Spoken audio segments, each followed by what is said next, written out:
it's not, hope it's not too late.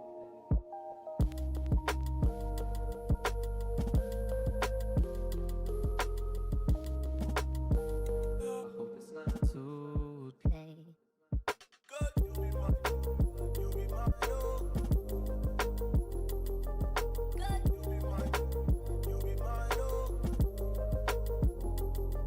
Good, you be mine, you be mine, oh.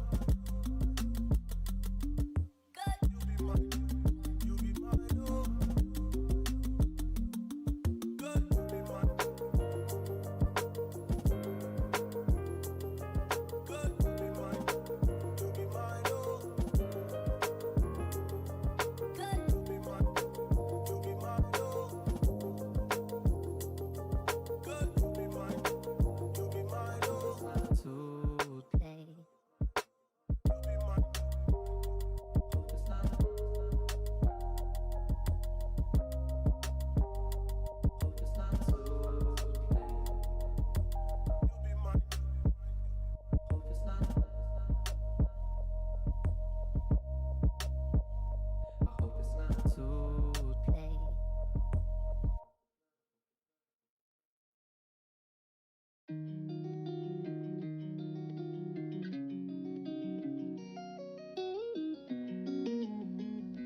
All right, good morning, y'all.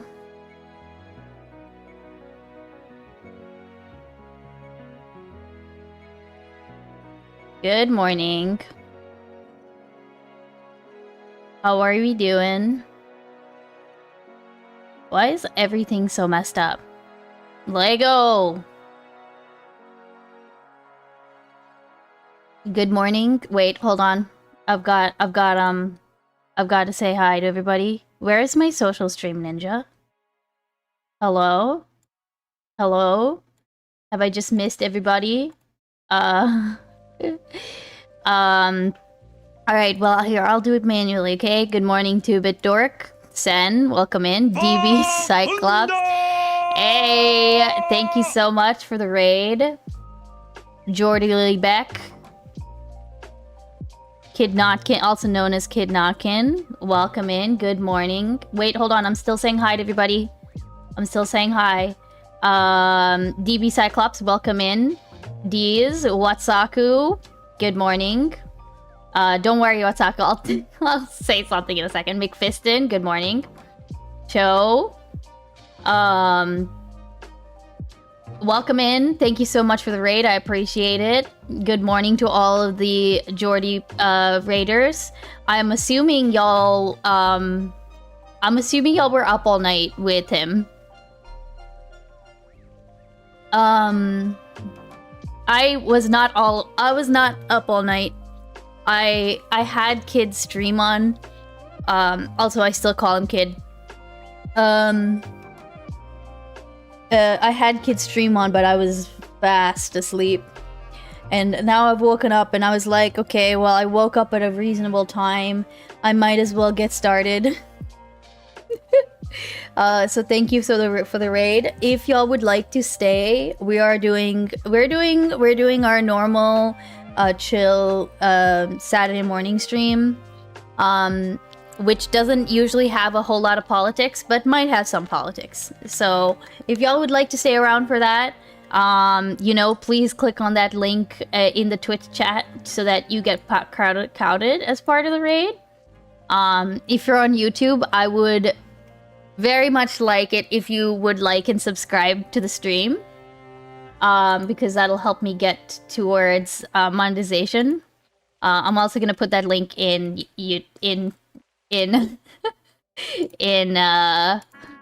Twitch chat so my Twitch chatters can do the same. Okay. But thank you so much, Thorns. Welcome in. Philomath Mike. Felson Forma, good to see you. Eddie Bombay. Jordy just ended stream and Gremlo is live now. Curious. Is Gremlo still around? I'm gonna be honest, I don't really know. I was never really a Gremlo watcher. Snark time? Poggers? No. I do all of my, any snarking. Okay. Listen, this is the only thing I'll say, okay? This is the only thing I'll say. I'll just say that some people have been snarking before it became a thing, okay? So I think we need a new name for this shit. Good morning, Chip. Bro's literally live right now. See, I'm not a Gremlo watcher, you know? Hutch67. Wait, does that work still? It's still... Oh, you know what? It's not been 24 hours or whatever, right? We're Smirkers? Oh yeah, Chrysalis 567. Wait, Chrysalis 567. I love your name. I'm never not gonna think the emote, you know? I like Smirkers though. Wow, a whole 24 hours? Wait, have you been up a whole 24 hours?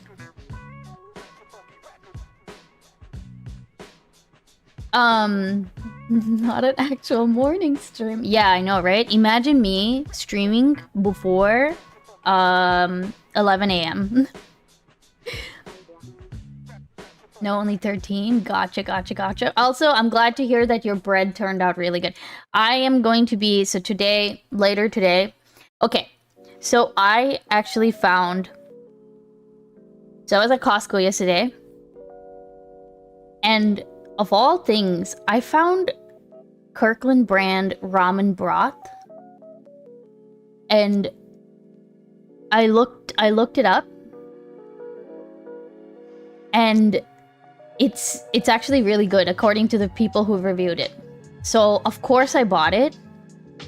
I'm gonna make ramen today and try it out. And I will check back in with the results. Based say less. I know, right? Like, and people, yeah, I know, right? Focus means focus on what? I haven't started anything. If you're looking for kitty time, here, I'll put up the kitty time. But also, Watsaku, listen, okay? It's not that I promise you, I didn't ditch you so that I could stream. I'm streaming because I ditched you.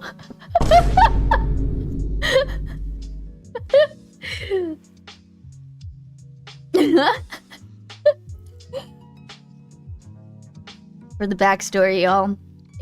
I am actually pretty upset about this. But a special friend of ours is getting married tomorrow. Yeah, the fa. I really need to add that fa to the.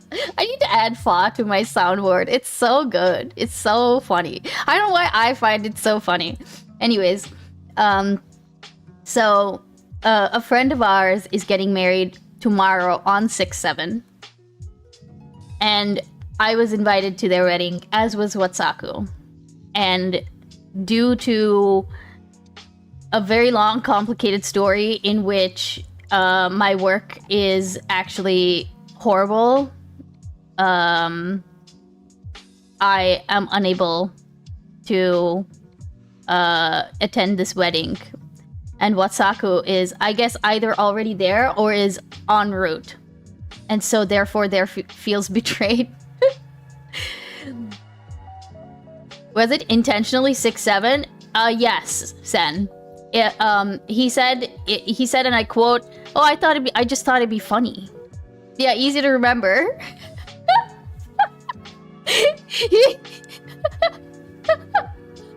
And for those of you, actually, I don't think he's kept this a secret. It's Tuna. Tuna's getting married. You know what, though? Okay, I'm gonna be honest with you. What time does it start? Good question. What time does it start? I'll have to find out.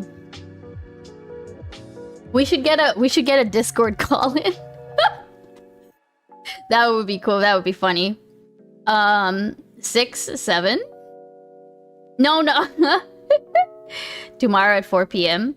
I don't think he thought that far ahead, okay? But also, I was gonna say, you know, I feel like Tuna is like me, I think, in that respect. Like, when Mr. Beans and I were planning our wedding, well, I mean, first of all, it was never meant to be a wedding. It was meant to be, like, essentially just a ceremony. Like, not even a ceremony. It was just supposed to be the registration, and then we would go back to the US and have, like, whatever wedding celebration thing that my parents would want. Right? And what ended up happening was that first my parents weren't even gonna be, they were saying that they might not even be able to make it to the registration, and then suddenly they were able to they made it work. They were able to make it to the registration, and then my brother was now able to come, and his girlfriend was able to come, and my aunt was able to come, and it started becoming like a thing. So we were like, all right, let's just plan something. You know, whatever, we'll make it work. You know, we'll put together a little party or something. And that's what we did. But it was the exact same vibe. Like, my husband was like, you know, what day are we gonna do it? And I just randomly looked at the calendar and I was like, this 22nd seems like a good day. That's it, you know? Game just chatting. Oh, thank you, Testy. Welcome in. Same deal, though. Like, we didn't... It was just a convenient day, like a month and a half into the future. And that was really all that we, like, needed. You know what I mean?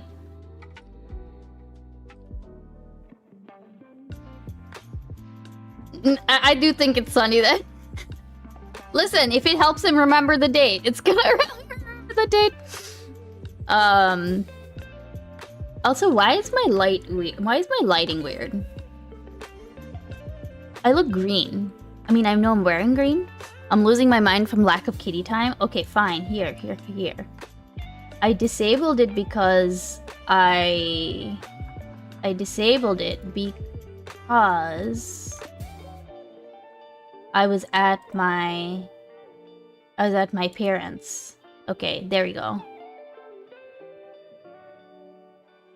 To be fair, he would probably forget it otherwise. Okay, Cho, I'm gonna give you a hint, okay? It's Tuna. He's probably gonna forget it, even with the very easy to remember date, okay? No shade to Tuna. That just seems like the person he is. You know what I mean?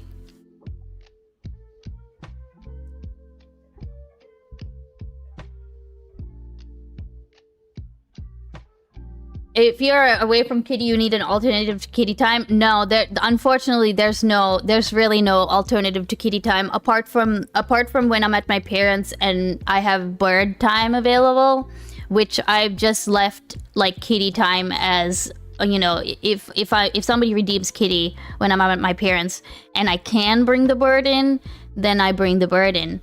The problem is that especially if I stream in the evening, she's asleep in the evenings, you know? How about Discord taxes? Ain't no way. Hi, Hybrid Heathen Snark Beans. Welcome in. No, Hybrid Heathen, that's... No. Get with the times. I'm now Nazi Beans, okay? The new narrative is Nazi Beans. First it was Tanky Beans, then it was Snark Beans, and now it's Nazi Beans. Yeah, it makes sense. I know, right?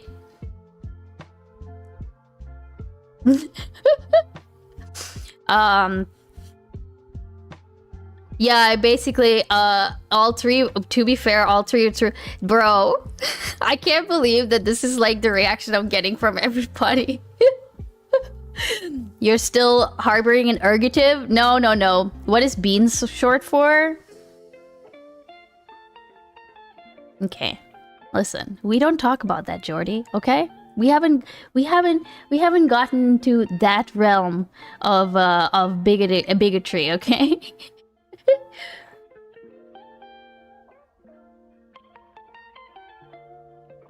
Welcome, Liebeckers.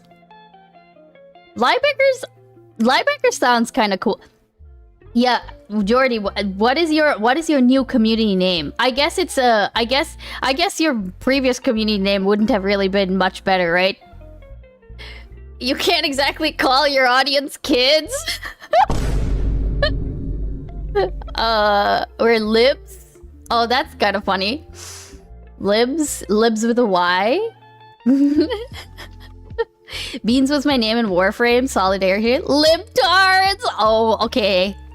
You know what? That is actually good. That's a good one. I like that one. Kid enjoyers? Oh god. Oh, how did you make that? Oh no, Eddie. Oh, that's awful. Kid watchers. No. No, Kidophiles is going too far. Yeah, it wasn't great then either. Okay, what is this? Ice cream bean tree? Hold on. We're waiting. We're pulling this up. What the heck? Oh, wait, hold on. Get out of here. Ice cream bean tree for $225. What the heck is this? Okay. Deep tropics, blah, blah, blah, blah. Ice cream beans are the cotton candy of nature. That doesn't fucking exist. That's AI? This is not AI. This cannot be AI. Hold on, I need to move this over here. Guys, it's a tree with ice cream! Soy point! This is... I saw it on Reddit. It doesn't taste like ice cream. Good morning, people, Zero. Are you that gullible? Okay, listen, okay? Something's being sold for $225. And it has an add to cart thing. I mean, I'm sure this exists, but I don't know that it would actually, like people said, maybe it doesn't actually taste like ice cream, you know? No, we're not doing that either, Sen, sorry. I mean, if we could, it's just gonna be a bunch of, like, cat gifs. You know? It's super common in the Tropica, apparently. Okay, kitty time. Alright, here. I will go get y'all a kitty.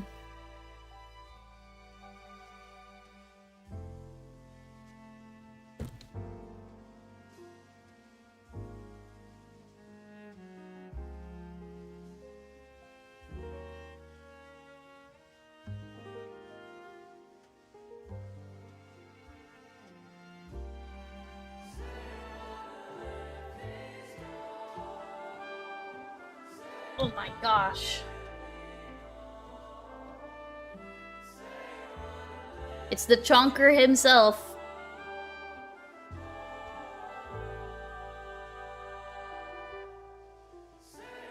Why does he...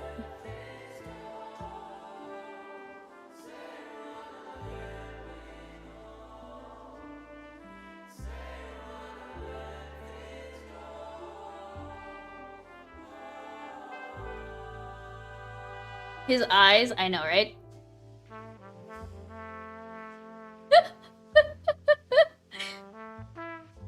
Now, eventually he does start looking at the floor, and he will eventually make some kind of escape maneuver. It's the other one that has the predator eyes, right? Yeah, Hermes has much more intense eyes, right? But Hermes is also a lot more normal. Hey, female eunuchs, welcome in. Hydrate? Okay, yeah, I should get my water.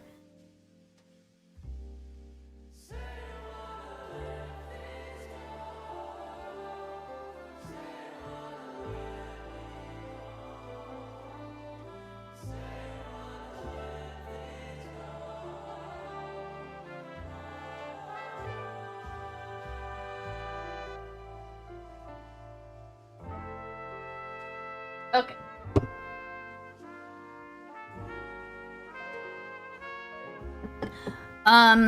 So I'm honestly still waking up. Last night was really fun, by the way. I hope you had fun, female eunuchs. That was I enjoyed that a whole lot. Last night we played Among Us with Paisley Trees, who is another streamer on Twitch. She's Iranian, and she mostly plays like history, like she mostly plays like Civ and stuff, but she's also been playing Red Dead Redemption and things like that. And so last night we had a community night, and we brought select people over. I thought she was Canadian. I don't think she's. I don't actually know where she lives. I'm blanking on where she lives. She is Iranian though. Pars and I were good imposter team. Yeah, Pars is always, and it's funny because you're like, you can slip onto the radar and be a good imposter, you know? She had a Canada Channel Award that said Canada. That makes sense. I actually don't know what that does. She's very sweet though, which is why Mad Lad being in there is okay. And it's so funny because when Pars introduced me to her, it was when she was, I guess, starting to stream. Like she started streaming pretty recently actually, and she's doing really well. And she and you know, her community is really, really wholesome. You know, and then Mad Lad gets in there. Like literally, like before you know it, they're talking about some. Yes, the beats could be. Well, see, okay, no, this is my point, right? This is my point. I think it's okay. Here, I'm gonna also turn this down a bit. I think it's okay. Look, I think it's fine. It just needs to be done in a way that's like not too bad, you know? We need to do it slowly so that they don't get freaked out. You never show, don't like put away all the weird conjectures and the weird hypotheticals. You know, hide my channel trailer. Oh my god. But no, she's fun. She's fun. Okay, and also, I don't mean to make her sound like she's like completely innocent or something like that. You know what I mean? Does she know you have a Lauren Southern-based emote? I don't know. You think maybe assimilation is not worth the effort? Would you let Hitler? Oh my god, Testy! Where did you hear that one? Where? Okay, wait. Where did you get that one from? What the heck? Where did that come from? Stardust? Oh my god, when are you doing a Dark War? Bro, please, please, nobody ever tell her about this, okay? That's just, she doesn't need to know. No human being needs to know. When are we getting the Beans Pride emote? You know what? I might work on that today. And I also might want, okay. And also, I think because of how, because I did delay a little bit on the art contest thing, I'm honestly thinking of making it be where we, it's like a pick your own prompt. And then you can just, there'll be one deadline instead of there being two. You know what I mean? Good morning, Yamato. What was the channel name again? Wait, which channel? Oh, Paisley Trees. Here, I'll shout her out. Let me shout her out real quick. Good morning, Yamato.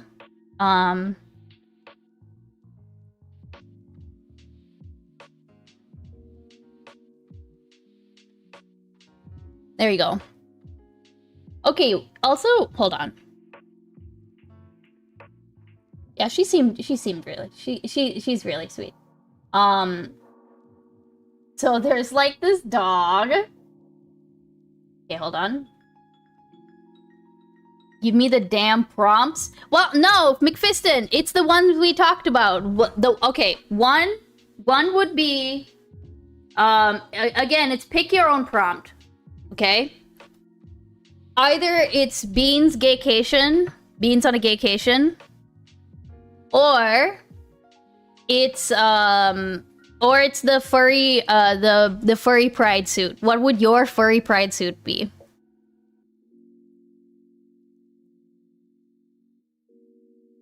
Did you see any gaming announcements that excited you? Resident Evil, Veronica. Yamato, not really. My the only thing that I did note was Alien Isolation 2. Which that will be interesting. It's crazy. I think what I might do is, if there's a streamer I know, like, okay, like, so for example, if Female Unix played Alien Isolation, I would watch the shit out of that. I would watch the shit out of Alien Isolation. Of Female Unix playing Alien Isolation. Because I can't play it myself.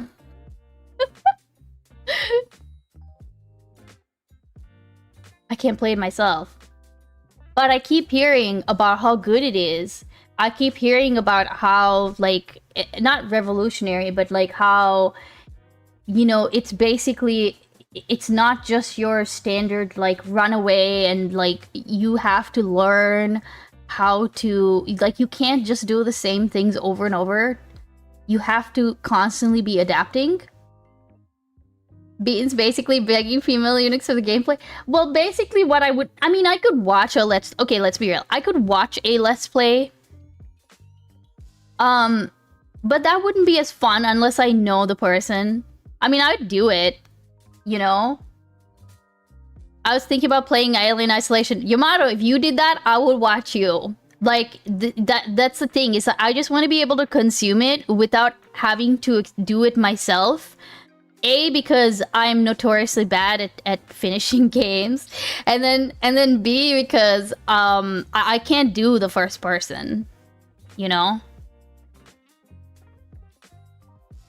So if you did that, I would totally be down. And then now there's Alien Isolation 2 that's coming out. That's cool. I play for half an hour and the oppressive atmosphere scares me, and then I see the tail. I see, this is the thing, is these when I was playing Dead Space, that scared me. But Alien Isolation, y'all know I played that for 2 hours before I even got to the part where you would meet the alien for the first time, not even like actually interacting with it, but you see the cutscene, the first cutscene. Because I was so scared. Everything was scaring me. There was so much good atmosphere. Yeah, it's like atmospheric stuff, right?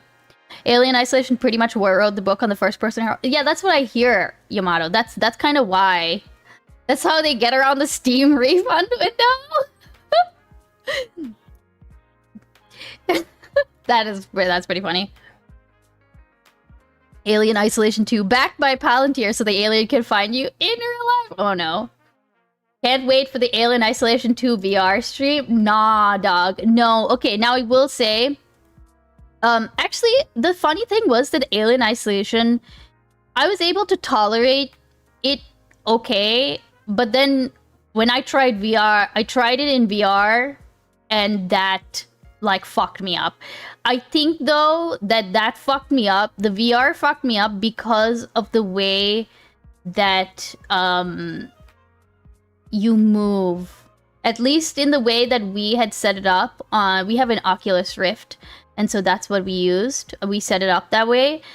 You don't, like, move like normal. You have to move where you, what I think it's called tank controls. I think y'all called it tank controls. No, not teleport method. It's the where you turn the camera with one joystick and then you move forward with the other. And that fucked me up. I couldn't run away effectively, and then I got sick. I want to play Mina the Hollower. You know what? I want to look this trailer up because somebody else mentioned Mina the Hollower to me, and I don't know what that is.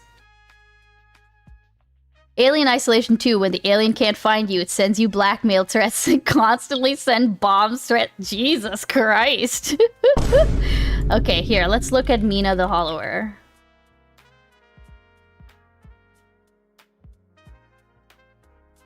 How do I...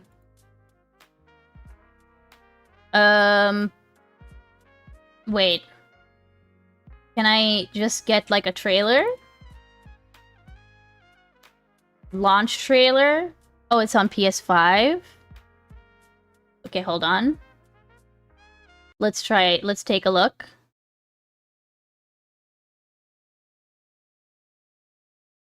Oh, here, let me move the lurkers. Shovel Knight. Oh, that's cute. Oh, it's a platformer.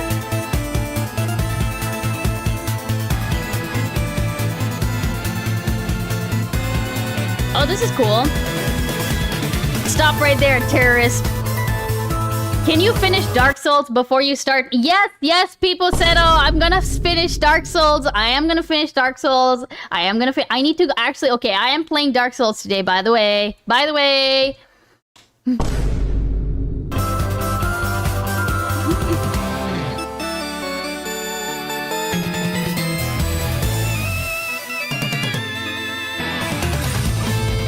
This reminds me of Undertale, too. I'm getting some Undertale vibes here.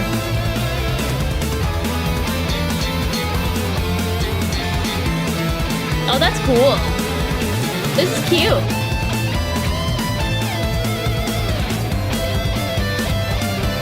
Oh, you have a little bike? It's like in Pokemon Batches! Uh-oh. Thorn! Wait! Up! Thorns! It's a Thorns mention. Thorns mention.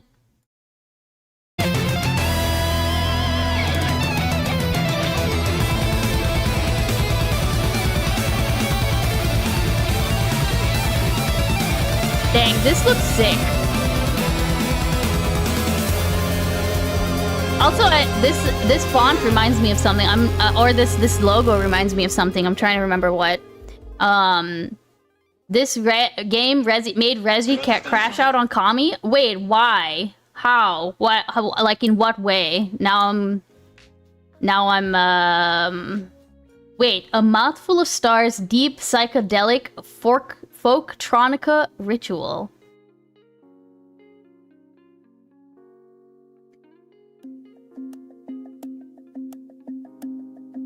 I don't know what this is, but I'm just gonna play it in the background and see what it is, okay?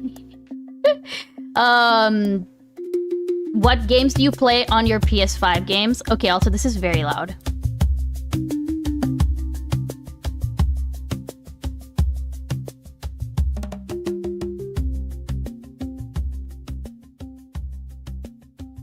I do yoga to this. He got mad at Kami while playing then ended stream. Oh, he was playing Mina the Hollower, and then he got mad at Kami, and he ended stream? Bro. That's actually really funny. Also, what games do I play on my PS5? Recently, I've not played a lot. I usually will watch Mr. Beans play PS5 games, right? Recently he was replaying Witcher 3. I'm excited for the new God of War game. When does that actually come out? Charizard, kangaroo ass, sissy hypno. This is cool. This is cool in the background though. I don't know how much longer I'll listen to this for, even in the sense that, like, unfortunately, a lot of music on YouTube is, like, copyrighted. Whoa, we got a lot of peeps watching, like, and sub. Thank you. Thank you, that guy doesn't exist. We got a raid. We got a raid. So, and I appreciate that. Yes, please like and sub. I believe it was just announced. Oh yeah, Thorns, right. I know, the reason I know about that is because of the lady, right? Are you excited for the Mr. Bean's game launch? Yes, he's been working very hard on it. Hold on a second. Give me a second. Let me do something real quick.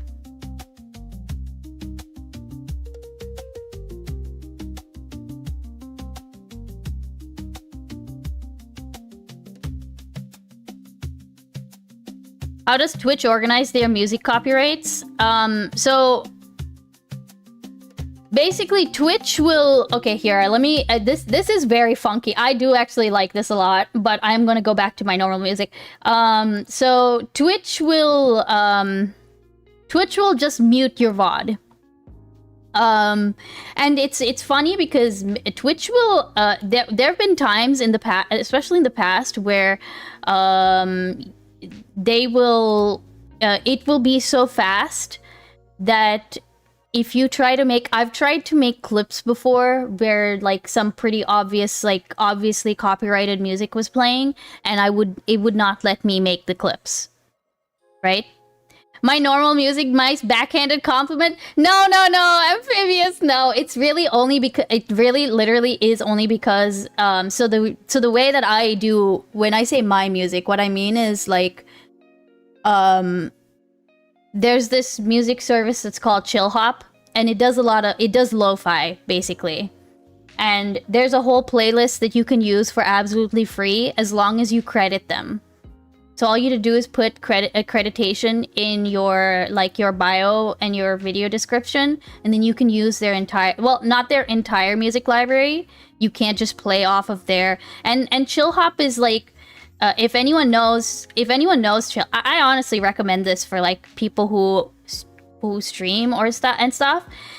Chill Hop is the company that does the raccoon stuff, like this stuff.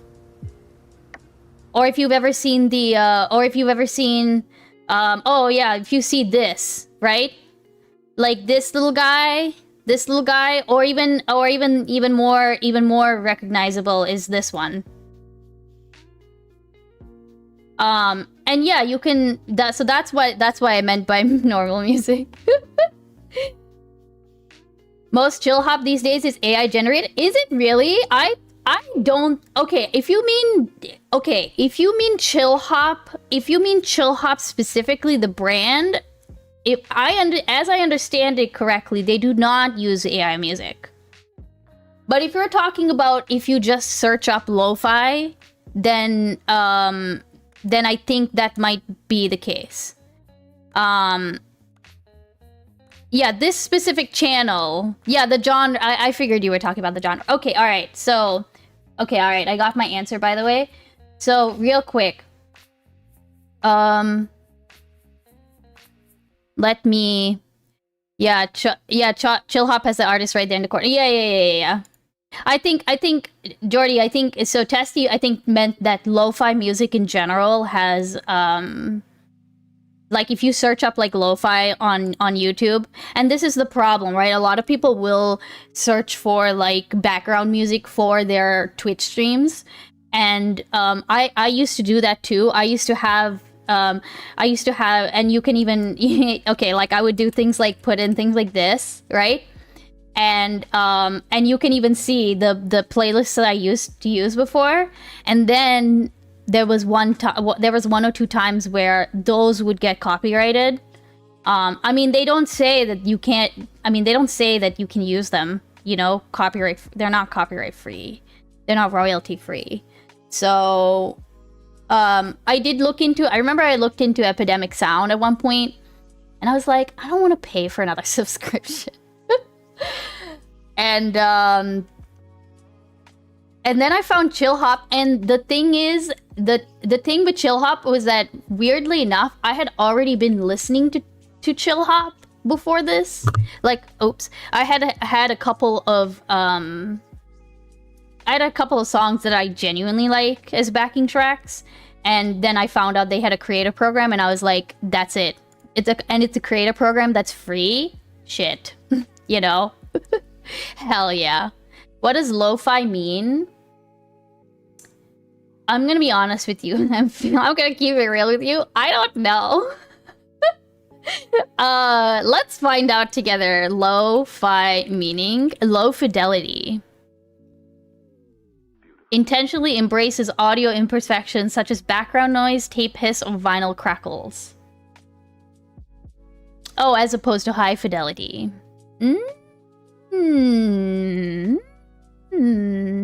Epidemic Sound is like 90% loop produces. What does that mean? Okay. And also, yeah, Jordy, I know you do the AI mix. Now, here's a question, I guess, okay? Isn't it the case, well, I don't know that you use Suno or something like that, but isn't it the case, I remember hearing at one point that it could be the case that, like, AI music could be copyrighted, but I could be wrong. Thank you for walking with me for something I didn't know either, yeah? Oh. Producers who buy loop packs and throw it into the audio workstation and export for money. Loop packs. Oh, okay, loop. Okay.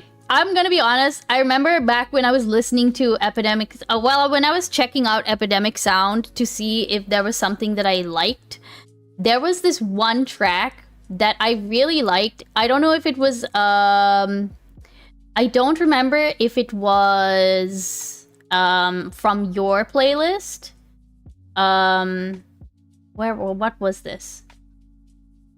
I might have to like go back and find it. No, it's not in my playlist. There was this one like cowboy sounding track that I really fucking loved. It was like, and I was like, okay, I'm still not paying $15 a month just so that I can use this.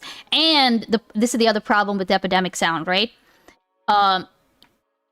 As I understand it correctly, if you stop paying for their services, then your retroactive stuff doesn't get, like, you know, your stuff that you had monetized with their music doesn't keep that monetization. Like, you essentially have to keep paying them indefinitely.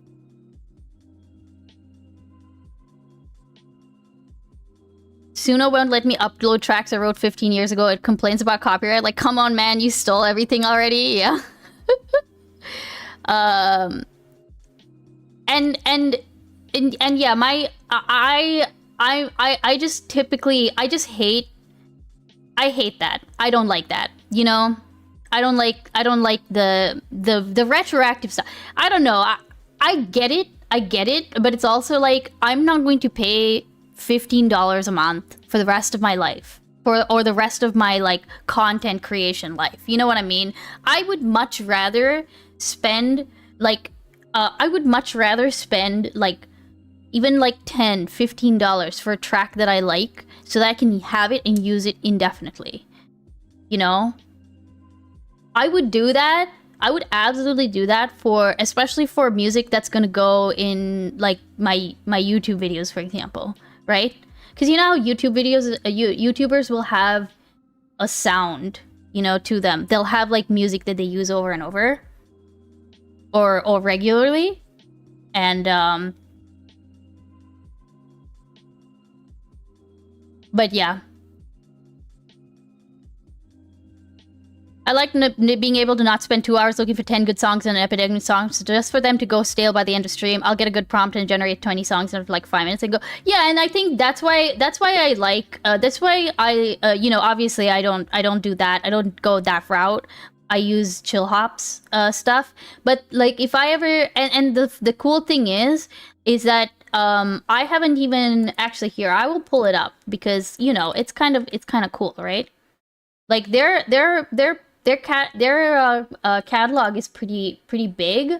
I only put like not even a fraction, maybe like I don't actually know how many songs I put into like a playlist on Spotify, and I still have not gotten to the point where I'm hearing things over and over. Sometimes I'll hear things that I have added to other playlists, like you know, good candidates for the backing for YouTube videos. So sometimes I'll hear those things. I have so far not gotten tired with just the fraction of the songs that I have you know. Okay, also this is their content creators music catalog. I'd say that's pretty good. You know what I mean?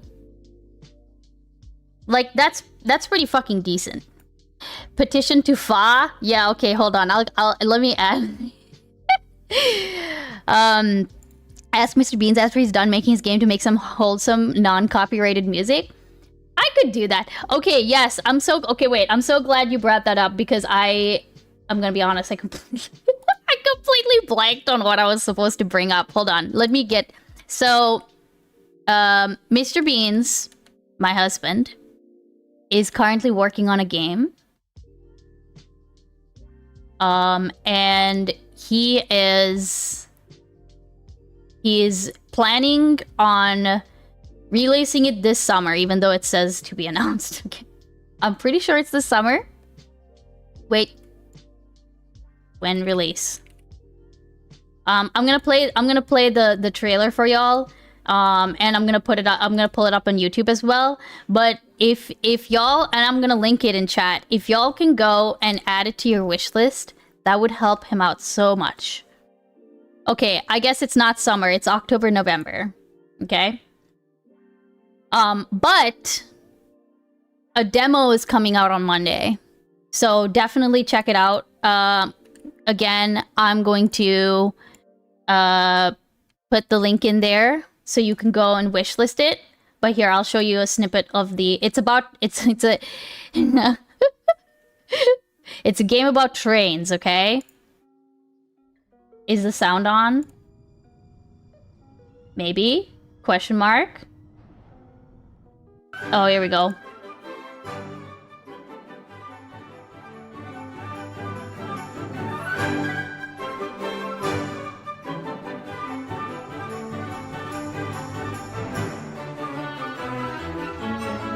Trains, yes, trains.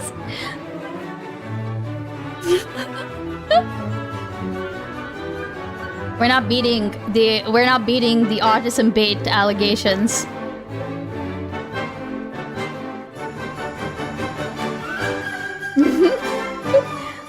It's a tower defense game, obviously.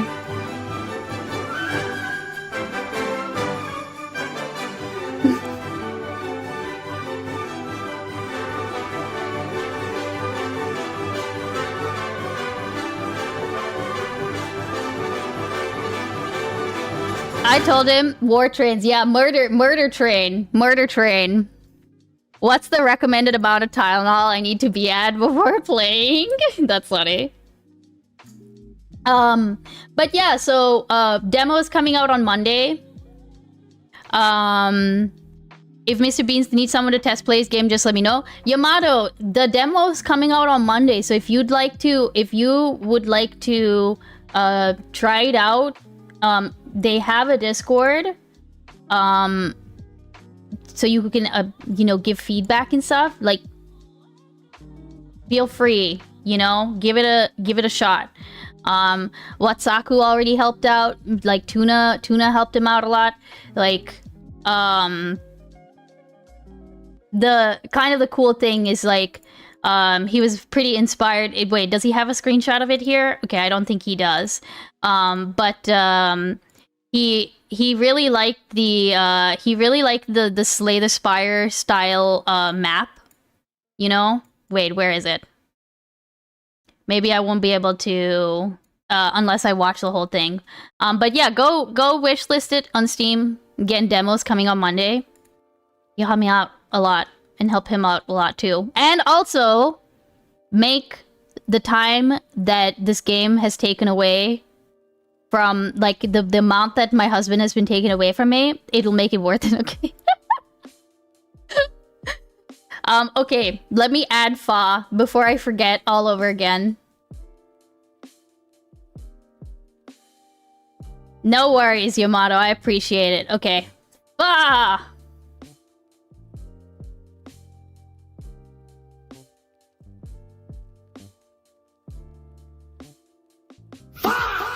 It's so good. It's so good. It's so funny. Why is it so funny? Why? Is it like the new Vine boom? Is that it? Also, when Leonard comes in, I'm gonna try to get Lauren to say the thing that he had her say yesterday to test out whether she would get all glitchy. Okay, wait. What am I doing here? Oh, right. I'm supposed to put that on my soundboard. Okay. Can you play the Vine Boom and Fa together? I can try.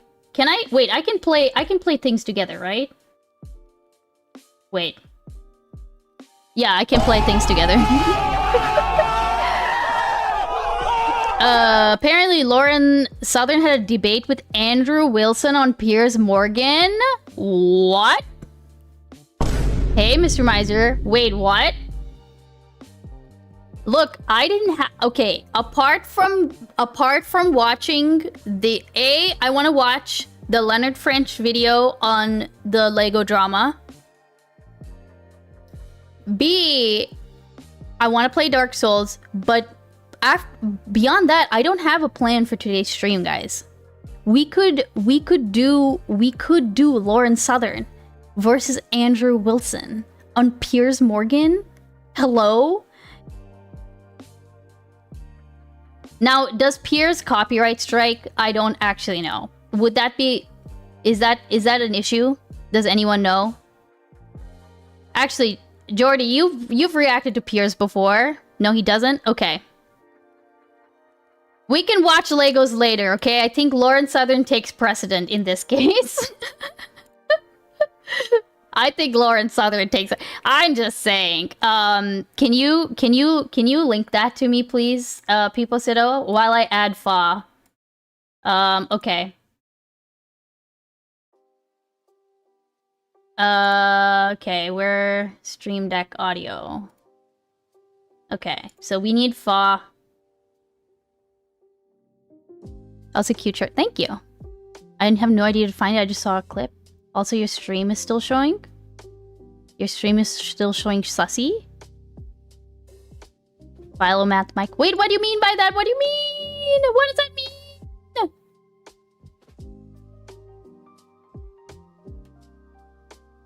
Okay. Downloading Fa. And then we will get... Also, about to go see a movie. Ooh. Okay, wait. Here, let me also just look at it. It just changed for me. Okay, Lauren Southern. Here's Morgan. Bro, why... Oh my god.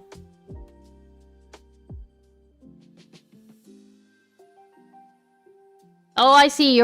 Okay, your stream is still showing Among Us. I don't know why I interpret that to mean your stream is still showing.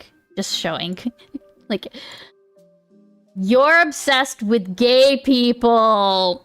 Oh my god. Oh my god. It's a it's a Michael Knowles pride debate plus Andrew Wilson versus Lauren Southern. Is this what you meant? Happy Pride, Michael Knowles. Oh my god. All right. Okay, hold on. Let me just skull the rest of my coffee. Okay. Let's fucking do this. Let's fucking do this, bro. Wait, hold on. Hold on, Piposido. He says he doesn't have a male G-spot. Wait, I'm sorry. When you say male G-spot, you mean the prostrate, right? There's no like actual G-spot. Like it's the part. Okay, all right, okay, yeah. Strap in and strap on. Okay, all right. I need Monster. Monster's in the fridge. We will have Monster later. That's what the gay guy. Oh, okay, all right, okay. Okay, actually, before we start, nope. I know I'm installing Fa. I'm installing Fa. Don't worry. But also, I might use the bathroom right before I start, so that we don't get interrupted. Okay. All right. Don't go anywhere. Don't go anywhere. Hey, maybe we'll even go into the politics category for this. Okay? Maybe we'll even go into the politics category for this. Alright. I'm gonna... I'll be right back. I'm just gonna use the bathroom. Don't leave. Yeah, you can go get your snacks. Go get your drinks. Go get something to eat. Whatever you want. I'll be back in like 2 minutes. Okay, pissers. Pissers in.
All right.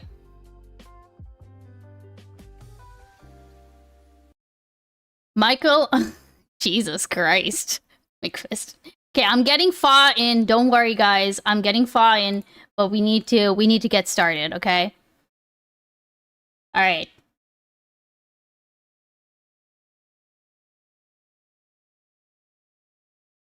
They're LARPers, like Andrew Tate. Who is the LARPer? Andrew Tate's not a traditionalist. Who are the traditionalists specifically who are advocating these things? And you don't think there's attacking. anyone Also, online that's advocating why would you name them? Why do you get a month? Why gay people? Hey, It's not Cheeto. just gay people, it's LGBTQ plus people. No, it's LGBTQIA2SL plus. We're celebrating something you've no idea what Wait. you're celebrating. Michael is more obsessed with gay people than even I am, and I sleep with men. Do you think he's a deviant for being gay? Yeah, but deviant, yeah. What I think is happening here is that I'm learning so much about you are myself. afraid of your own closeted homosexual You know what's feelings. amazing? Also, I'd let me love know if I need to peers change celebrate your adjust the Arsenal volume, win. if And I need I'm to. very proud of the guys for Yeah. Wow. celebrating Pride. Yeah, so they do. anytime you want to take me up the Arsenal, I'm ready. Jesus Christ. It's fucked up already. Lauren Southern was an early icon of the online alt-right movement. Her explosive views on feminism, immigration and free speech earned her a huge online following. She was even banned from entering Britain long before that became cool. Well, I'll some give of the things Piercy that gave her this. the luck He's to a become messy so-called hoe. trad wife. She's now He given is. that up too. Her new book, This Is Not Real Life, takes aim at the manosphere she helped to create. Lauren Southern joins me now, and the unrepentant Andrew Wilson, host of The Crucible, unrepentant. standing by with an alternative view.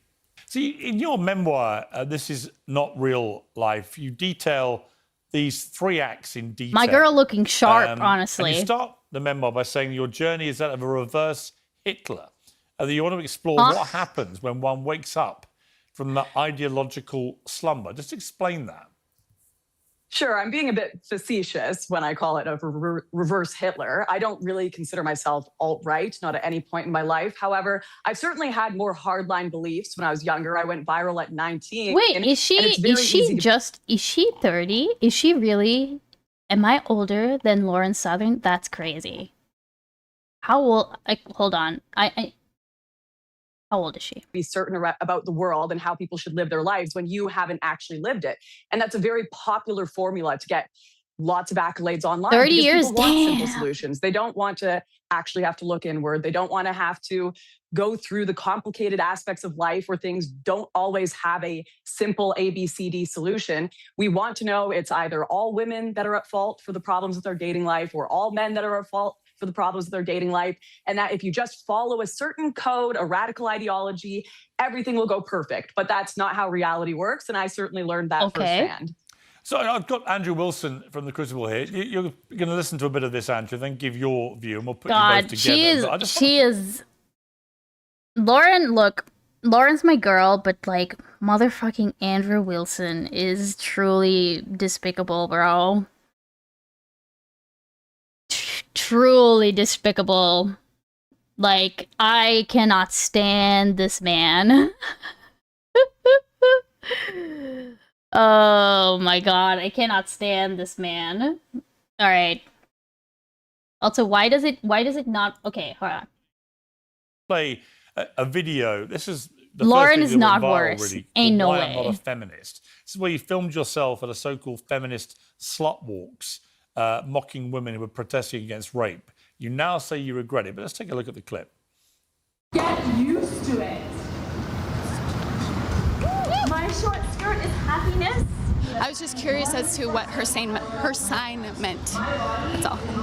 If you want to know what my sign means that this is not a rape culture because rapists go to prison here. Rapists are actually hated Is she... here. How old is she there? My god, she... Wait, is this where she started?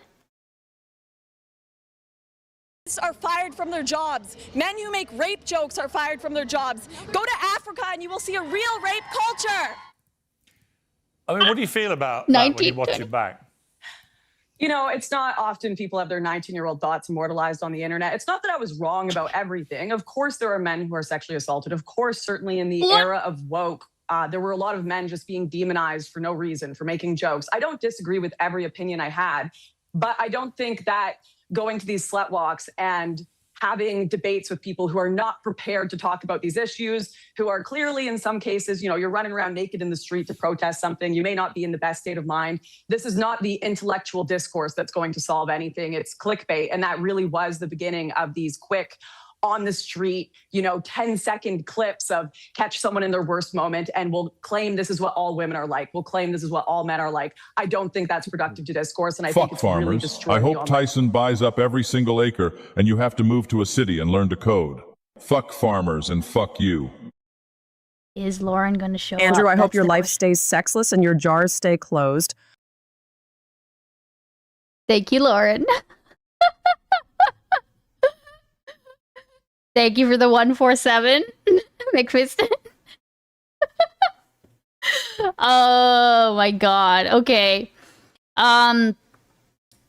Okay. Question B: does Lauren being assaulted necessarily have to change a person's mind that has a negative view on her? Thoughts on your views of her? Wait a second. Hold on. Wait. I'm. Maybe the question is confusing, or I'm a little confused on the first part of the question. Does Lauren being assaulted... Right. Okay. Oh, do you mean... Are you asking if I think that her being assaulted by Tate means that we should change her mind about her?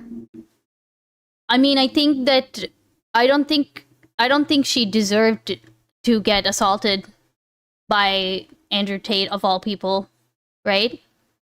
I think that unfortunately there are people who contribute to that kind of like they contribute to that and to that culture, or they condone it or they enable it. But I don't know. For me, I personally kind of like draw the line at saying that she then deserves it. Even if it is kind of the case where it's like, I don't know. That's a tricky question. I'm going to be honest. Wobie, slow down. You're saying she didn't deserve it? Yeah, no, see, I think that's the difference, right? Did it happen to her as a result of her actions? I don't know all of the details, but let's just for the purpose of that question, assume yes, that she did everything, like everything that she did was like demonstrably linked to like her being in that situation and then her getting assaulted. So like factually, the case could be that it was her actions that then caused her to get assaulted. I still wouldn't say like you deserve it. Does that make sense? I think that's the difference. I wouldn't say that anybody then that's not something that I would apply just to her or to victims of Andrew Tate though. Does that make sense? Now, on the other hand, I think that this is also where it kind of like stops being about me and starts being about like how other people are treating it, right? Like if you're somebody who votes or advocates for things like women's reproductive rights to be curtailed, like, you know, women or like, you know, people who get abortions getting charged with like for homicides. Like if you go along with that culture, at some point it's like, I can also see the difference where it's like, okay, well, you are kind of deserving of what you voted for. I don't know why exactly it changes when it's like more personal, you know? I think that in general, though, I'm more comfortable saying that about like a group than a person. Does that make sense? I don't know if that's coherent, but that's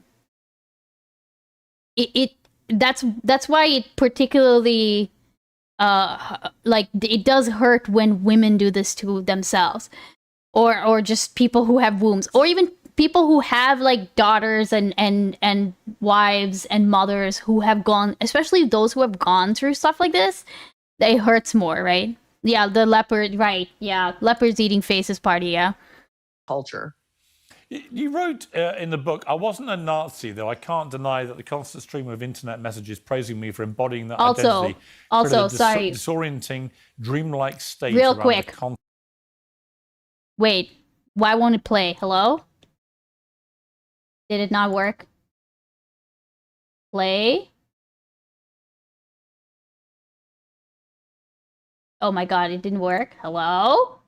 Oh wait, okay. I'll keep working on it. Sorry, I'm trying to get FA to work. Nazism became less of a historic reality and more of an abstract movie-like. It made more sense before you tried to explain. God. For sure. But that's a pretty devastating thing to admit, isn't it? That you found Nazism a joke and a kind of movie-like aesthetic, not reality, because the reality is so completely horrendous. Well, I think when you've grown up on the internet, which I did, you know, I've been on computers since I was 3 years old, everything becomes a bit distant. Reality is always put through this deep fry of online culture.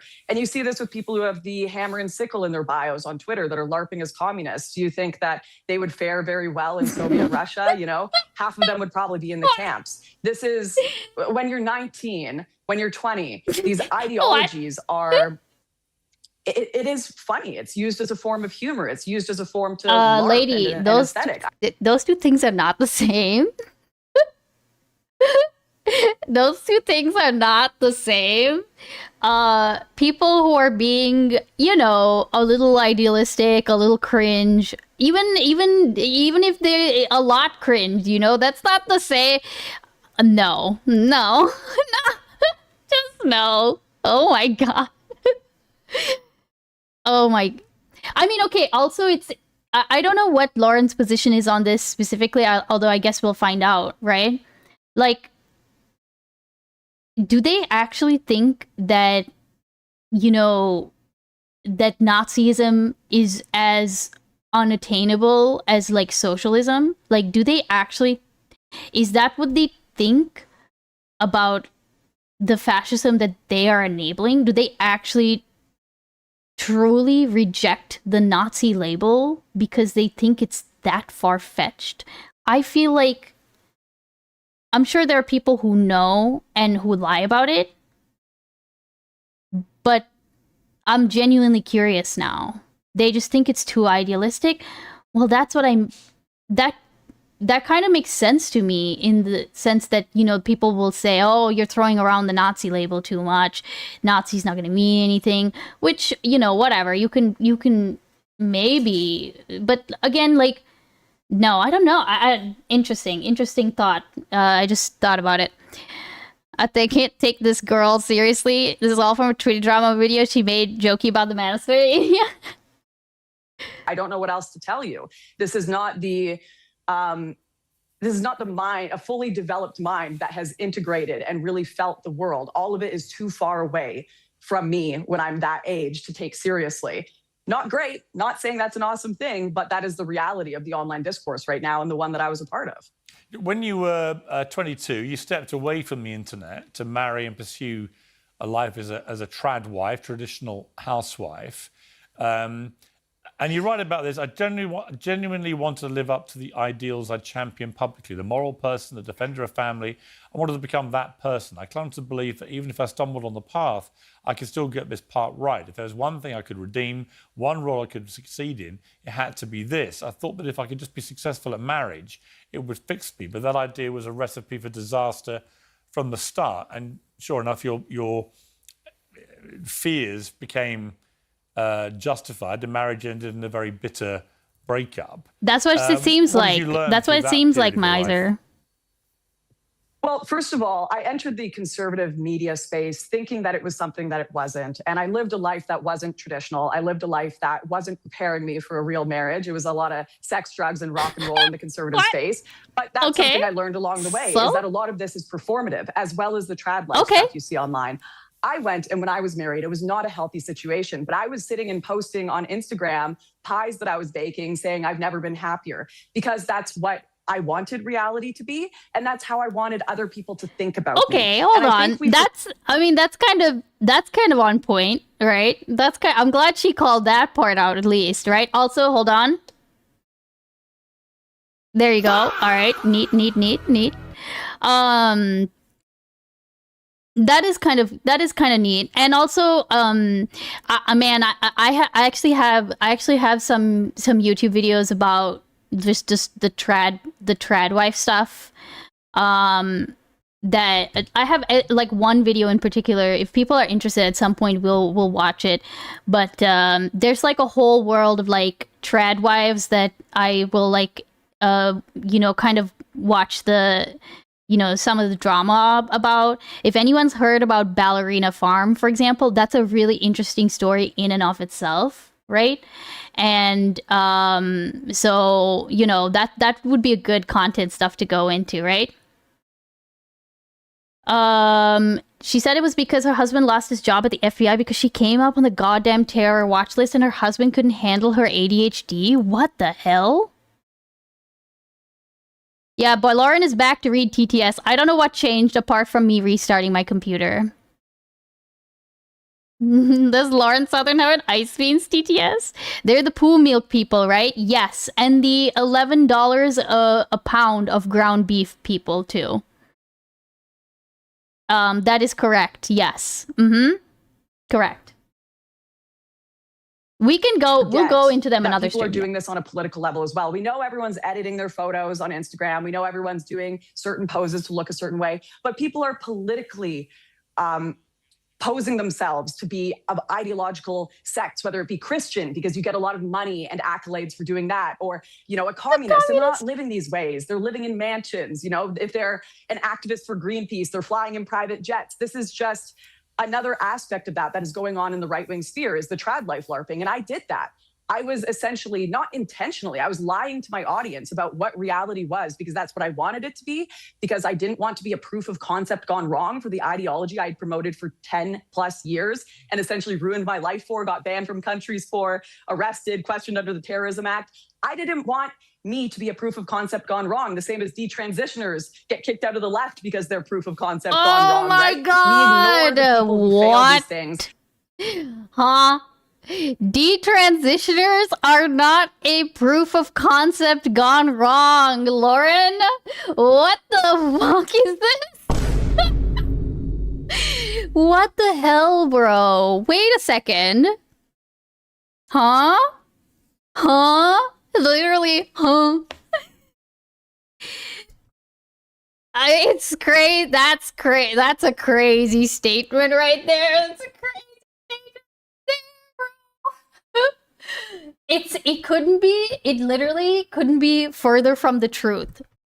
It literally could not be further from the truth, okay? Yeah, trans people really are privileged. Rent is free. Yeah. Sorry, Sen. Sorry. That's oh yeah. Hold on. I want to listen to that again. The left, I essentially ruined my life for, got banned wrong for the ideology I'd promoted for 10 plus years, and essentially ruined my life for, got banned from countries for, arrested, questioned under the Terrorism Act. I didn't want me to be a proof of concept gone wrong, the same as detransitioners get kicked out of the left because they're proof of concept gone.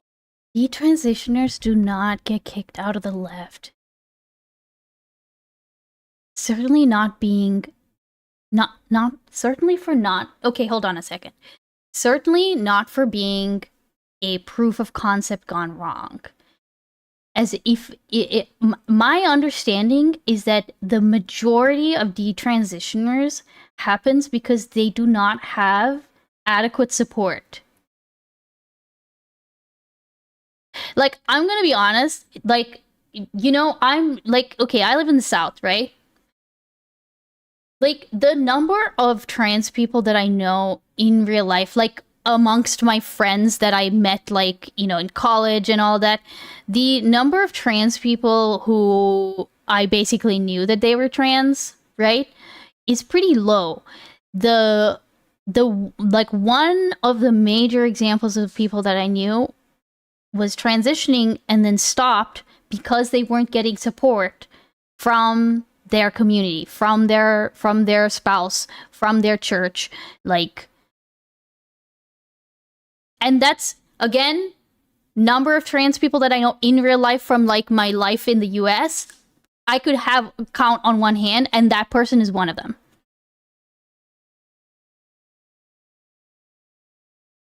That's great. Okay, yes.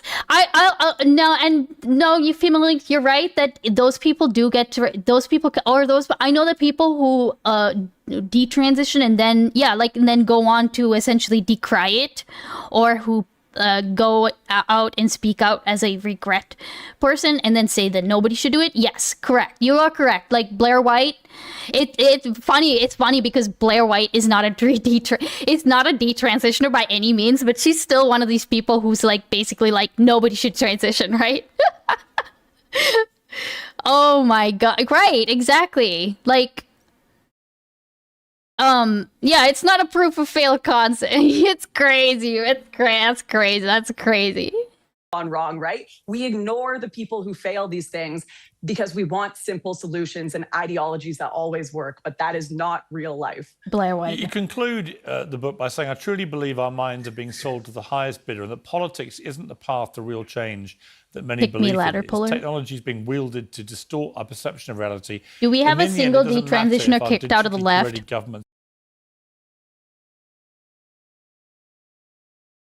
Good question.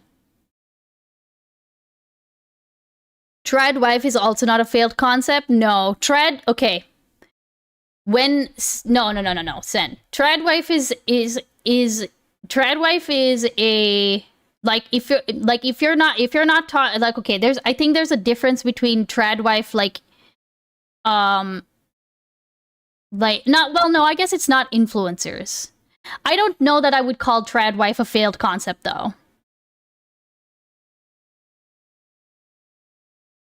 The fuck does it mean to get kicked out of the left? How does that work? Well, you see, you know, somebody comes to your house, they knock on their door, knock on your door, and they say, "Turn in your leftist card." You're not a leftist anymore, right?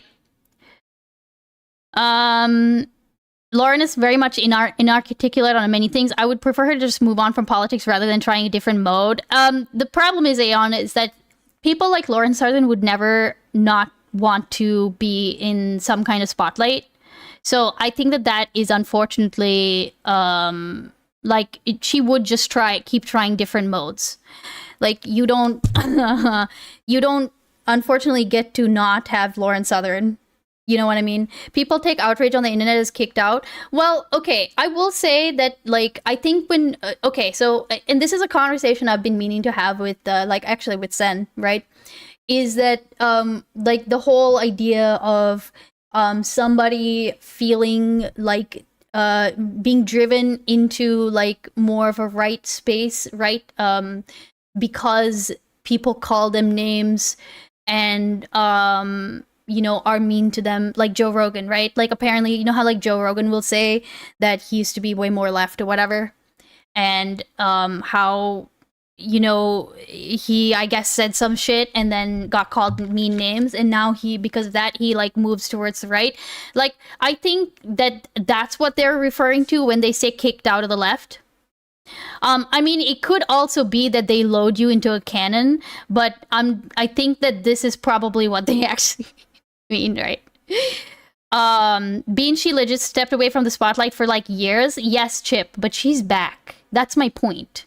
Is that I don't think people like this can stay away for too long. Because, okay, to be quite honest with you, don't you think that she would have had enough, like, I don't know what her content or her revenue streams were like, but if she was tired of the spotlight, then why would she come back to it? You know what I mean? But yeah, anyways.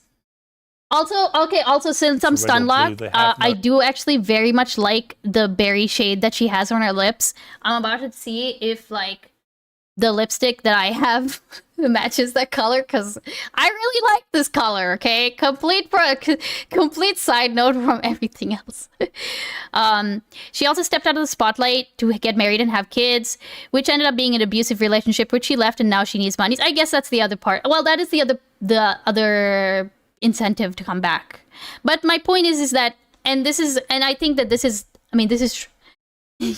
Well, honk, motherfucker. This is true of, like, you know, of just anybody, I guess, who has a lot of opinions and needs to, like, get them out in some way. Hi, my name is Lauren Southern, and all of my arguments are, these PPL are victimized, everyone cry. When people are just pushing back on their statements. Chat, cry with me. Wah, wah, wah, wah, ah, wah, wah, wah, wah, wah. Thank you, Lauren. Thank you for the 100 bits. You're just trying to appease me with makeup talk. Chip, did you not see my makeup look from last night? I think you would have liked it. I took a picture just in case people missed it, right? All right, anyways. Souls. Andrew, let me bring you in here. We've been listening to what Lauren's been saying. What do you make of it? Well, there's some truth to it, and there's some things that have no truth to it at all. The first thing that I would say is I agree to some extent with what she's saying about, you know, maybe 19-year-olds being political activists isn't the best idea. But for Southern, the big problem that she has a credibility issue, and the credibility issue is self-imposed. It's not a credibility issue due to external factors that happened to her. It's credibility issues due to the actions that she herself took. So the idea here is, like, first of all, you don't actually have any evidence for the position. It's all anecdotal. There's nothing. It's nothing more than just kind of vibe. She's just vibing it out. But it's like, where's the actual evidence for this? I have a completely different aspect in media and a completely different experience than you had. But I also wasn't doing all the drugs. I wasn't having all the sex. I wasn't doing all that shit. And so it's like, that's definitely gonna mesh out a totally different experience for you than it would for me. So why Okay, should we he got the believe- light up mic. He's got Skechers to match. Sir, do you not see the mic that I've got right now? Are you trying to upset me? I guess my position reduced is I don't think that the right pushed you out because you weren't good enough. I think that the right pushed you out because of decisions that you made, which led to a credibility problem, and that most of this is just cope. Wait, what did she? Wait, Laura? what did she say at the end? Yeah, I'm not concerned. What did he say? The right pushed you out because of decisions that you made, which led to a credibility problem, and that most of this is just Wait, cope. decisions that you made that then led to a credibility problem? What decisions? Which decisions, though? What polish does Andrew use on his forehead? He's a hyper-masculine man with a child's mic. Okay, fair enough, fair enough. I do have a B on... But see, that makes sense, right? Like, that I would have a B on my microphone, you know? Why does he have that mic? Is it just a... See, I didn't even think about the fact that mics could be, like, child-coded. Right? Andrew is right that almost every position Lauren has ever had is never built off of reality, but purely her vibes. I guess so, but, like, I think that the... I guess my point is... How have her actions led to a credibility problem? Because vibes, I don't think, is the issue. A lot of right-wing grifter type people will go purely off of vibes, or they'll take one data point that then they make all these like wild fucking conclusions out of, and those are all vibes. But that's my point, right? I bet it's USB. LMAO. I bet he uses Streamlabs OBS. Okay, at least I don't use Streamlabs OBS, okay? Nobody should use slobs. Probably talking about her relationship with Destiny. Ooh. But yeah, that's my point, is like, what is the thing that's... I guess he'll get into it. You know, we'll forget it. We'll USB! Laura? I'm not concerned. Yeah, I'm not concerned about the right pushing me out or the left not liking me. A whole lot of people also, don't like me for various reasons. The lipstick. I don't think this has much to do with my good or bad decisions. I've lived a very strange life. Analyzing my relationships as any sort of thing that could be imposed on the wider population just doesn't make sense at all. Most people don't have a Wikipedia page that labels them a Nazi or a white supremacist. Oh, that's a good question. Haven't been banned from a variety of countries or had feds show up at their door trying to convince them to be, you know, an asset. This is not a normal life. But when I do look at the average life of people around me, they are struggling to impose trad ideals. It's something they may want, but they simply can't have the stay-at-home housewife when the economy is the way it is. Just let me finish, Andrew. And it's not even what most people want. 75% of men say they want a working woman in their life. Men who get married older and women who get married older tend to have more successful relationships. Higher educated families tend to be less likely to divorce. A lot of the stuff that the trad life is advocating simply does not play out in positive results. Born in the data or in what I'm seeing around me. Yeah, but this is really elusive, right? And you use ambiguous language and equivocation here a bit. Let's start with this. What is trad exactly? What even is it? Okay. Yeah, I mean, I think that's a great question. If you look at the online world, I think it's this assumption that you have the man go to work, you have the woman stay home, she's having the children, you get married very young, you stay a virgin until marriage, you don't go to university, you kind of go into the trade. Certainly women don't get educated. There's just this idea that we go back to the 50s, which I think is... It's just fantasy. It's fantasy. Who's advocating? Well, tell me who's advocating for these things, because that's not the advocation that I ever see when it comes from traditionalists. Okay, he's just fucking lying. He is lying, dude. He's just straight up lying. He's such a liar, bro. That's crazy. That is absolutely crazy. Right? There's no way. Yeah, he thinks women shouldn't get jobs. People are out here really. Wick is out here having panels on whether women should vote. Okay?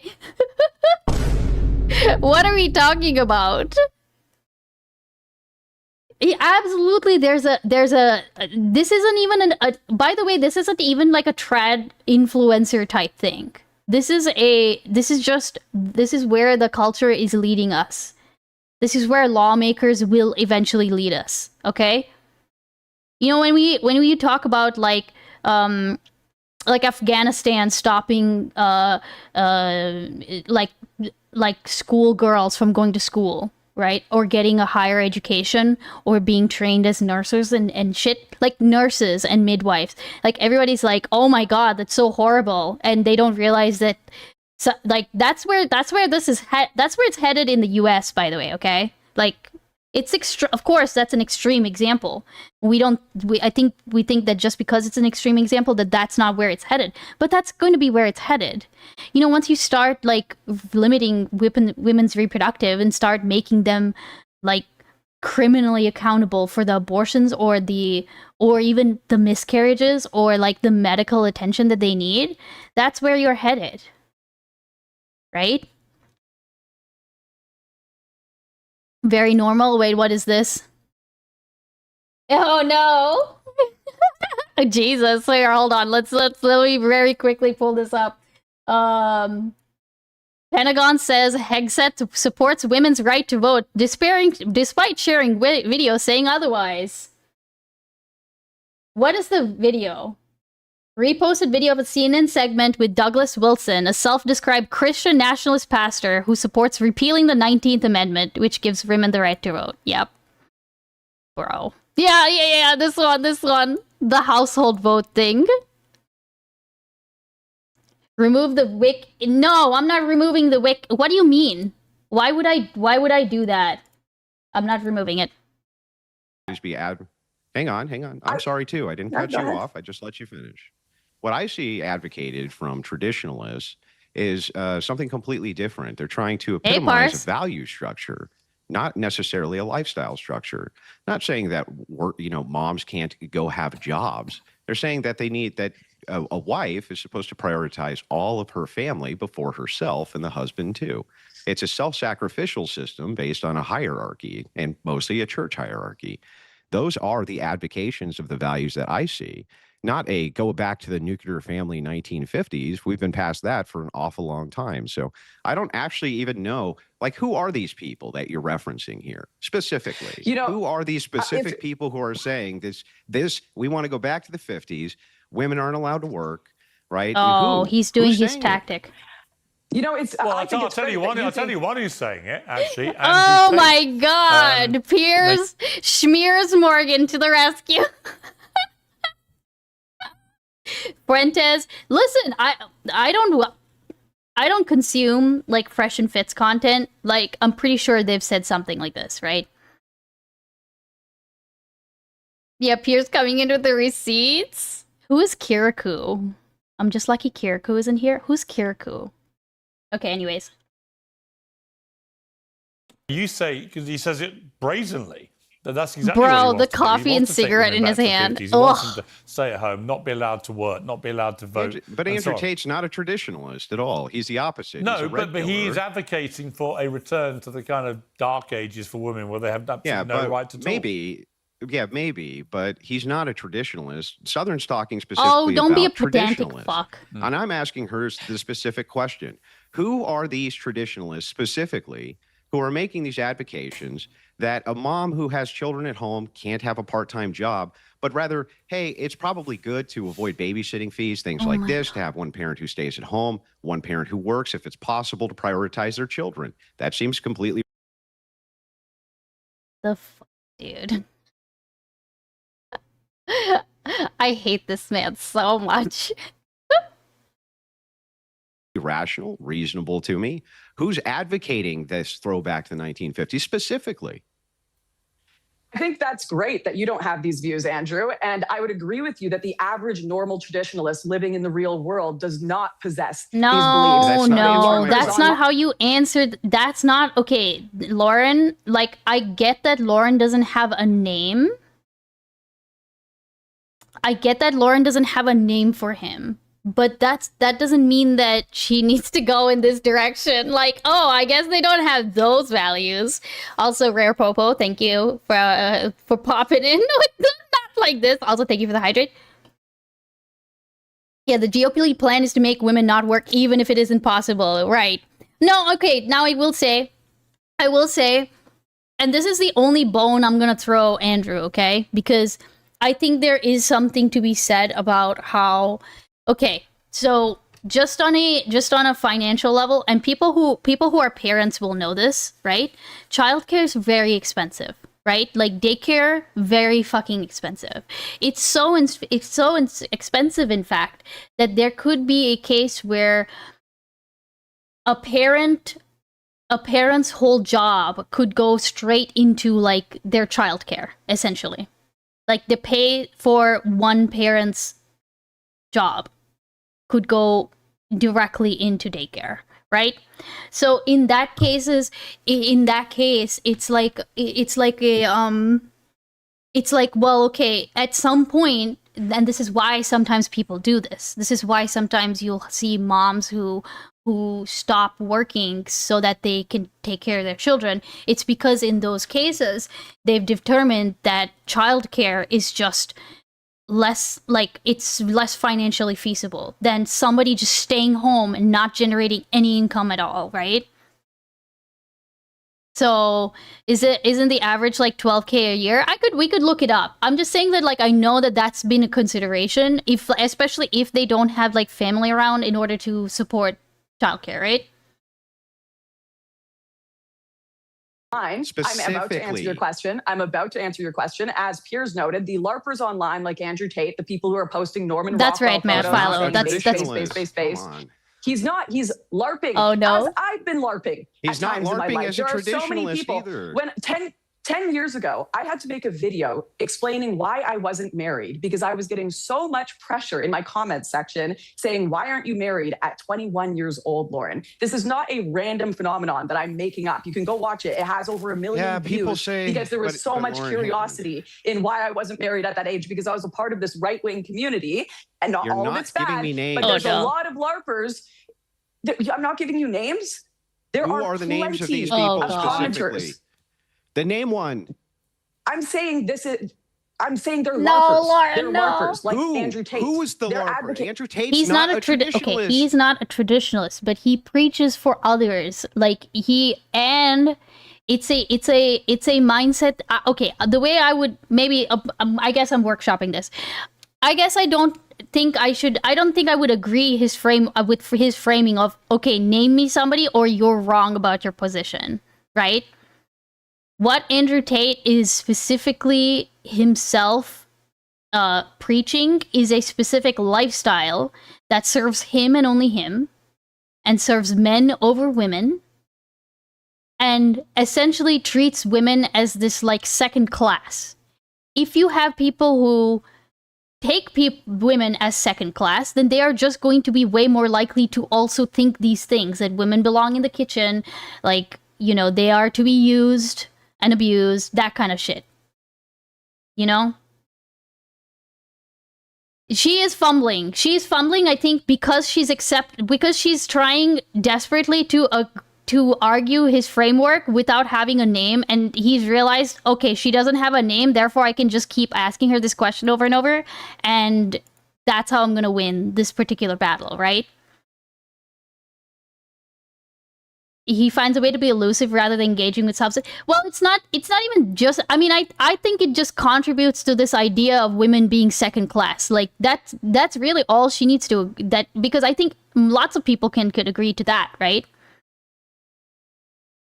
She doesn't seem prepared. That is, I think also, I will say, and this is partly why I hate him as well, Andrew Wilson is a very, very, very skilled sophist. He's very skilled. He knows how to, this is why he's successful in his debates. He knows enough to he knows enough and is smart enough to know to like hone in on your weak points in your arguments, and even if they don't make sense whatsoever, like hone in on that, right? Right, like give us exactly, give us names, makes her look bad on that front, and that's it. And to be fair, the thing is that I've actually realized, like, this is probably not a cute, this is probably not a crazy realization, right? But at this point, I'm convinced that, like, any debate that is had, unless it's like some kind of formal debate that's like, you know, the type that's actually moderated and has rebuttal times and is very, very structured, and you can't just interrupt people and shit like that, unless you are in that style of a debate, I don't think any kind of public debate where there is a chat or there's an audience, especially if it is interactive, like where you interact with the chat, I don't think that any of those tend to be productive in the straightforward the straightforward goal of it. I want to convince this person of my position, right? I think that most of the time when I've had discussions that end up like with that specific goal, it's almost never in public. It's almost always like in Discord VCs where there's just like a few people, and we can really like hone in on get on that person's level, and even if it is actually moderated, like that's the only time that I've actually seen understanding and like actual engagement with the idea happen. If it's like a debate, if it's like on Twitch, if somebody calls in, I mean, I've had productive conversations, but you know what I mean, right? Especially when there's a chat on both sides being like, that person's wrong, XYZ. It's fun. I do it all the time.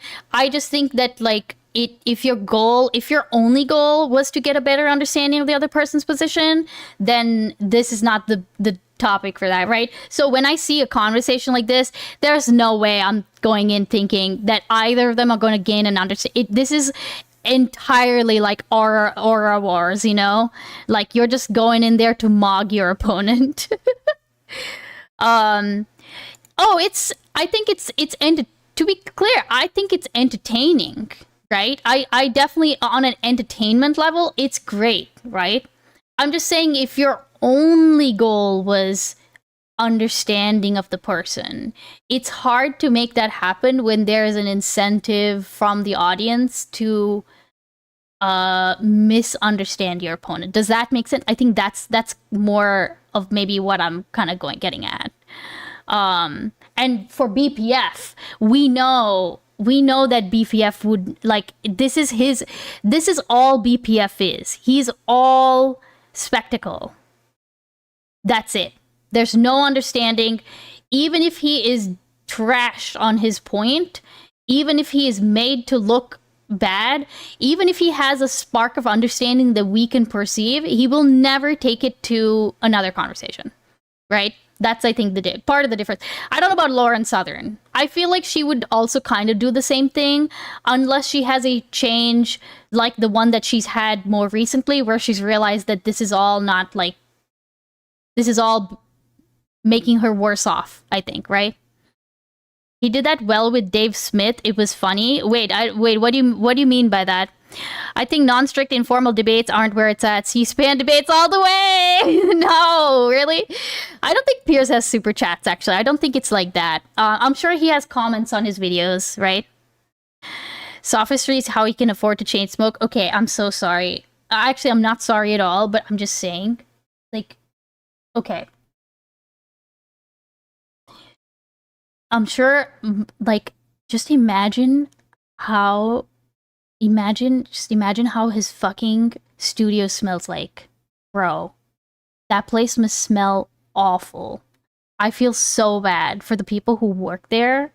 Like, You just imagine you're going to work and you come back and your your clothes, your hair, your everything reeks of smoke that you aren't smoking. You're not even smoking it. You're just getting the fucking secondhand smoke.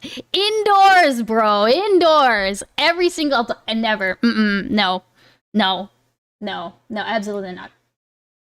Who are the He has a studio? traditionalists Whatever this specifically is. who are advocating these things? I think you built an entire You don't think straw there's man, anyone? and You don't you're think there's attacking- anyone online that's advocating? Name Don't them. Go to, okay. Name When I grew up, them. I listened to Prager University, which said you shouldn't go to university. You shouldn't.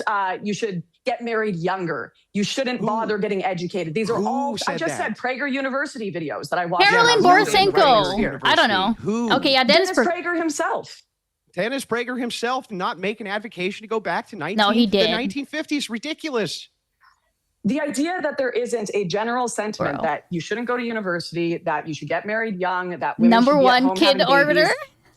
on the right is just the most completely- absurd thing. Nice, I've ever thank seen. you. You can look Then at why like don't the you name the redheaded people? libertarian and all these people saying women shouldn't Then- vote. If you watch a when are you going Timcast to- episode, there's yeah. plenty of influencers on there saying we need to go back, we need to return you to can't tradition. name. I can't Who you believe you're can't even. name. I've named like 4 people here. Who? Name one. I just said redheaded libertarian when she goes on Timcast. She's Redheaded talking all Oh, about women this was shouldn't the. vote. Redhead This was libertarian the. may By the think way, that the 19th this was Amendment- this was always and this is the second part of it, right? Even if she had names ready for him, all he would have to do is just say no. That's not what they are preaching, or that's not what they're spouting. Like, all he has to do is just say no. He's about to literally say that somebody who is advocating for the 19th Amendment to be repealed doesn't embody that, like, 1950s, like, oh, go back to the way things were, bro.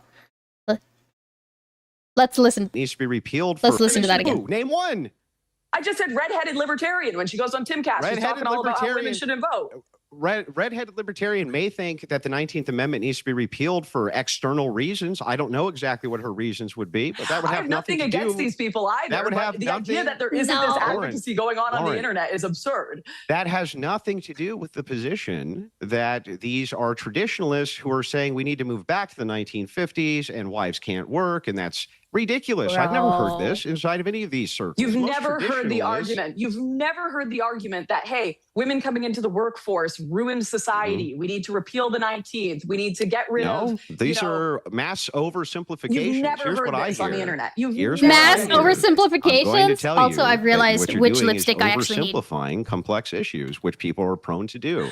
So the oversimplification On the internet, isn't that traditionalists are saying women came into the workforce and ruined it. They make arguments based around the fact that wages necessarily increase if you inflate the workforce. And Okay, I'm that's sorry. Also, I'm true, sorry. right? I didn't That's realize just I wasn't objectively muted. a fact. And so they point this out and point out that if there's a reduction in the workforce, people have much better ways to collectively bargain. Even Democrats used to know that that was true, right? What you're doing is you're oversimplifying it Sorry about that. by completely building a straw man around what you consider traditionalism to be. And then you attack that. But when I ask you to specifically name the people who are creating these advocations in your overly simplistic Oh my way, you fucking can't God, because there bro. aren't any. Okay, The that's a redheaded fair point. That's a libertarian- fair point. But Andrew, let's take the manosphere and the likes of Andrew Tate and Fuentes, all these guys, because they do have a very fixed view about a woman's place in the world, and they do have a very large audience that they pump it to, of predominantly young men. Right, and I think it's an incredibly unhealthy influence that they wield. And, you know, Lauren says in her book, I believe change is possible. I believe in redemption for Andrew Tate, but understanding why people do what they do and hoping for their greatest spiritual good doesn't mean they shouldn't be stopped. And the reality is you can't stop people like Andrew Tate if they don't want to be stopped, unless he gets incarcerated, which he may well be. But in terms of his views, pumped out to his millions of followers, that women shouldn't have a vote, shouldn't have a job, should stay at home, all the things Lauren was saying. And let's put aside the traditional, the trad part of this and talk about a modern bastardization of trad, if you like, in the face of people like Tate. What do we do about that? As a society, what do we do about people like Andrew Tate, who I think are brazen misogynists? Yeah, I mean, the phenomenon of Tate came about specifically because there's an overcorrection to over feminization of various things in culture. And Tate was one of the guys who came out and was like, no, all things masculine are actually good. What? And this kind of thing. Now, I don't have any large advocation for Tate's message. What? Nani? Did she just put on matching lipstick? Yes, I did. Yes, I did. So what if I did? I like her lipstick, okay? It's great. It's a nice berry shade. I think it works better on her a little bit because she's more of a... Well, she's not exactly cool. She's more like... I'd have to break out the chart to see what season she is. But... but yeah, also... Hold on, what the hell? What is this? What is this shit about Tate just responding to the over-feminization? What the hell does that mean? Is he talking about, like, the, you know, like, discourse about, like, toxic masculinity? Is that what he means? I don't know. I don't actually know that much of Andrew Tate's content. I know the vibe, obviously, but does anyone know what he might mean by that? I believe much of it is degenerate, and I've said so publicly. There's not a lot you can do about it, though, until you stop demonizing masculinity in every single sphere which exists, and that is actually happening. You can say, no, that's just part of some culture war thing, but it's actually not. You actually do see this in society in general terms, and I can give you examples of it.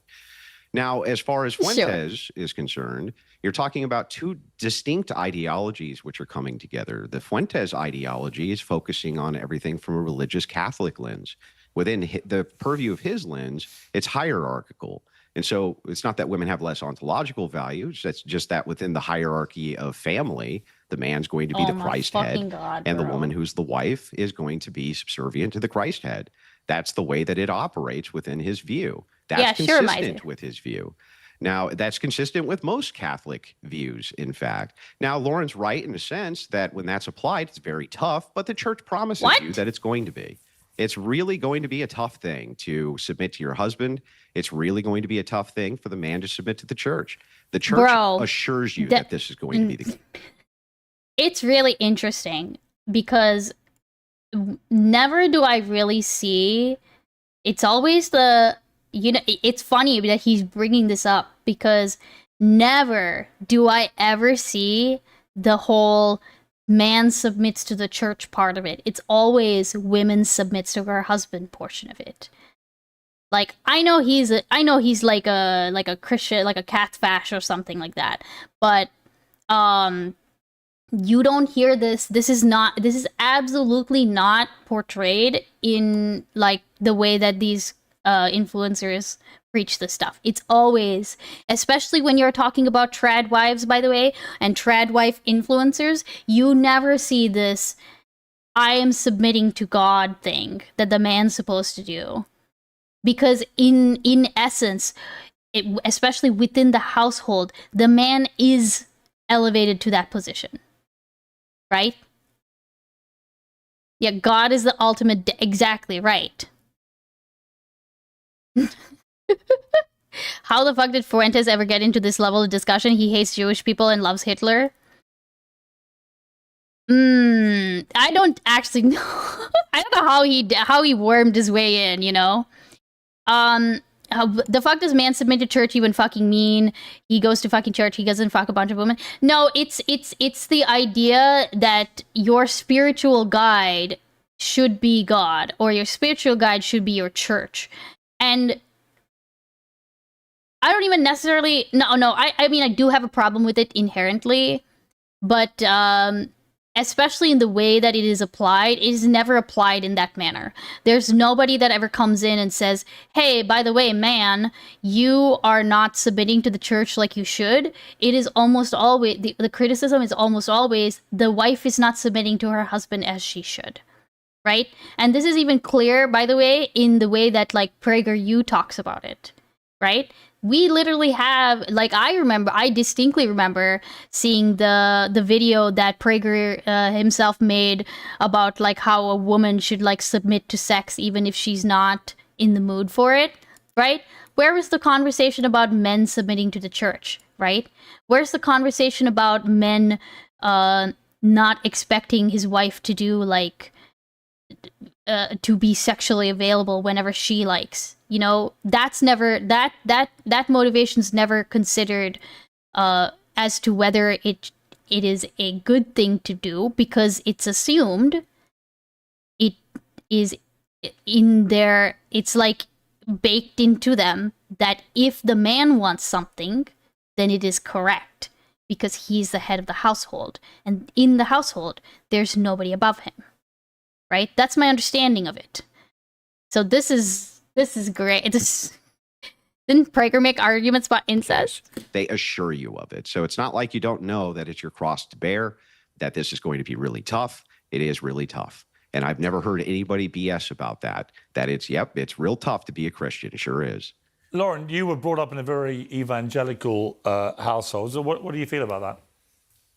Yeah, I think in a lot of cases, okay, yeah, you know, miser. young people like me who grew up evangelical tend to run from it because as soon as it's hit with the real world, you know, a lot of our ideology falls apart. Since we Prager's Jewish, so the argument is different for him. Oh my goodness! Wait, I would say I would say in the sense that he, if I'm understanding correctly, yes, he's Jewish, but like I think I'm pretty sure that I've seen where he makes these arguments and he always classes them under the umbrella of Judeo-Christian, right? Like when he yeah. Like he always frames it under those, like he puts them under that umbrella. You know what I mean?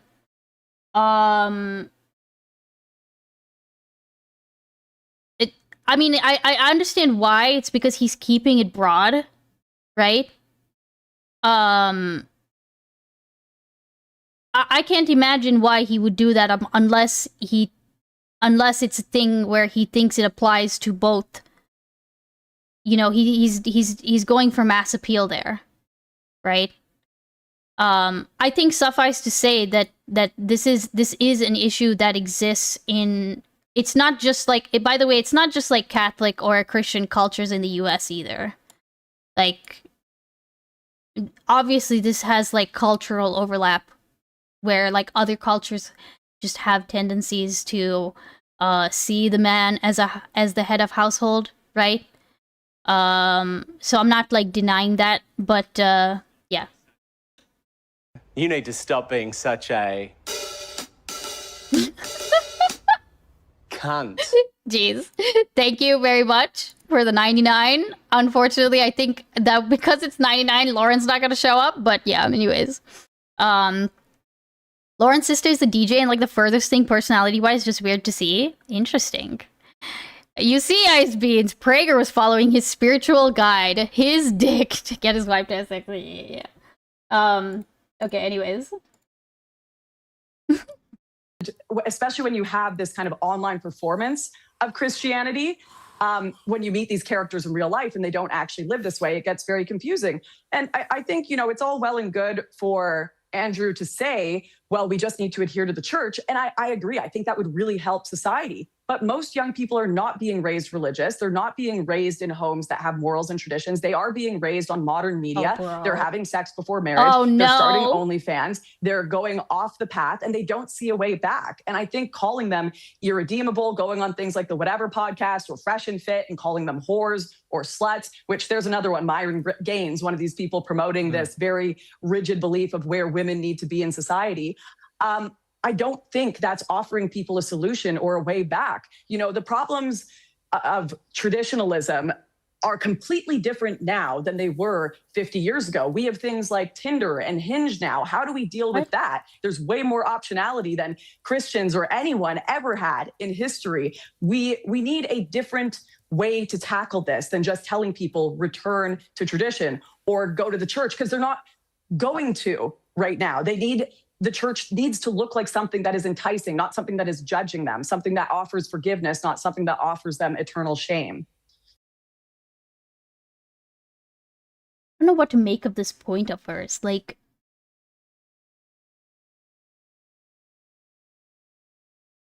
you're, of course, going to find all manner of churches some more forgiving than others? Is it that she's like what? I don't know what I don't know why her point is literally confusing to me. Is she saying we shouldn't be shaming people? The church should be more enticing. I mean, if she's making if she's advocating that the church needs to change like the underlying fundamental positions on women, for example, like is that what they're saying? Okay, also in Jewish law there's a thing that spouses have mutual responsibility to fulfill one another's desires, but that is always one way. That is one way with stricter adherence. Yeah, Fels Informa, I would say okay, and to be clear, it's not that I personally think that this is like inherent or a core problem with Christianity or Judaism as a whole. It could be, like you said, with certain sects, certain denominations, and certain like interpretations of it.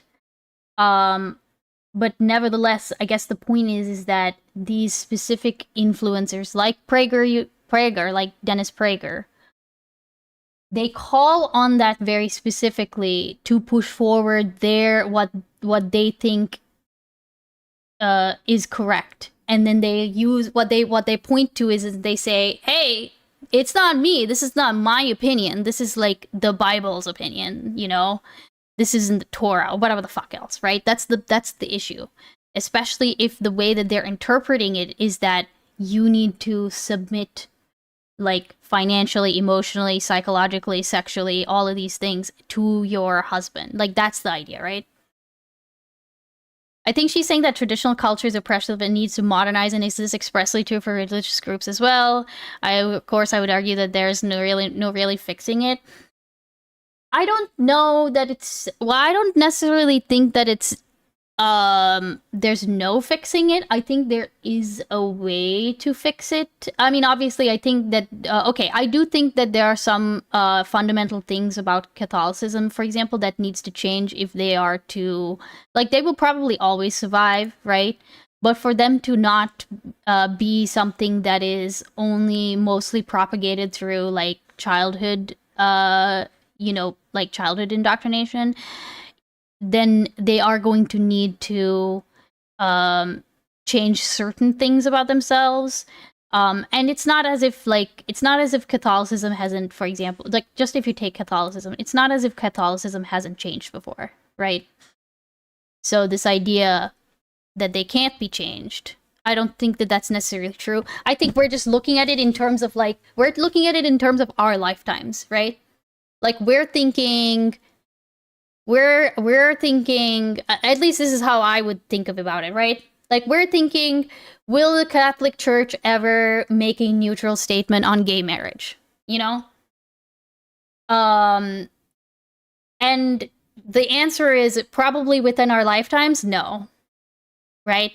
Will they ever make a neutral statement on gay marriage? Probably not. But there could be other things that they change, right? And that would be change. So the issue is that these people use religious bases for their views, but they could just as easily not use religious. They could use literally anything else. They do use biology, for example, for their views. Like, we know this, right? Women are weaker, women are not smarter, women, you don't get, the talking points about chess, right? Like how there are, way less, like, actually, is the talking point that there are no women grandmasters? Is that the talking point? I feel like I've heard that before.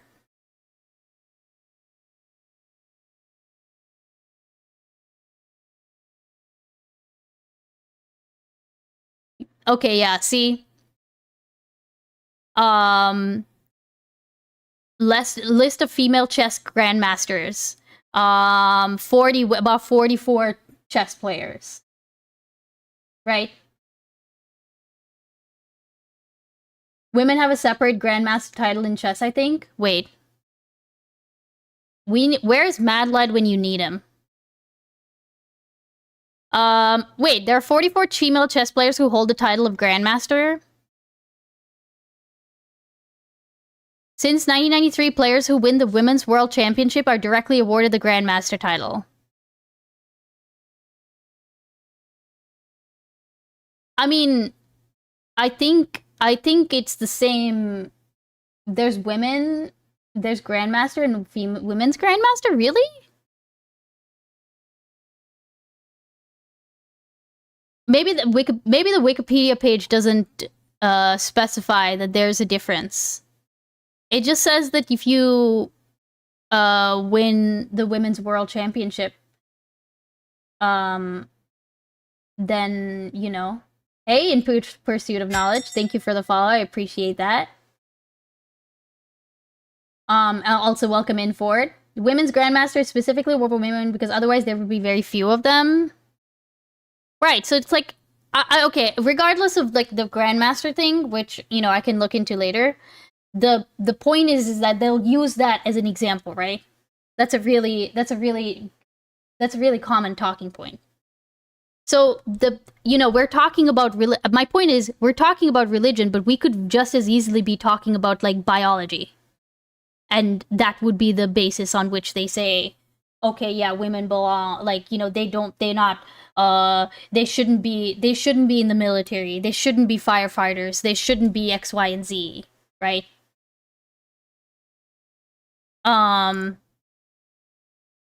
So, like, I don't necessarily want to focus in on the religion. It's just so that this is what they end up relying on a lot of the times, right?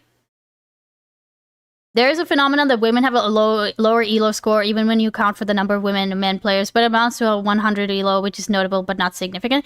This is the thing, is like, I'm not even, for my part, I'm not even denying that there are differences, right? Because there very well could be. It could be the case that just, you know, women can't stack up to men in that way. That doesn't mean that, to me, that would just, like, first of all, you'd have to get there with, like, you'd have to demonstrate that to me, you know?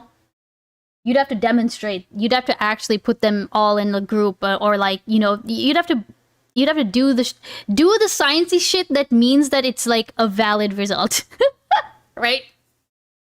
It's been too long since college, okay? It's been too long since my stats course. It's been too long since all of it. Just as long as your methodology is good, or you're looking at like a review of studies, you know, or something like that, then that's fine. But yeah. How are you doing, Ford? But okay, anyways, sorry. Okay, wait, stun lock. Get back to it. Oh, jeez. Andrew? Yeah, it's funny. This is one of the more common criticisms that's out there, and it's completely false. The Christian ethicists that I'm aware of, including the ones who go on whatever podcast like me, specifically talk about the ideas of redemption, the idea to move away from the ideas of sin, to move towards things which are no longer sinful. That is the pathway back. That's the whole point of Christian ethics, is that you're not irredeemable.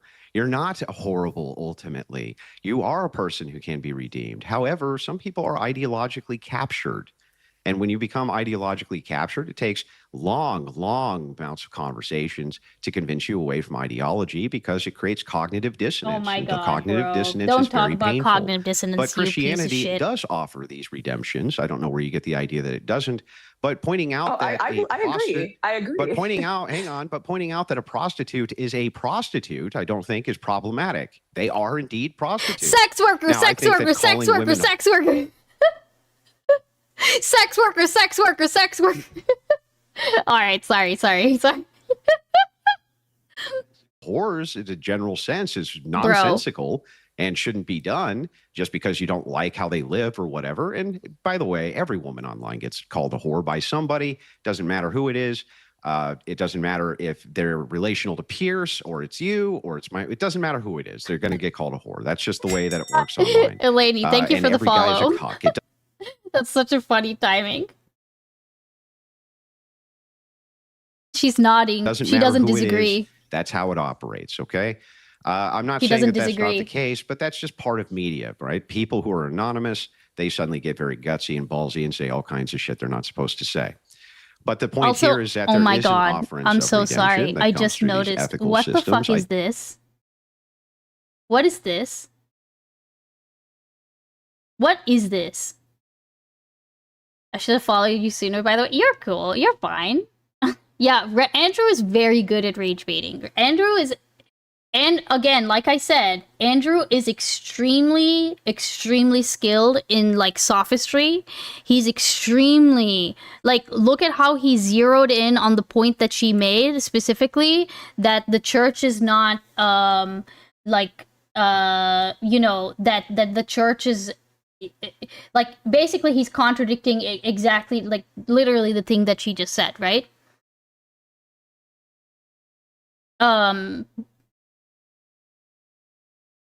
Don't know why you think that there isn't. There always has been. And I don't know why you think that for some reason, the whatever podcast hosting these ideologies for long form debates, which are 8+ hours most of the time, usually with people who are psychologists, women who are very, very well educated, who go on there to represent their worldviews, is somehow a negative to society when it's putting on display the very thing that you're talking about. What is the distinct ideology which is offering these very pathways? You seem to only be interested in the fact that, hey, you know, wait, that's the character? culture's messed up. Oh, okay, hold on. Okay, really?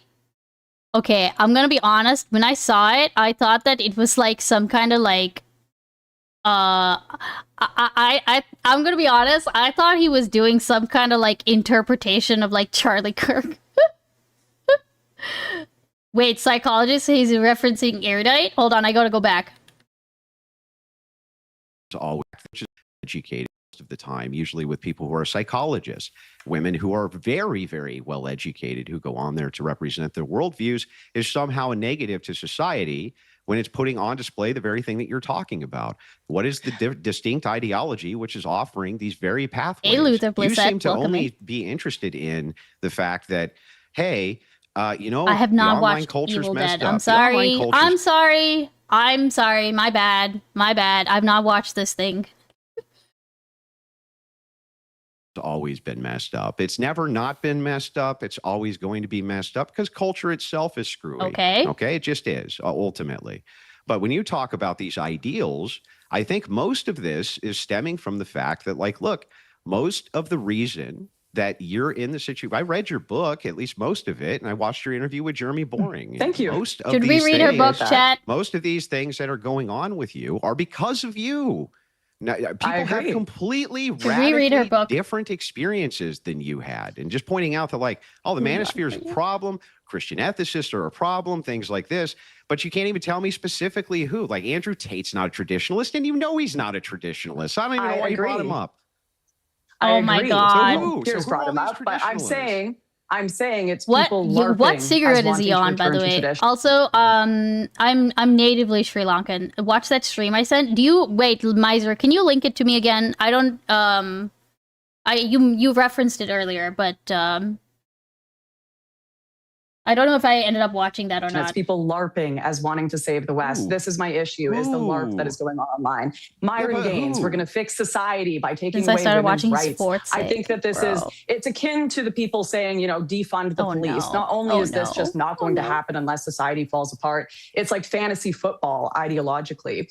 And I'm not sitting here and pretending I have a perfect life by any stretch. If you read my book, you'll know most of it is an analysis of my own poor thinking and poor decision Where have making. you, Washed Laura, up? where have you Oh my washed up God, in your Piers, life? I that's mean, so how do you fucking feel savage, now bro. as a woman about your place What's in wrong with society? you? Have you found love again? Are You you going to get fuck married me. again?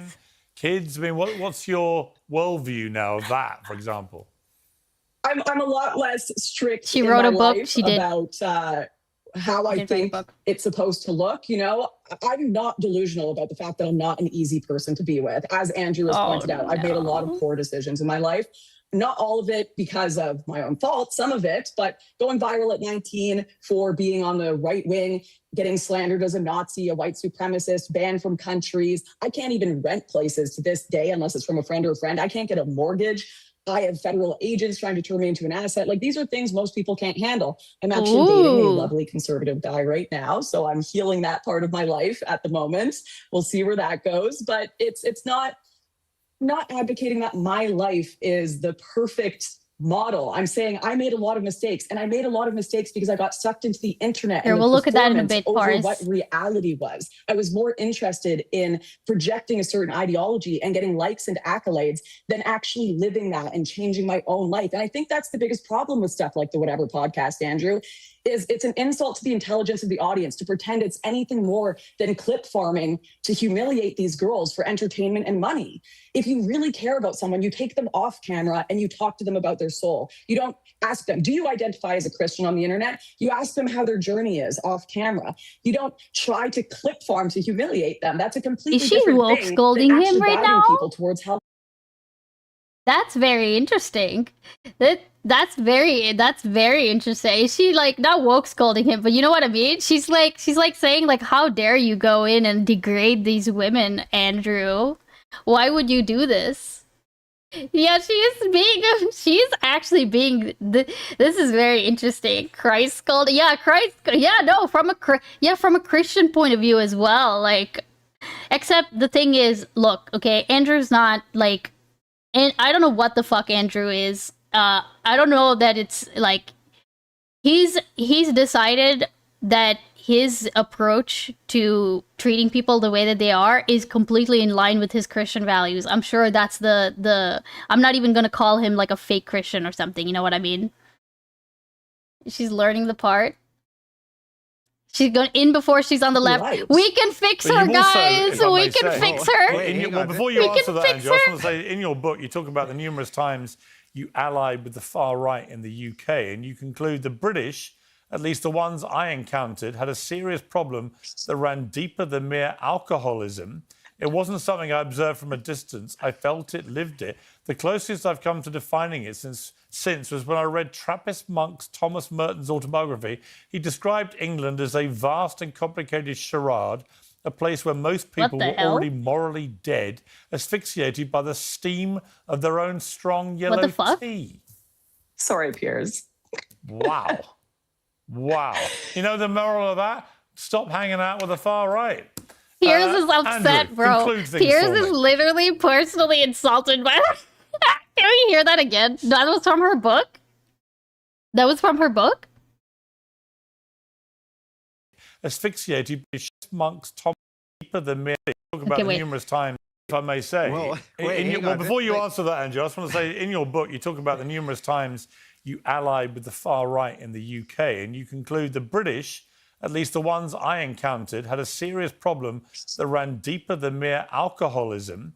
It wasn't something I observed from a distance. I felt it, lived it. The closest I've come to defining it since was when I read Trappist monk's Thomas Merton's autobiography. He described England as a vast and complicated charade, a place where most people were already morally dead, asphyxiated by the steam of their own strong yellow tea. He's so insulted. He's teasing. Sorry, Piers. Wow. Wow. You know the moral of that? Stop hanging out with the far right.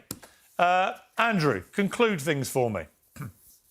Yeah, I mean, it's a self-refuting prescription. It's like, look, I'm not telling everybody that they should follow me, but there is a serious problem here that's going on that people should be, following along with, so that they note the serious problem. It's like it's still prescriptive. It's still you're still trying to make it a society-wide basis.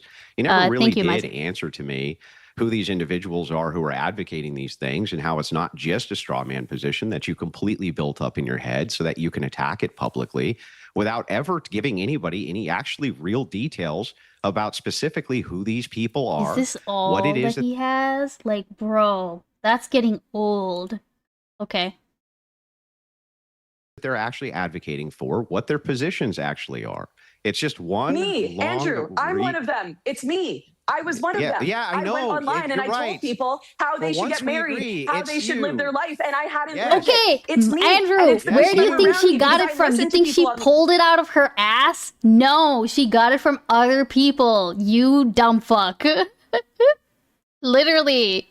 You think 19 or 20-year-old Lauren Southern just pulled out this vibe completely out of nowhere? No, she got it from other people. You idiot. I mean, but yeah, it's it's the Taylor Swift song. the internet. No, just yes. you. And guess what? Just I got you. very viral and famous the same way Myron Gaines did, the same way Andrew Tate did, because LARPing as an influencer Those online aren't doesn't even traditionalists.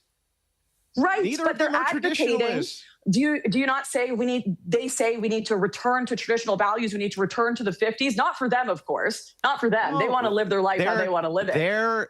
The two people that you just noted, neither Bro, one of them are shut the traditionalists by fuck their up. own admission, right? And they're promiscuous as hell. They have no religious foundationalism A swifter whatsoever. and a horse girl. What the hell are you talking about? You're talking about red pillars here, not traditionalists. Yeah, and then That's there's one. trad And the influencers second, that hang are on. repeatedly And then coming the out and second- saying, like Bernadine Who? Beauty, that it didn't work for them. I can give you plenty of names, Andrew, What but you didn't won't work for listen, and you them? just What didn't work for them? the trad life, getting married, having kids, was more complicated than they thought it was, because what people put on the internet. was ballerina farms. Finally, That's someone she's who has a actually very wealthy okay. husband. Finally, she's going in on actual actual trad influencers. But the problem though is that like people like Ballerina Farm are more recent. If I'm understanding correctly, they're way more recent iterations of this like trad influencer thing. She should have done some research into this, honestly. Although I don't know if like that was I don't know how much of that was okay. Also, we're gonna get to the end of the Andrew segment, and then I'm gonna go take a quick bathroom break, just so y'all know. Husband, so they're able to have 9-10 kids. They're able to work on a farm all day and take videos for the internet and make breakfast cereal from scratch at 7 a.m. Most people, Listen, men and women, I sculled my coffee. What do you mean? They both need to go I've out got to there. bring it. Well, I've got to hang bring on, it to an Lauren, end. by Let me your own ask you. admission. Let me ask you, Lauren. Just two quick, one-word answers. Do you still believe? Sorry, Andrew. Do you still believe in God, Lauren?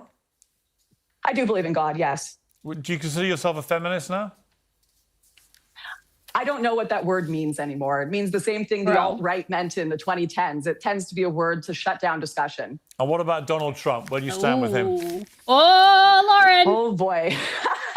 Well, the Trump admin let me back into America after a 2-year ban, so I appreciate that. But aside from that, I'm not sure. I think the right have lost a whole lot of cultural capital in 1 year. I wonder why, Lauren. And I think we're seeing a looting of empire going on right now in its death throes. I'd like to leave with your dealings with Tommy Robinson, who you call a significantly less competent Tony Soprano. I think that's one of the best descriptions I've heard of him. Rather better than your categorization of my British countrymen. Thank you very much indeed to both of you. I appreciate it. Thank you. Motherfucker. Okay, all right. I'm gonna go use the bathroom real quick, and then I will be right back, and then we will continue. We actually made through. We made it through 30 minutes of this, guys. Completely forgets why she was banned from getting back in. Wait, actually, why was she banned? Was it the flares thing? Was it the flares thing? Wait, no, hold on a second. No, this is the US, right?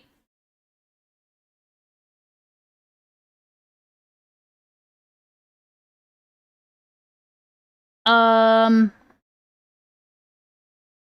is it the UK? Are you talking about the UK? Uh-oh, politics? Oh no. Oh no. Oh no. Okay, hold on. I'll be right back, guys.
Suck.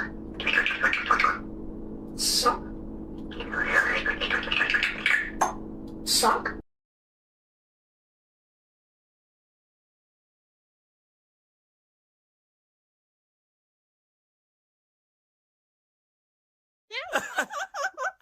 Oh my god! Oh my god!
Thank you for the 60. Thank you for the 60 bits, everyone. Well, honk, honk, motherfucker. Honk, All right, honk. let's hear it. Guys, I finally realized after people told me for 10 years that I was wrong about things, that I was wrong about this one thing, and I just think I have a lot to tell people about this, that I, someone who was wrong about it, can tell you what's what about this one thing, and also all the others, which I'm sure I'm right on. Thank you for the 100 bits, and so true, Lauren. Also, yes, ties. Okay, here's the thing, right? Yes, you're so right. If you ever see any video that is of a parrot or burb, honestly, any kind of burb doing a funny that you think would be a good addition to the 60-bit like roulette, that would be great. Welcome back. Your hair looks great. Oh, thanks. I did absolutely nothing to it in the meantime. But thank you so much for all the 60 bits. I think Lauren's in sync. Your browser and video alerts both have their audio. Your browser and video alerts both have their audio like 2 seconds delayed. What the helly? Lauren is in sync. Your browser and video. You mean like Piers? Like when Piers is talking, it's desynced? That's crazy. Can I read? Let me. I mean, I had some, like, there were some tiny amounts of, like, rendering and encoding lag from before, but I don't see anything happening now. Now, the alerts might be a Stream Elements thing, which I need to go in and change so that none of them are on Stream Elements anymore. I can't clip. I missed. Oh god. I mean, I can just also look back on the YouTube video, which by the way, just before we get into the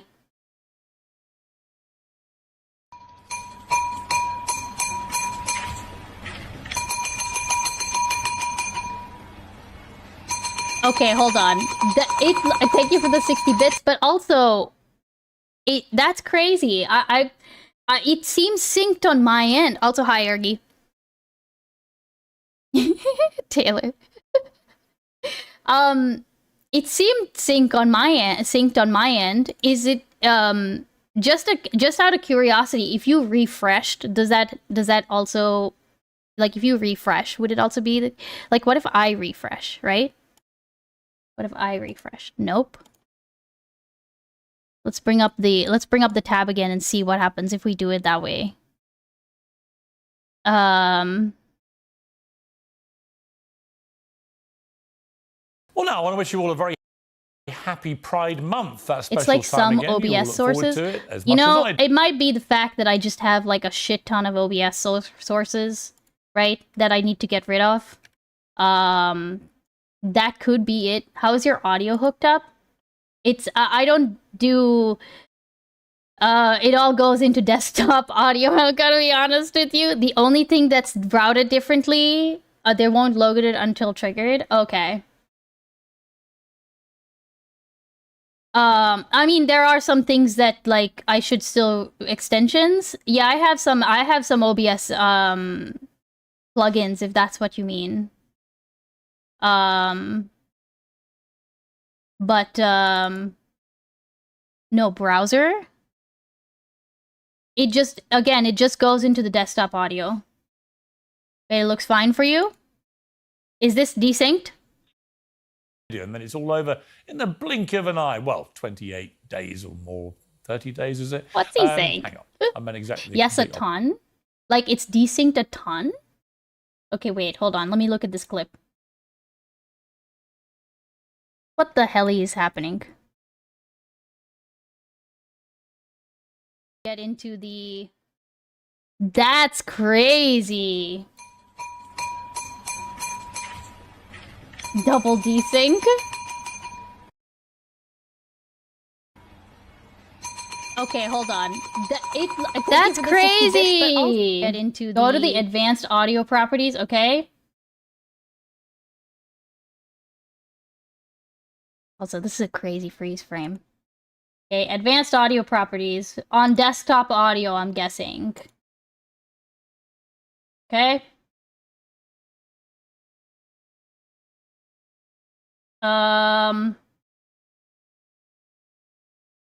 Okay, and...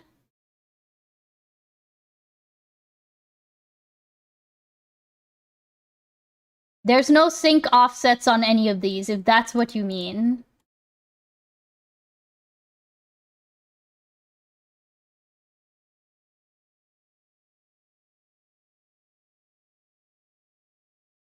Well, there is now that I'm like mousing over it and accidentally scrolling, and then there's like, you know, a couple of milliseconds. But if it's desktop audio, you could try to change it to a different audio input and then switch it back. It will refresh connection. Okay, here, let's try that. Let us try that, because that is definitely crazy. Okay. Yeah, it would make sense that it's desktop audio because the only thing that's routed differently is Lauren. Lauren's on the cable or whatever the heck, right? Okay, let's do it that.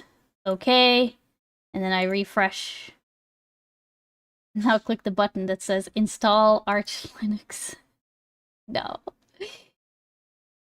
I don't tinker with stuff enough for that to be productive. Okay, hold on. All right, I'm just gonna refresh the page just in case, but then tell me if it's still the same. Well, now, I want to wish you all a very happy Pride Month, that special time again. You all look forward to it as much as I do, and then it's all over in the blink of an... You did it? Did it work? Did it work? Is it working? Did you... Is it working? Nice! Hell yeah, let's go. Thank you, I appreciate that. Was that...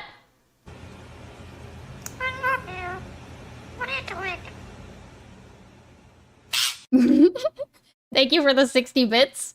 Clap. Yes, clap. Everyone clap for Jordy. Okay? Jordy gets his flowers.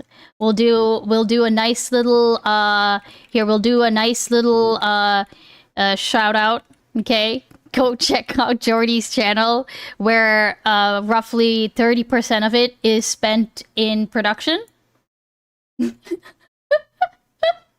It was a problem from the start of the video, but I didn't want to derail. Oh no. Goes to show breaking everything all the time is totally worth it. Well, it only makes sense if you know how to fix it, right? Alright, sweet. Very cool. Good. Okay, Special so... time. Oh, yeah, okay, alright. Have a good day. Well, now, I want to wish you all a very happy Pride Thank Month, you. that special time again. You all look forward to it as much as I do, and then it's all over in the blink of an eye. Well, 28 days or more.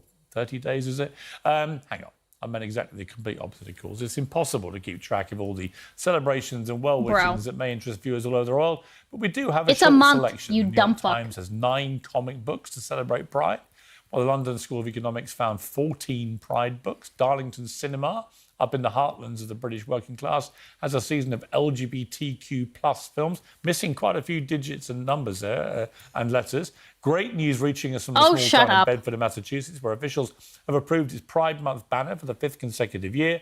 My own beloved Arsenal Football Club has taken a break from celebrating the Premier League title to celebrate Pride. Israel is enjoying one of the biggest Pride festivals in the world at the biblical site of 2 very famous cities.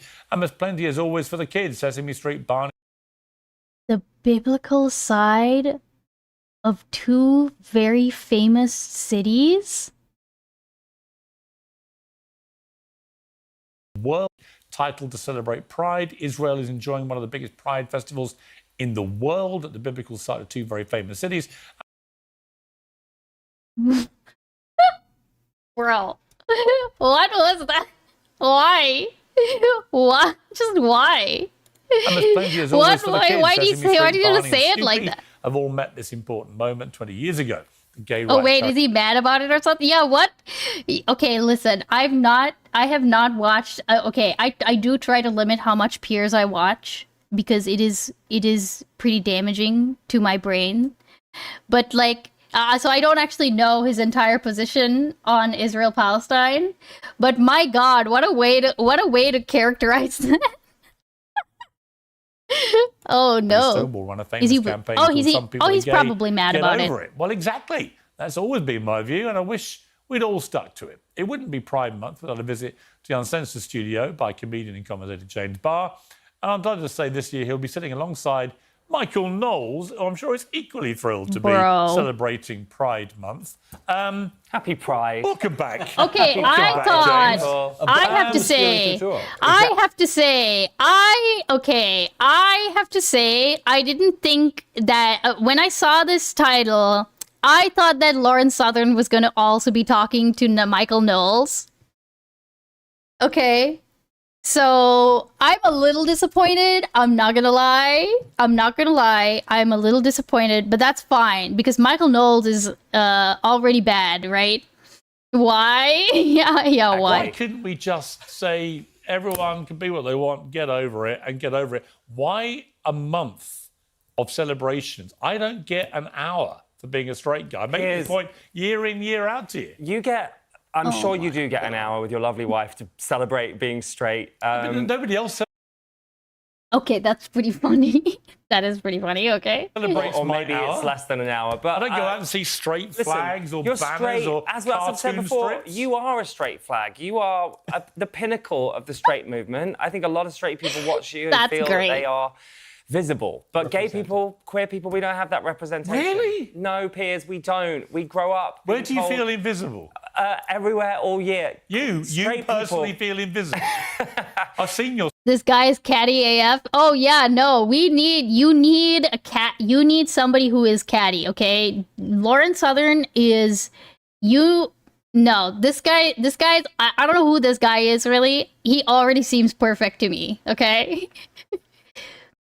Stage you know you're being ridiculous, okay? Huh? Straight people. Why'd you get a month? Why gay people? What do you mean, why gay people? Why'd you get a month? Well, it's not just gay people, it's LGBTQ plus people. You know what this sounds like? Why don't we get a white history? Oh yeah, no, 100%. By the way, by the way, that's the other. Well, okay, that is something that I. Oh my gosh, hold on. Give me a second. My brain just like short circuited. Oh right, the thing that I saw. I'll try to pull it up, but apparently some states are trying to bring in like essentially like replacements for Pride Month.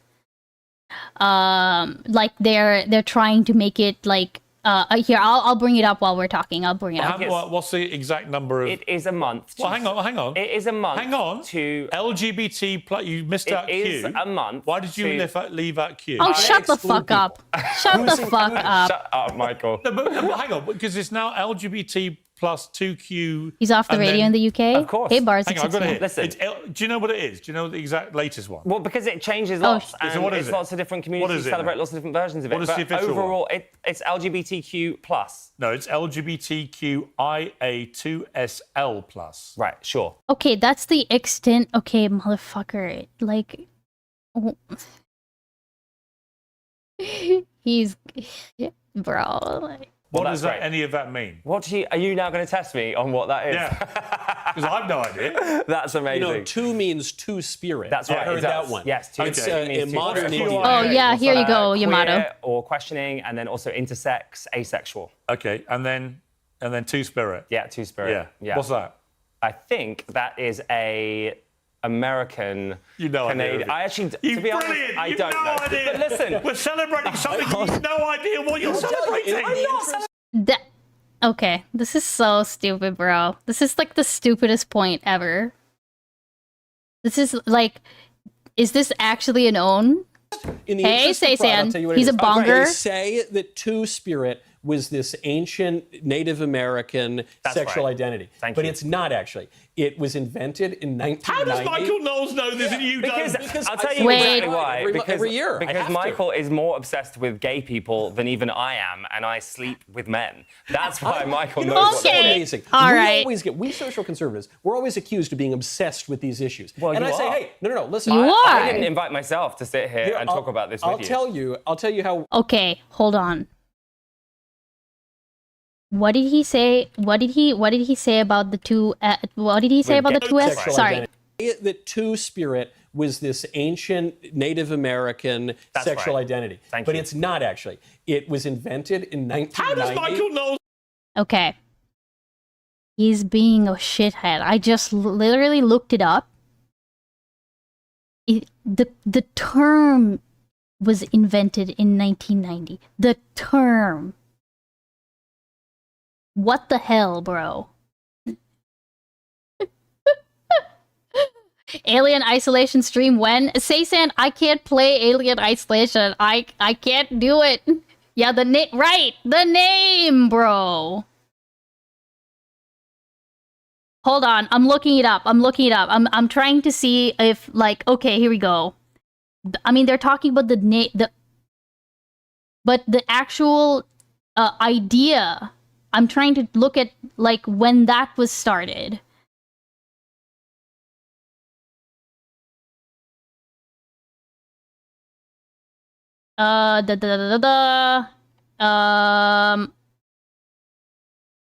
Traditional indigenous terms. When, oh my god. I'm actually getting mad about this now. 1890s. Okay, this is just stupid as fuck. I mean, this is one of those things. Okay, can I just say that this is one of those things that, okay, historical anthropological accounts. Right? And the thing is like, if you, when you go through it, right? So it's not like, it's not immediately obvious when this idea started, because for the most part it wasn't a single idea. And even just me like scrolling through, like doing my ADHD shit, like you can see criticism of the term where indigenous people are like worried that if you just use the term Two-Spirit, it's like drastically oversimplifying it. And people might not want to like utilize that term because it's that oversimplified. And then when you scroll down, you look at all of the different versions, like, or their like corresponding ideas that could fall under that Two-Spirit umbrella, right? And in some of them, look, the Klamath use this term that means that literally translates to neatly dressed. That was in the 1890s. Right.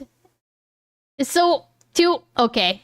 I mean, it's just so stupid. And the thing is, the stupid thing is that this, okay, and by the way, this is also, like, to go back to what we were saying earlier, like, these debates are never about understanding. They're just about making your opponent look stupid, right? Makes sense. But it's also one of those things where, like, this is a concept that isn't going to be, you can't really summarize this and deliver it in a way that is pithy and witty and like slaps it back in your face. Because you can't just say, read a book, man. You know what I mean? Like, and I'm sure on some level they know this, right? Like, I'm sure on some level they know that these things are not easily explained in a couple sentences that are funny and relatable to like your average Joe watching from home, right? And the thing is like, I don't have to understand it completely to understand that there is a concept and that maybe I should not immediately judge them off. I don't know, bro. That's so stupid. Okay, anyways. He's a paid propaganda. Yeah, I mean, they also get paid. Okay, they also, yes. And then there is also like, they get paid to look the other way, right?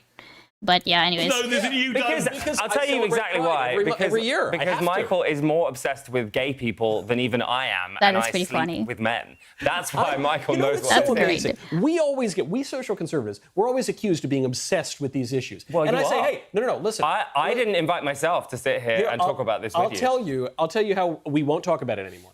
I like the way things were before Pride Month. I like the way things were for years with the men go to the men's bathroom, women go to the women's. Oh my People fucking kind of be God, quiet. bro. Happy with gay marriage? No, before that. I'm happy Oh, you when wanna we go had real way marriage. back. You wanna go all the way back? Yeah, to like 2015. When you- I when want to you go had all the way back to real marriage. 2015. Yeah, to like the real meaning of marriage. So anyway, I'm totally fine with that. And then it was the social revolutionaries who wanted to change everything. This guy And did the then right thing in not and then engaging? I just object to it and I say, hey, I don't think that's a great idea. And you say, why are you so obsessed? Why? I say, I didn't change anything. Why is it not okay for men to marry men, women to marry women? Because they can. It's like, why can't a circle be a square? It just isn't. Well, that doesn't make any sense. That's not an answer to my question. Why do you believe that that isn't okay? Because marriage in its nature is the union between a man and a woman for the purpose according to marriage, according to what it is. According to the Bible? No, according to nature. Right. See? Literally what I said earlier. This is literally what I like. Here's someone who's not even pretending to use the Bible. Just straight up. It's biology, bro.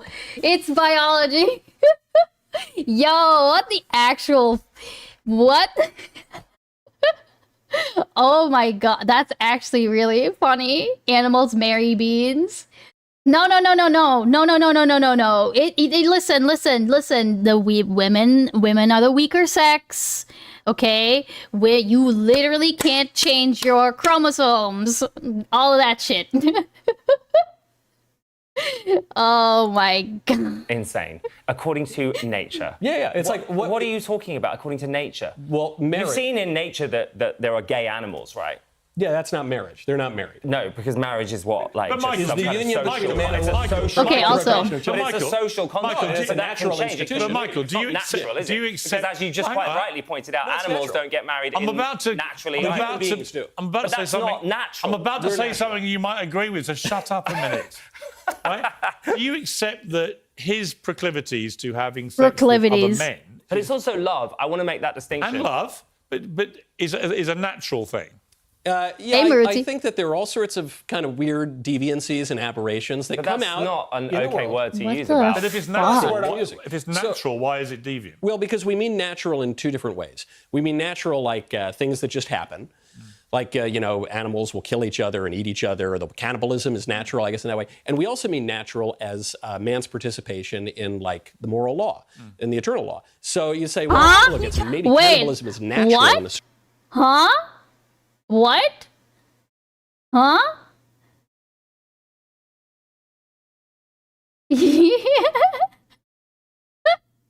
How does cannibalism just happen?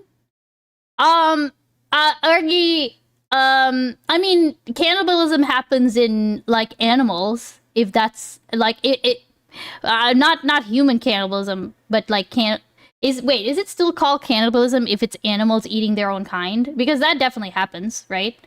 Yeah, oh, yeah, no, but, okay, if I'm gonna, okay, I know that one way for them to argue this is to say that those are, like, that he's about to do, I think, is saying that they're deviations or aberrations. They're not common. They're not commonplace, right? This guy's a fucking freak show. He is a freak show. Yeah, okay, hold on. certain sense. But really, it's totally contrary to the natural law. It's not good for human beings, so we shouldn't do it. And so I say marriage is a natural institution. All I'm But do pointing you out think is, he's a deviant for being gay? yeah, but deviant, yeah, a little bit. But that's Everybody's your a own little bit opinion of deviant. it. The thing is, Yeah. people that are homophobic, which you are being a little bit right now, No, are it's not- always closeted gay men afraid of their own feelings. No, The research don't do says it. that. Wait a Don't do second. don't do that. Don't do Okay, hold on. Okay, while that's very common, I feel like I know that there's a drawback to using that specific argument. I know that's a common tactic, right? But I wouldn't want I don't know if I like that tactic. Only like I used to think it was really funny. I think it's pretty funny, for example, to point out like, you know, the grinder usage and stuff. But to imply that they're all closeted homosexuals is like, I feel like we could be doing. I feel like we could be making it a little bit more effective, because all you would need to do is essentially you're accepting on some level, I think, that if they were to demonstrate that no, actually they are straight, then your argument kind of falls apart, right? I don't know. These conversations are so fucking stupid. Progressives nor conservatives know how to argue without just accusing the other of being a homo. Well, say Sand, I think, okay, well, part of the problem is the conversation itself, right? Earlier in this very same Piers Morgan segment, Lauren Southern was talking to Andrew Wilson about like traditional like values, right? And the whole point is that like Andrew Wilson is trying to mog her on this point of, you don't have an example of any traditional like influencers who preach that we should go back to the 1950s. That's what he's trying to mog her on, right? And the problem is, on some level, with some of these conversations, the correct way to deal with them is to not engage in their tactics, right? And interestingly enough, I was just pulling this up, but I think now, and I was gonna watch it. I was gonna have us watch it later, but I think actually it makes sense to watch it right now. Okay, so there's this video that I wait, hold on. This clip is playing. We'll play that later. But like, so there's this, and the context, just in case it's not immediately obvious, is that this is a principal. The person filming is a mother in a car. And this principal is wearing a shirt that says all are welcome here, okay? So we're just gonna watch through this, and just here we'll talk about it in a second, okay? Hi, can you tell me what's going on here today? It's cool. Yeah, well, why are you wearing that shirt today? Because I like to be in clothing. What does it say? It says all are welcome here. Do you think all parents want to see this at their school? Yep. Really? Yep. Can I have you move because we've got traffic backing up? People are trying to. I had a mother send me a note saying she doesn't want this at her school. Okay, you can send her my way. What's your name? I'm the principal. You know my name. We talked. Oh. So I need you to move because you're blocking traffic. Thank you. Have a great day. How many teachers were wearing these? I need you to go ahead and move your vehicle. Have a great day. Okay, I'm going to come visit you in the office in a second. Have a great day. I'll come see you. So okay, just so okay, so just so you know, that this lady, masterclass.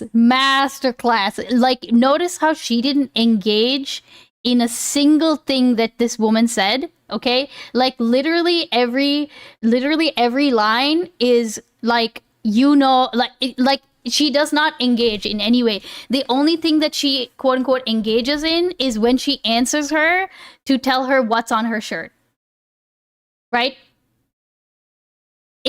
And this is perfect. This is the attitude of somebody who has literally, like, most likely talked to the filmer, the mother, before. She knows she's lying when she says some other mom reached out to her and said that they have a problem. You know, like, but the thing is that this is the type of attitude that you can really only take if you have the backing. Like, okay, imagine if like a school teacher took this attitude, right? They would have to do it, and the only way they could do it confidently is if they knew that they were backed by their principal or by their school. Does that make sense? And this is like this is the principal, so of course she can do whatever the fuck she wants, kind of, right? Like, she's very confident on this point. But like, imagine if this man took that attitude with him, you know? Like, it's not like, no, quite apart from the whole like moving traffic. Like, I think this would have been the same. This would not have been that different of a conversation if that moving traffic weren't a thing. You know what I mean? in debates and you have no real backing except your audience and performance. Well, that is part of it. Part of it is, yes, you do have the backing of your audience. You do, like, how supported each person is by the host is pretty important, right? How confident, like, it's funny because Lauren Southern doesn't actually seem like whenever I've seen her debate, like, look at the way she was, like, rolled over by Wilson, right? You know? Like, I think that this guy is, like, confident enough to hold his own, but unfortunately, he has to engage in some of these points in order to talk about it. Because if nothing else, if he can't take this tactic, right? Because it would be like, well, why aren't you engaging in the argument? You're not being good faith or whatever the fuck else, right? And kind of what you're to what you're speaking, it's like, it's not an effective way to deal with Michael Knowles. It might be a good way to deal with a bigoted mom, right? I don't know why people debate Andrew Wilson. He's super bad. I mean, it's because he keeps getting invited onto panels and shit, right? Like, I don't know that... I mean, I guess Lauren Southern did agree to show up and shit, but, like, you know, I don't know, bro. I really don't understand. It's not that I don't understand. I understand. I just don't like it. I hate that man. It's basically like if you're a mathematician, the minute you're... Wait, hold on. I need to go back to my thing. Challenged by sacred geometry crystal woo-woo person, you should just ignore them. The minute you allow them a seat at the table, you're already losing. Yeah, it's like the flat earth or like the moonlander shit, right? Like if you take them seriously at all, then you're gonna have a bad time, right? Because they know their own bullshit well enough to like mog you on those details alone, right?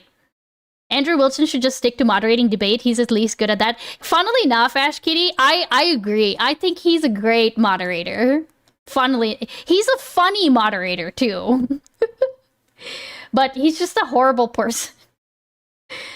The cat's kind of already out of the bag, thanks to people like Joe Rogan and Elon. Yeah, very fair enough. There's a counter in that this guy can show he fundamentally disagrees. Lauren is still trying to show she's a right-winger somehow. Yes, I think she does have she has a harder, she has a bigger bridge to sell. And it's even bigger considering that she's effectively what she's doing is she's preaching for people to leave along with her, right? Like that's what she's pitching to that audience. And so it's like there's so much more that's bundled in to what she's selling. So yes, she does have the I would say impossible is because she has to show disagreement without disagreement. I don't know if I would say impossible. I think at some point she has to start biting the bullet on the disagreement. Like, you're right in that it's impossible for her to do it. I think if she continues to do what she's doing right now, I think she'd become more like Blair Wilson, where like, that's her name, her last name, right? All of a sudden I feel like I forgot. Not Blair Wilson. Blair White. God damn. Yeah. No. It's Blair White. All right. I made a mistake. It's Blair White. I'm not trans erasing her. Okay. Yeah. Blair White. So Blair White tries to do this, right? And it's not that it's impossible because I think that overall she's still trying to she is putting out a message, but she's putting out our message and agreeing to be the heel while she does it, right? Like, y'all remember, I'm not gonna watch this, but Blair White, John Doyle, and then I don't know who else was it. It was this. Does anyone remember this panel? Where this woman up here in the top right, oh my god, it is okay. Seriously, if you can find this is actually a really good video to show just how low Blair White will stoop to, or how much degradation that she will take in service of that exact idea that she shouldn't be disagreeing, right? This lady literally sits here and is openly and like really viciously, in my opinion, like just straight up transphobic to her. Right? Yeah, no, I know it didn't stop her, but like and there's a reason why like the coverage on this is like look, Big Joel made a video on this, like Vosh, I remember this Vosh react, you know, Blair gets cucked, like it's literally because she just lets this lady roll over her. I forget Nazi Barbie's name. I don't remember her name either, and I kind of don't want to find out, you know? How do you think you could just not regress into being a Blair? Well, easy. It's not easy. It's if she does this is why I'm leaving the right. Which I understand is like, you know, that's a break. Like, basically my point is, I don't think, unless she wants to become a Blair White, if she wants to actually take her ideology in a direction, then at some point she is going to have to make a break with the right. That's my point. I don't think that this is sustainable, because she will just become another Blair White, where she gets shit on, and very specifically, and you can even see the seeds of that starting with Andrew Wilson, right? Where she says at the end, I'm an example of this. And he's like, yes, you are an example of this. Like, it's you. You're the issue. You're the problem. You, like, you know, you're not right-wing at that point, at least, at which case she would lose the audience. Oh, yeah, no, that's inherently part of it, Mr. Miser. That's my point, is that, like, the problem is that the audience that she is catering to, she's in my view, what she's trying to do is she's trying to scrape up as much of her current audience that she can to come with her as she then goes out and like builds her own audience, which is there's no world in which she's going to become a leftist. There's no world in which she's going to become a liberal. Like, she's not going to be any of these things, but what she might do is she might try to go for like an in-between, you know? Oh no, the leopards ate my face. Yeah, that's the cost of being a minority in the authoritarian party. You must sacrifice your dignity. Yes, Hybrid Heathen, the issue is that, like, you have Lawrence. Okay, so with Blair White, Blair does not, it's not that she doesn't care. I'm sure she, like, cries into her pillow and is upset with the amount of, like, the vitriol and the transphobia and this, like, I'm sure she's on some level that she's personally upset about that, you know? But it obviously doesn't stop her from continuing to do what she does. Do you remember when being a conservative wasn't only about people's genitals? Good old days. I actually have a point about that. That's a good point, Saysan. Hold on. Let's. I think that, like, yes, it is a bit sad that this is where the Republican Party is at. Because I keep seeing, like, glimpses of, like, what the Republican Party used to be. And I know certain people who are, like, they are conservative, but they're not MAGA, you know? And it's sad because there's definitely things in there, while they're not, like, that appealing to me. I can see the guiding principle, or I can even see the rationale, or I can even see, like, the need for, in some cases, but because it's being packaged in with this, like, like, this fascist shit, it's like, no. I'm saying it's impossible to remain entirely right-wing and disavow everything Andrew says. She has to take the left's points with disagree with the right-wing. Wait, hold on. It's impossible to remain entirely and disavow everything Andrew says. I mean, I think she could be saying, like, I think that she could be saying things that are more, because Andrew, for example, has a very specific view of Christianity, right? Like, he has a very specific view. And remember how we talked about before about how, you know, not all Jewish people, not all Christian people have that very specific view of like gender roles, right? You can absolutely have or their opinions about gender roles aren't so much influenced by religion as they are by culture, right? So so I think Andrew specific, like, you know, I don't know, I don't know. I think that you could still be on the right. It's just that it's difficult to do that, and it's difficult to do that if all you're getting pitted up against is people like Andrew Wilson. I guess that's maybe part of it. Okay. There will be some coalition that includes both liberals and libertarians. Maybe Lauren will fit into there. Name one, soy point. Okay, all right. Let me scroll through. I love your shirt. Thank you very much. That guy doesn't exist. I hope you have a good stream. I see you're streaming. Andrew has a very simple view. It's just a hierarchy from which he looks down on everyone else. Also, people. Okay, listen. Seriously, people. If it, that, by the way, that guy doesn't exist on YouTube. He does like conservative call-ins in the evenings, and they're actually great. You should definitely go watch that. So, highly recommend. Okay. All right. Okay, let's keep going. What is happening here is that I'm learning so much about you are myself. afraid of your own closeted homosexual You know what's feelings, amazing and that's Oh why you're yeah, saying it's sorry not to go natural. back to that point. Sorry, I know this was the stun lock on this, but like I don't know if you should go with that argument. You know, I don't know. I just don't think it's effective. That's the other part of it.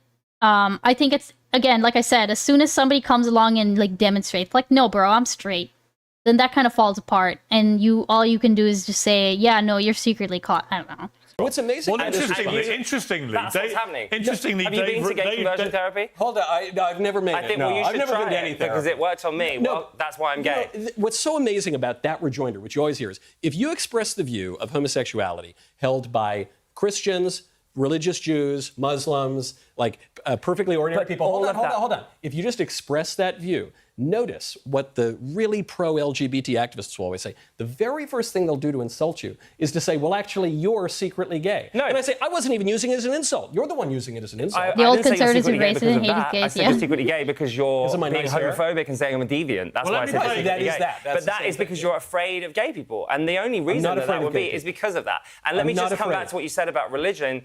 Leviticus, which is a chapter in the Bible that most people are drawing on. It's a book of the Bible. A book, sorry, chapter, whatever.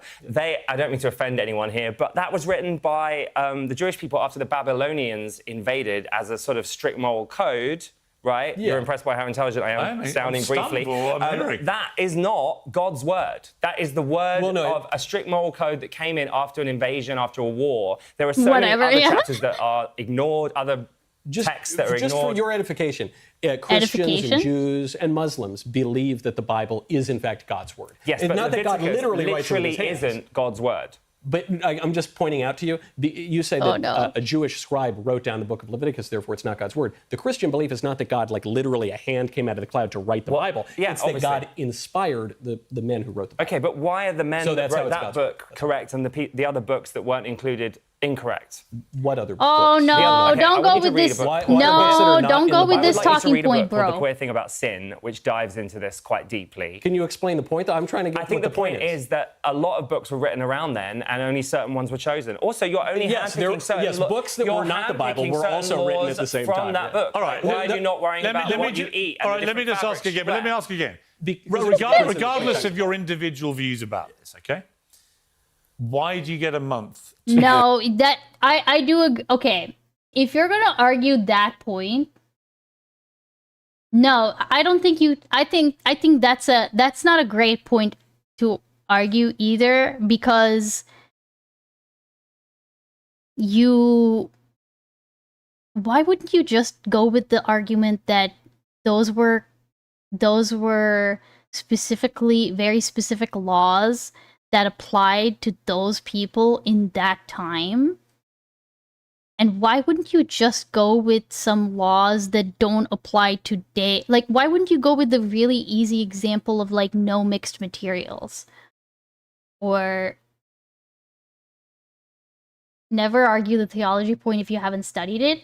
Well, it's worse than just the theology point. It's very specifically this point of there are some books that weren't included in the quote unquote final version of the Bible, but not everybody. Okay, hold on. You're just dealing with like a whole can of worms because not all denominations of Christianity believe the same thing as far as that goes in and of itself, right? I think it's just easier to mixed materials is actually an allegory warning against heterosexual marriage. Michael is Catholic. He doesn't know shit about the Bible. Damn, Eon, that's a harsh cut, bro. I don't know. Like you would just go with something that's already in the Bible, like eating shrimp or some shit like this. No, the thing, no, Philo, okay, listen, Philo, this is part of the issue, right? Part of the issue is that Michael Knowles is really good at, again, it's the exact same thing as the two-spirit thing, right? Where or very similar thing, not the exact same thing. What Michael Knowles is really good at doing, and also Pierce, by the way, is also very good at doing, is making it look stupid, right? By painting it in a particular light or using particular words, and then even if you have the facts, you look dumb and weak as like in comparison, because you're the one sitting there going, read books, guys. About why don't you listen to Bible scholars, guys? Like, you know what I mean? Also, Nuxie, welcome in. Like, you're right that he is correct, but like, he doesn't know anything about whether Michael Knowles even accepts that, right? That's part of my issue. The second thing is, like you said, like he was just able to kind of like brush it off, and nobody in the audience would know any different. I don't know about shrimp, but Leviticus uses the term abomination to describe gay intercourse, but that same term is also used for eating birds or lizards or any animals that does not work on 4 legs or something like that. I think it's, hold on. And I could be wrong. I mean, I don't make this argument myself, right? Sorry. Eating shrimp. I thought it was like in the Bible. Is it shrimp? Is it like... Oh, here we go. Leviticus says that Israelites should only eat aquatic creatures that have fins and scales. So basically, like, all shellfish are detestable. But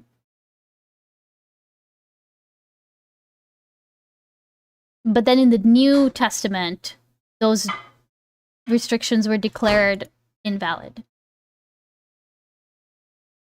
But that's saying Israelites, right? Yes, it is Shoop the Whoop, but that's part of the way that I would argue that is exactly that. Like, this is a very specific moral code that applied to the ancient Israelites.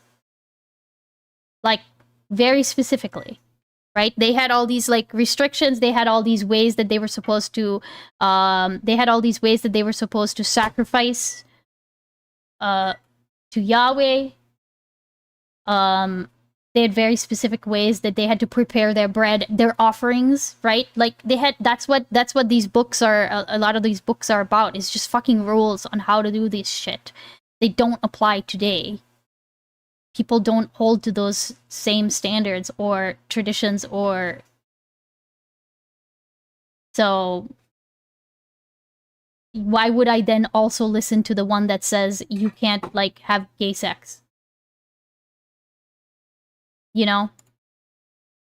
Go on about being gay. But why do you? It's not a month to go on about being gay. Have a day, have a Pride Day, but why a month? We have lots of different Pride events all over the world. I think it's an important month because it shows people that we're okay, we're allowed to exist, and that the world supports us. Yeah, but surely you've reached a point now where this is no, general... we haven't, because there's idiots like I'm Michael much sat more... here. Listen, bless you. And listen, I'm a fan.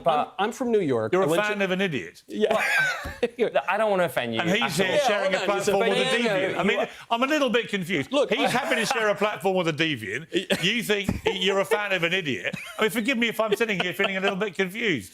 Listen. So, wait, now you're confused? Does that mean that you are part of the LGBT? Not about my sexuality, no. No, listen. He's not accused. I've never harboured any indecent...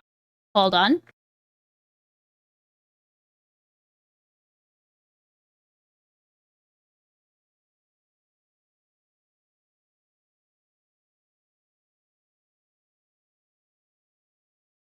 Wait, you guys aren't offering a lamb once a week to appease the Sky Dad? Ooh. Is that what I was supposed to be doing all this time?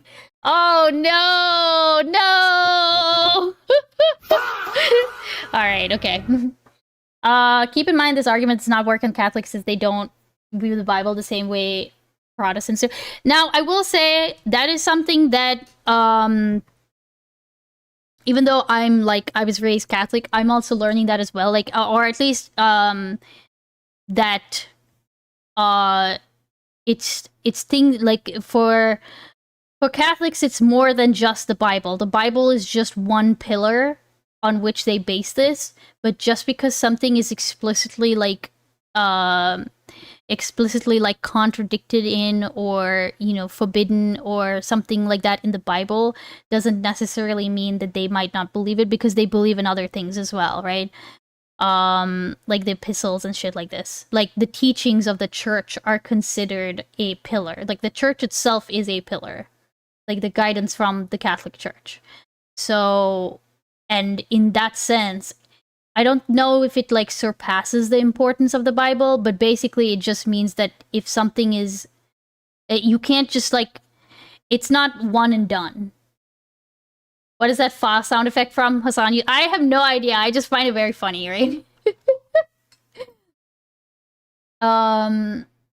If you're a Catholic, being gay is a no-no, but it's up to the person to decide if it's not enough to them becomes celibate. Well, the way I've always also understood it is because there are definitely Catholic people who will there will be Catholic gay people, but what they'll do is they'll go ahead and acknowledge that they can never enter into holy matrimony, which is like that very specific oh my god, I'm blanking on the term. Why am I blanking on the fucking term?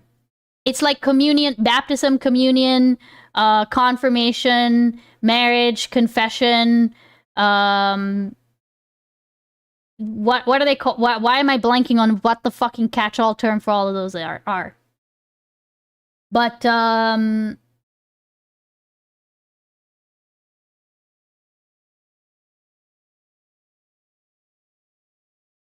sacraments. Thank you, Big Bag. Thank you, Big Bad. I was about to Google it. I was like, holy shit. Yeah, the sacraments.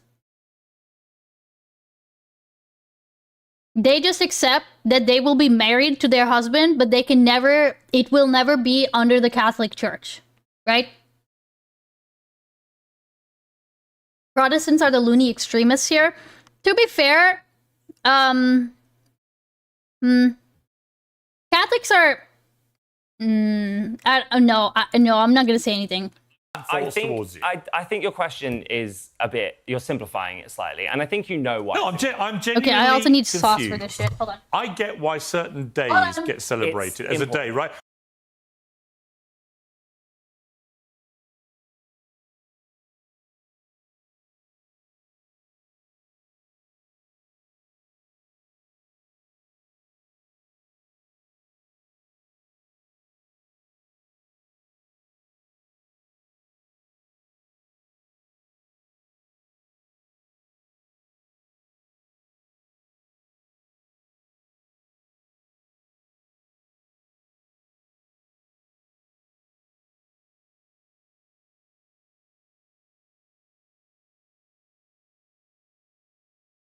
All right, sorry about that.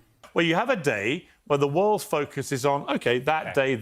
And there are many, many, many days like that. And I'm all in favour of that. That's fine. Right.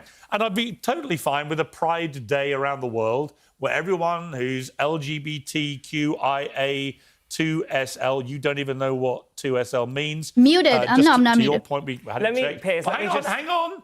It's a term used by some indigenous North American people to describe individuals whose spirits are a blend of both masculine and But feminine it was traits. invented in 1990 by a woman who said it came to her in a dream. Right, to me, it's a totally modern thing. to me, a lot of that lecturing and stuff is complete nonsense. Let me just speak to my and as always, you know, when people talk about things like two-spirit, whatever, and I start to say, well, I can identify as whatever I want, and I do the old, okay, I want to be a two-spirit penguin, and then you all go, bro. oh, that's ridiculous. But here are you supporting a month, celebrating a series of terminology which you don't even know what some of it means. As a gay man, I'm supporting anyone in the LGBTQ plus community. Why would you exclude the two-spirit? Anyone, Yeah, I don't know why that was excluding the hybrid. You're trying to like cancel me within my own community. I know what you're doing. I think there'll be a shock.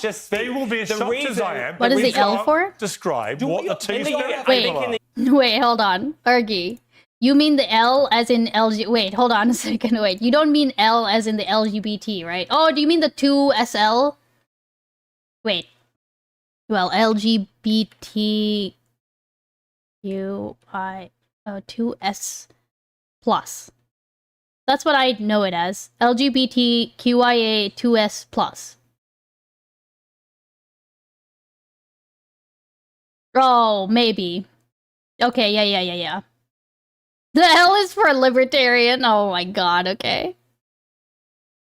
Alright. In the UK, we don't have two-spirit, so I'm not completely across that. And I don't... Would you like to apologise to the two-spirit community? Would you like to apologise to the two-spirit community? Why? Because he supports them. He's including them. Right, great. I've included them. You haven't. The L is for Lauren Southern. What do you want? What do you want Would you me like say to here? apologise? Can I tell you to the two-spirit community for not knowing what they mean? Yeah, sure. I apologise to the two-spirit community. No, for don't not play their knowing game. What that means. But do you accept, but I would like to understand. But do you accept this is part of the problem? That we're spending a month celebrating stuff which you can't even explain what we're celebrating. No. Let me get a word in. And the reason that I don't understand what it is because people like you are just shouting over LGBTQ plus people who are trying you wouldn't have understood it however long I gave you. You're literally still shouting You at me. wouldn't have known however long I gave you. Can I tell you He why was I on think top at Pride first, Month is but now... important? Yes. I think it is important because when I grew up as gay at school, I lived in Section 28, which was a law in the UK that banned teachers or anybody discussing Here's this gay too people. woke So now. nobody knew what gay was. So when I was bullied for being gay, and people still get bullied all the time in the UK for being LGBTQ+,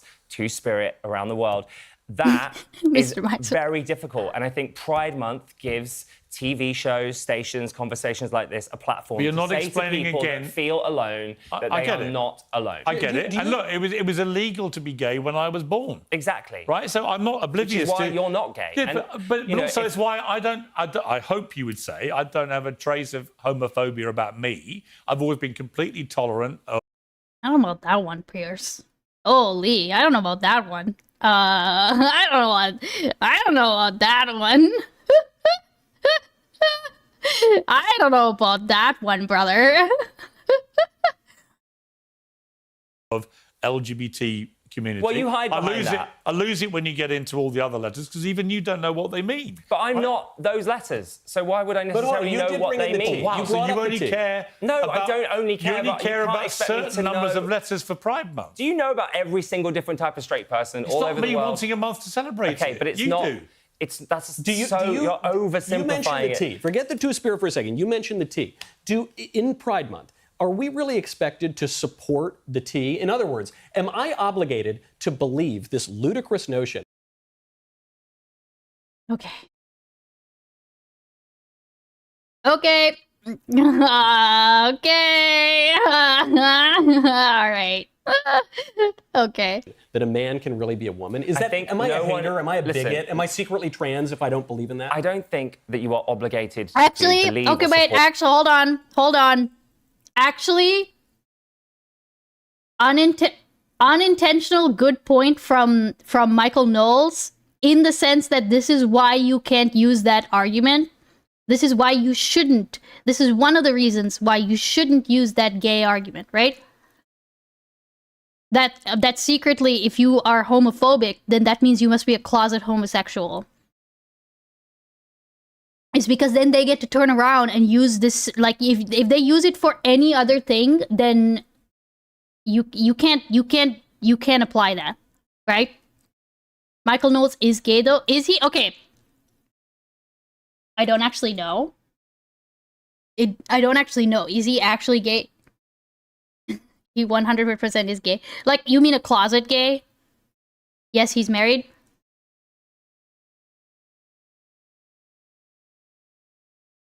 I mean, I'll take your word for it. I don't actually watch that much of not Michael Knowles to like. Oh, and also my gaydar is really bad. Gaycation enjoyer. Yeah, apparently he's a gaycation enjoyer. Also, a crack baby Jesus 69. Crazy name, absolutely wild name. Thank you for the follow. Michael Knowles isn't a human. That's great. Or anything if you don't want to. Great. But I personally do. But publicly I have to because pride is everywhere and you no, get a whole you literally month. don't. There You are spend your signs entire all He over has the to, public Jordy. square. He has to. Everywhere. There are lessons in schools. There are commercials on TV. Would you mind if we had a straight day? No, I wouldn't mind at all. What if we had a straight year? You do have a straight year. But if you want to have one So specific... if I went out and had a lot of flags celebrating... I'm fine with that. Straight Does he day. think that was... Wait, does he think that was a... Does he think he got an own with that one? Would you probably be fine with a straight year? You do have a straight year. Good. Looks to peers. Looks to peers with, like, the stupidest shit-eating grin on his face. Like, seriously. I wouldn't mind at all. What if we had a straight year? You do have a straight year. But if you want to have one So specific... if I went out and had a lot of flags... He's so fucking cheesy, bro. This is so... Bro. That's crazy. Celebrating. I'm fine with that. Straight you know day. they did that in the US and no one showed up. It Really? bombed. I think it was Washington or somewhere else. That'd be They quite had funny. celebrations. You should have gone. This is Mom, I didn't get he invited. said They all I thought could was use gay. the Xbox. This is my problem with the Pride Month. Right. Is Pride is like the queen of all sins, and now the sin of all queens. Some might say. What? But why does one have to have pride when you could just say, look, it's a crazy world. People sometimes do some aberrant things. We all. What the... Oh my god. I'm gonna lose it, bro. What the hell is this? All like Cole Porter and Noel Coward. Why, in other words? Why is what I'm doing aberrant? Sorry, abhorrent. What are you talking about? Because men, the natural Why do end you of think that? the natural and end why of are you a man. sexualizing love? Here, I'll tell you so what. much. That's why I'm saying you're in the closet because you immediately think of gay men. Sex Two involves gay- love. Wait, in you the think of best two gay cases. men and you immediately jump to deviant, abhorrent. Like really, what we're talking about is love. Okay? No, you decide to take Actually, okay. I think okay. No, let me think about this. I actually want to go back just a little bit just to hear how he framed this. Men. Sex involves love. Wait, you think of two gay men and you immediately jump to deviant, abhorrent. Like, really, what we're talking about is love. Okay? You decide to take it sexual. I'm not talking about I think sex. gay stuff You is are. sexual. Is that not? Am I wrong in So why believing do gay stuff? So when I has think about something you to and do your with sex? wife, do I immediately jump to that being sexual? That is a sexual Do you look at relationship. Minnie Sex and is what Mickey Mouse defines- and be like, oh, they're actually definitely having sex? If they're married, then sex is involved. So when you yes. look at Mickey and Minnie Mouse, you think they're having sex? Is that Well, what's happening? they're mice. They're Is not there- people. well, I don't know their but if age. you were I to don't know if see- they're legally married. But if you were to see them celebrating Pride, you'd be offended and Yeah, you'd say, how dare they? You ask, why do I say it's deviant? I'm not saying it. I'm not like Well, no, I asked you. It is a you're good not point. offended when you see It is a good point, but I think that the point should not be the point should specifically be limited to this. Like, this is the scope that it has to be limited to. As soon as you extend it into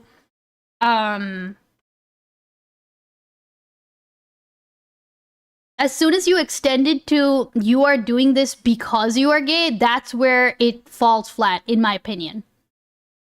Right? As soon as this was actually quite like a masterful play in the sense that he managed to show just like the hypocrisy, I guess. But you can't. I don't think you should be tying it to the fact that he's a hot closet like homosexual or something like that. Okay, hold on. I just need to wash my hands really quick. I'll be right back. I'm not even like.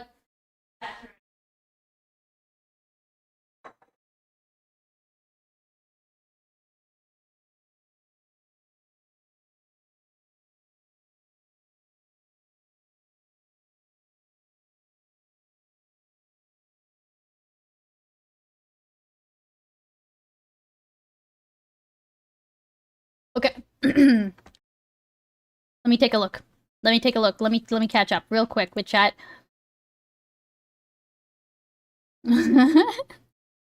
If there's married sexes involved, I think Andrew Wilson would disagree. Damn. Sexual relationships are about sexual property relations to him. That's it.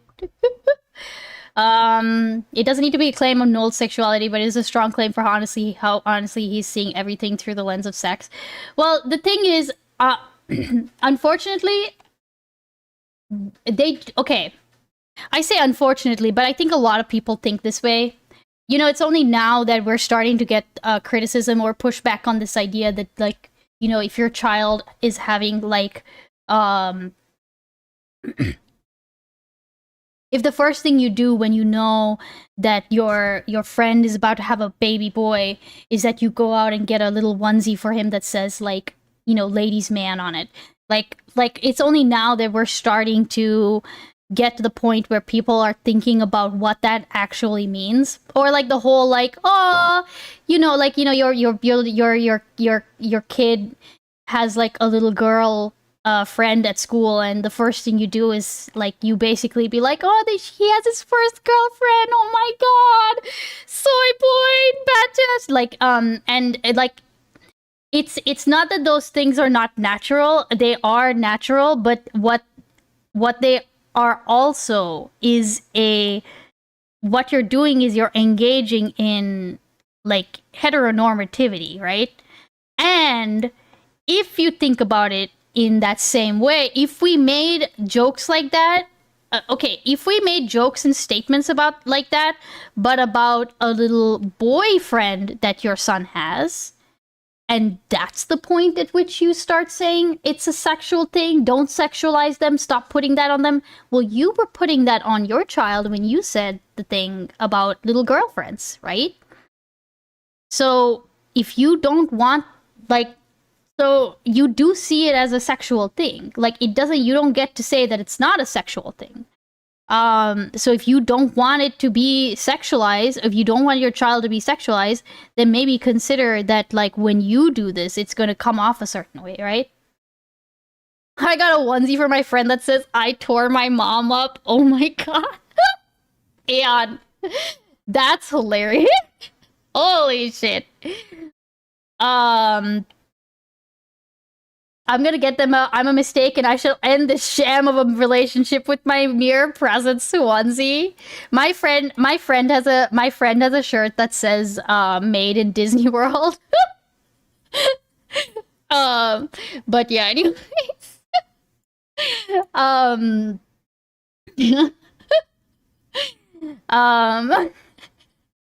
think it's funny. Okay, anyways, but yeah, like this is unironically good point, good angle from this guy. Straight saw but you would be offended when you saw two straight relationships, because like marriage, straight relationships are normal and good. You are just repeating yourself. You're not answering my question. I am. Why are you sexualizing two men in love who have sex? Why? Because that's kind of what defines it. But that's not what pride is. Oh We're my not god, saying, you're oh my right, god, look. Jordy. Like, that's all he thinks it is. He thinks it's all about the butt sex, bro. Listen.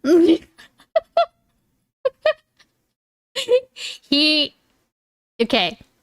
Listen, I'm not going to say he doesn't fixate on. Hi. Can I help you? Love is just when you put your penis in. Yeah, apparently. Okay, come on.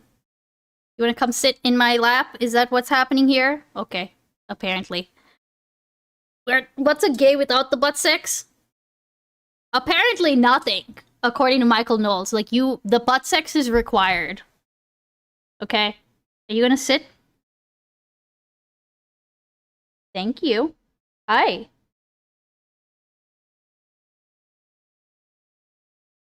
He's being very sweet. All right. We're all having sex. We're all fucking each other. That's not what pride is. Well, that pride is how the pride parades actually do generally play out on Main Street. Pride is literally saying, like, there's like leather and weird spankings and things. Oh my god! The straight community do that as well. No, we don't have. Yes, we just acknowledge we don't have parades. You are joking. Straight people have so many kinks. We do not have any What's your spank porn parades category? ever. What do you watch when you're watching? Guys, straight people don't have spank parades. Okay, this is how you know. This is how you know that Michael Knowles has never been like he's never typed those terms into a porn website and not added the word gay to the end of it, okay? And now look, you're making me do the joke now. You're making me do the joke now. Yeah, no. Now I'm actually thinking. Now I am actually thinking that there might be something here to it. But like, okay, the thing is, no, okay, I still don't think that like that should be your first. I don't think that that should be your first argument. You know.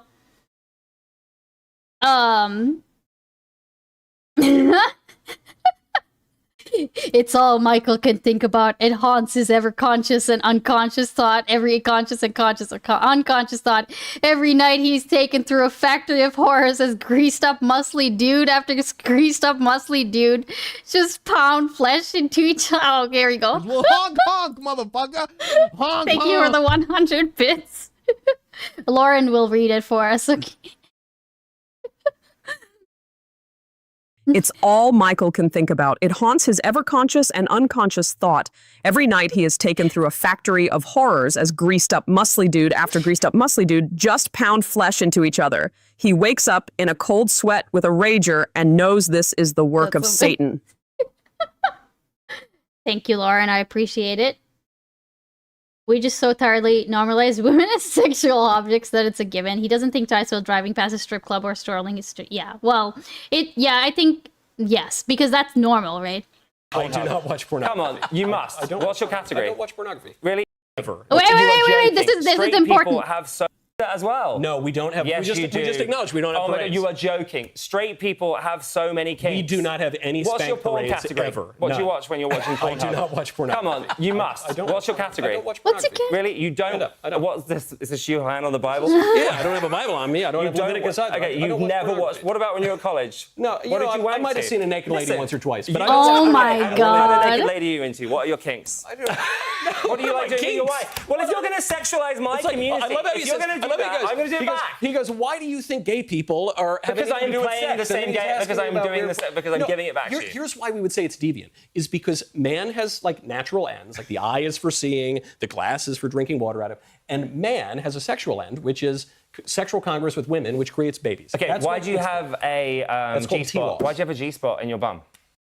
Oh, this is what, okay, hold on. I don't. No! You actually do. That is scientifically proven.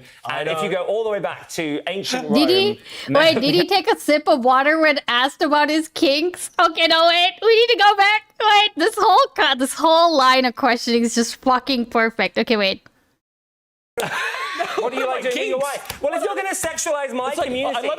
Wait, I think we have to go back and look. Me, I don't have Leviticus either. Okay, you've never watched... What about... I think I might have got... No, it's fine. We're just moving on. I've seen a naked lady once or twice, but I don't watch pornography. Okay, and what kind of naked lady are you into? What are your kinks?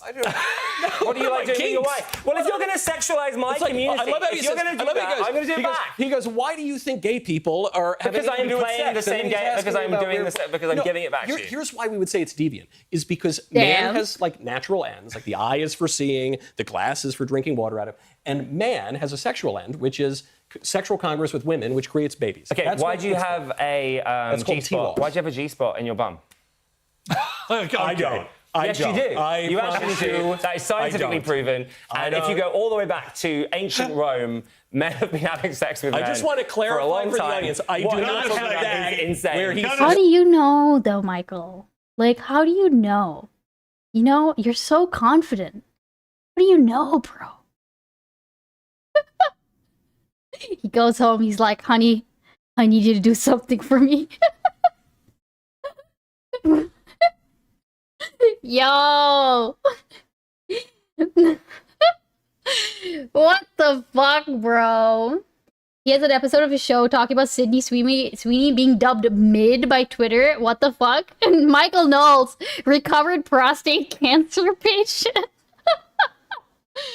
He's scared It's so funny. How do you know, bro? What you are talking about is the literally TikTok clips not from this true. are going to blow up. I You just are want to say literally that. lying. You're like missing out on so much. You could be don't doing. have a G-spot. Well, you do, and your wife don't. and you should enjoy Well, playing. let me just conclude things by saying, But again- James, I have no problem with who you have sex with. You can have sex with whoever It's you not like. about sex. Or who you, Stop bringing it or back who you love, to sex. or who you love, Thank or who you. you want to marry. Spoiler warning: you don't have to explore it with a man. Yeah, spoiler warning: you can explore and enjoy it all by yourself. Okay, and look, you don't even have to tell us that you were wrong, or that you just don't mention it in the future. That's it.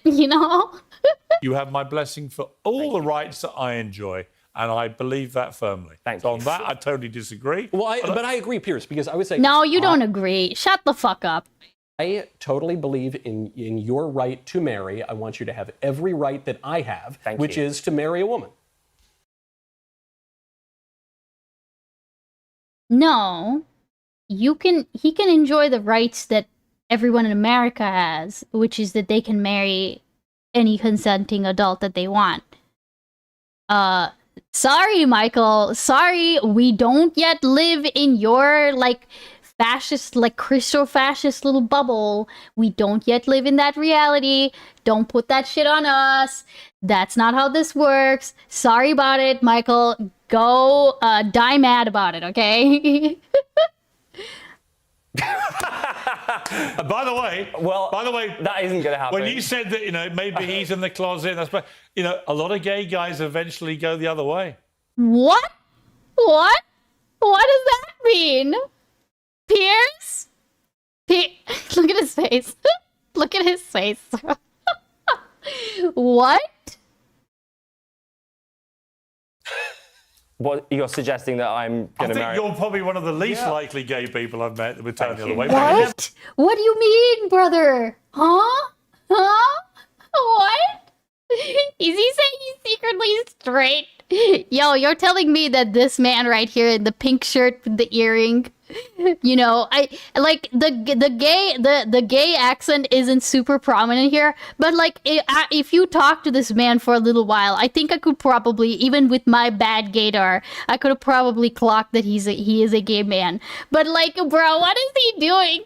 Does Pierce believe bi people exist? I guarantee you that he thinks that bi people are just they're just people who have been convinced by society to go outside of their nature. That's my guess.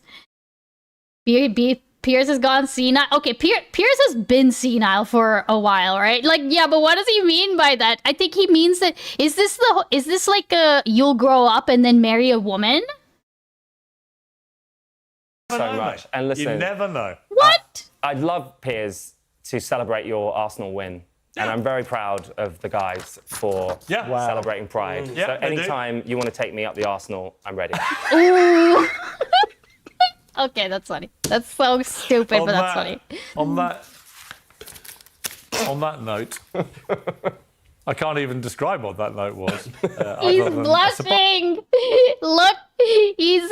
Wait, hold on. We're gonna watch. You know what we're gonna do? We're gonna go back to where we saw it.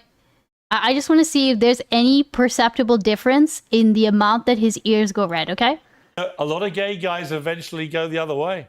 Oh wait, hold on. Sorry. I'm gonna take a screenshot for posterity, okay? All right. The closet, a lot of gay guys eventually go the other way. What you're suggesting that I'm going to marry? I think you're probably one of the least likely gay people I've met that would turn the other way. But you never know, much. mate. And listen, you never know. I'd love, Piers, to celebrate your Arsenal win. And I'm very proud of the guys for celebrating Pride. Yeah, so anytime you want to take me up the Arsenal, I'm ready. Okay, I'm gonna give him a second. On that note. Okay, all right. I think this is good enough. We'll have a couple of screenshots. I'll pull them up. I'll put them up on stream. Okay. I just want to see. I can't even describe what that note was, other than a surprising note. On that note, I will draw this debate to a close. Thank you both very much indeed. And happy Pride Month. Happy Pride. Happy Pride. Let's just, do you want a Pride hug? Yeah. Hey, go on. Pride Hug it out. handshake, man. Pride. Hug it out. Have a hug. Come on. Oh! Yo. Hey, yo, Guys. what the fuck, girl? Yo. What the fuck?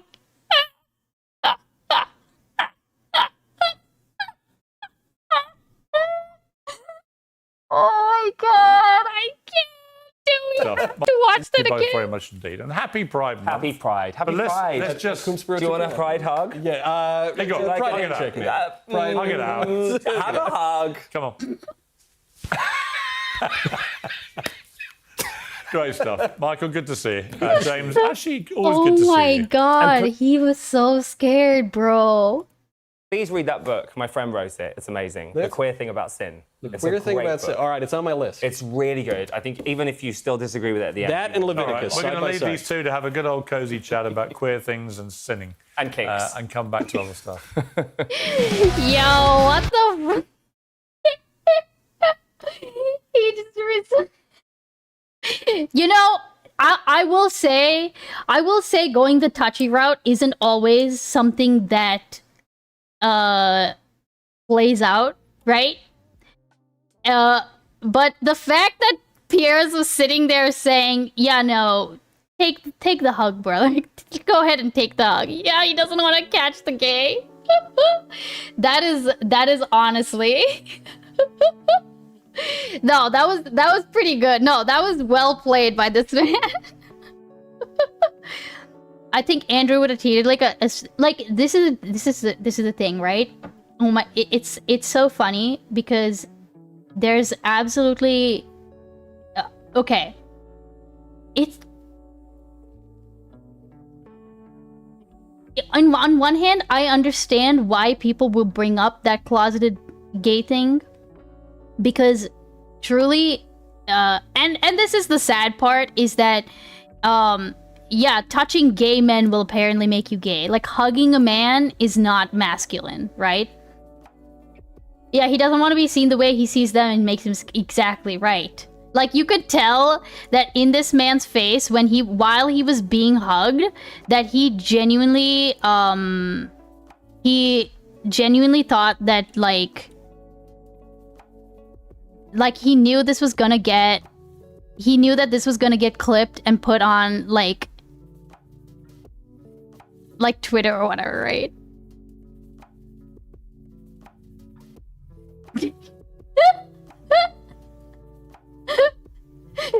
You know? Yeah, he did a quick cross in his mind, you know? He probably went and like washed himself after this.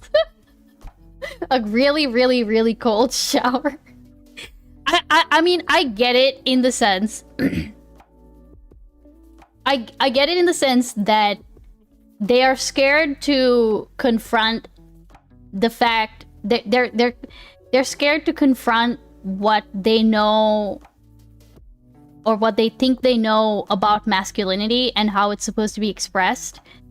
And they're worried that if they express it in any way, that it would lead down to that road. And I think the problem is that when people do that, sometimes when previously straight men do that, they do realize that their identity was a lot more, or sorry, they're like, it's a lot more fluid than they thought it was, right? And that actually this feels way more natural, right? So I think that the trend is definitely there. But again, like we saw Knowles do this earlier, as soon as you transfer it to one really good way to do it, to show the weakness in that is to transfer it to like a trans argument, and then that works. That doesn't work anymore. Also, yes, he did have a magnificent opportunity to like out-riz this guy by leaning really into it. And because he didn't do that, it's just great, dude. This picture is so, this whole little hug part is just so... Here, let's even speed it down a bit.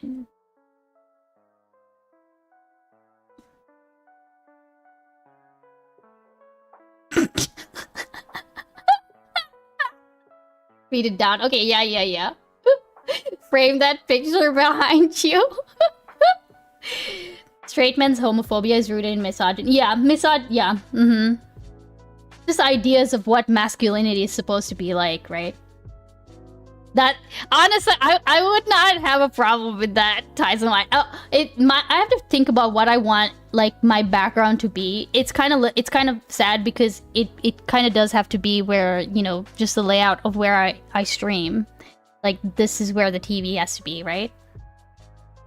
So really what I would want to, like, what I can influence is, like, this little area right here. Frame it on the TV stand. Yeah, like where Biden used to be. That's crazy, bro. Well, that was a very good watch. Appreciate People Sitter for bringing it to our attention. It fit right in with Pride, honestly. Okay. What else did I want to do? Okay, so... Now...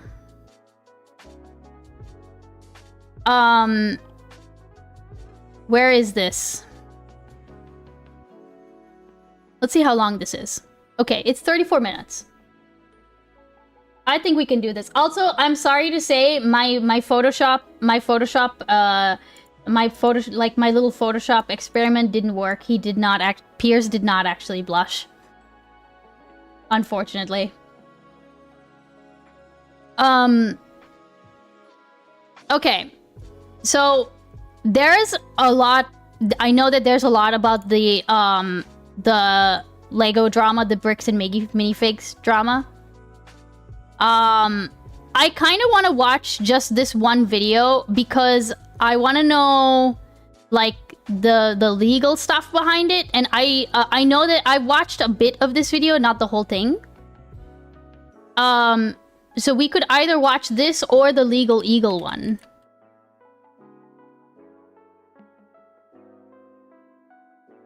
Oh my god, it's 50 minutes, bro. I guess at this point, a lot of people... You watch both episodes of the original? No, Jordy, I watched the first one, and then some of the second one, but not all of it. Okay, the problem is that there's so much to keep up with. And I already know that essentially at this point in time, I don't think that they have gotten to a... I know that there's like some... the problem is there's so much that if I tried to go over all of it on stream, I would never get through it, right? No Legal Eagle, I despise him. Oh, really? Why? The thing is that... I kind of want to know just like the meat and potatoes behind it. Because I know that there's like lots of hijinks that Reckless Ben himself are doing. Moist recap is decent. I've heard good things about the... Let's see how long the Moist recap... It's not that I want a short one either, right?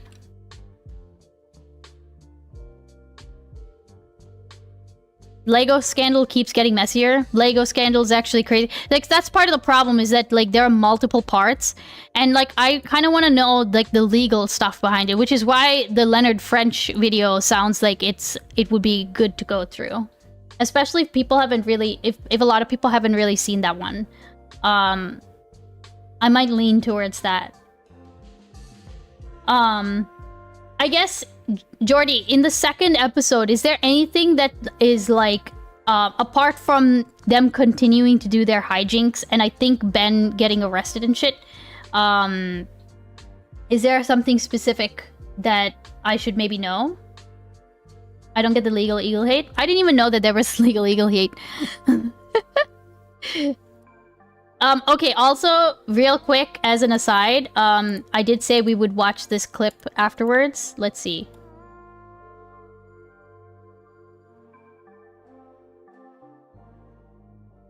So this is from last night. This is from last night, right? Apparently she was talking about Mad Lad when she was saying this, okay? Oh, wow. Oh. Going after all the women here, huh? Ooh, ooh. Oh my god! That's amazing, Mad Lad. Wow. Has Mad Lad seen this? Ow. Oh. Going after all the women here, huh? Ooh, ooh. That's fucking amazing. That's great. Okay, this is something I learned from my family-in-law. He interchanges opinion with legal reasoning. Now, it's a thin line between personal and professional opinion and law, but I find a lot of his stuff doesn't do a good job making the distinction, in my opinion. I guess that's not a bad criticism. No, that's not a bad criticism at all. I think the only thing that I would say is that, part of the issue of when you have somebody who is a hyper, like, when I say hyper, what I mean is they are a loudspeaker, or they are like a conduit between the more serious, like, research and more academic side of things, or even like in the field side of things, and then somebody who presents those ideas to the public. There can often be, so this, I've definitely talked about this before, and I will, well, it's not creationism, it's, it's intelligent design. I will continue to, the collapse of intelligent design. Okay, I will continue to plug this video forever and always, because this is a great lecture from Kenneth Miller, who wrote a lot of the biology books that a lot of us, textbooks that a lot of high schoolers in America grew up with. And basically this is a lecture from like 18 years ago that basically goes into how it basically goes into the case that decided definitively that America could not put like intelligent design or creationism into their textbooks, right? And one of the ideas that they talk about at the very end during the question and answer segment is they talk about this idea of why. And this is it's actually quite depressing to listen to, because what they talk about is this idea or this fear that America will start moving away from being like the scientific head of the world, like the lead, like, the cutting edge of science. Like, we are leaning away from that. We are like intellectualism, like being intellectual is seen more and more as a bad thing, right? It's actually more based if you are not an expert, if you're just an average Joe and you're spouting your bullshit on the internet. It's more based. People find that more relatable, right? And the thing is that one of the things that is talked about, or that this man talks about, is this idea that we shit on these people who act as that conduit, right? Yeah, I know. Damn, it's actually really. Hold on, I'm gonna just pull up like one thing from this video, one thing, and I will. While I pull that up, I'm gonna like, just mention this, okay, right? Like the and the example that they use is like people like Bill Nye or Neil deGrasse Tyson, right? The like, yeah, they are dumbing shit down. Yeah, they're not seen as serious scientists by their peers. And in a sense, they're not, but that doesn't mean that they're not an important part of the ecosystem. They make people excited about science, right? And so in that sense, or at least like that kind of thing, and because I remember at the time, I did think that Neil deGrasse Tyson was a bit of a, this was way before any of like his problematic shit came up, which I don't even remember what his problematic shit is anymore, okay? But just this idea of like, okay, I don't really take him that seriously. He's kind of like a goofy motherfucker, you know?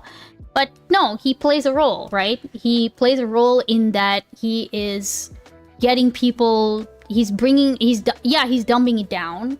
He might get stuff wrong, but he's bringing that excitement to another generation, right? You only don't like the expert once they're saying something you disagree with. Now, okay, I think that there's definitely criticism. There can definitely be criticism if they're just straight up being wrong, right? Or if they're being wrong about something that they shouldn't be wrong about, right? But if they are, I don't know. I think it depends on like what you might consider. Like I think in my mind it's like I would have different standards for a lawyer that I would actually retain for an issue or case and a lawyer from YouTube. Does that make sense? I think as long as you understand that they are going to be speaking from a biased point of view, and as long as you understand that they are not going to be perfect, and we know that because wasn't it just literally last night that Jordy was watching the stream of like Josiah and Pisco argue against some fucking MAGA lawyers, and like the whole time it was like, these guys are lawyers. These guys are lawyers, and they're saying that January 6th was not a huge deal. Like, you know, like what's going on there, bro? You know, like these guys are lawyers. They practice law, and they don't think that January 6th is a big deal. Like, that's crazy. These are actual people in their field, right? Hey, Gust, welcome in. How are you doing? Ergy, what is this? Bill Nye? Oh, is this some Bill Nye the Science Guy Chinese intro? Okay, let's take a look. Let's take a look. You can't conflate opinion with legal reasoning. I think right, but that's part of the problem, right, Miser? Is that like anytime you are a lawyer, or anytime you are a lawyer and you come on and you have an opinion, I guess it kind of depends on. It does depend on the standard, right? Because I think according to a lawyer standard, like in the way that they practice law, they would never want to do that, right? But like, what about the standard for when you have essentially what is a TV show lawyer, right? Can that be different? Can they have their opinion inserted in? Like, undoubtedly, at some point, their opinion would get inserted in, right? And I think that that is true of any lawyer that is on the internet, right? Now, I think there might be some people that are better at that, or better at withholding like their bias on things. Maybe that's what you mean when because I would say that any lawyer who has an opinion on YouTube, for example, would have a bias, right? He can't be hyper-specific either because he has to kind of protect himself from people that try to use his videos as legal advice. Well, that is also, I think, on the underlying thing there is I think that they do have to say, okay, this isn't legal advice, right?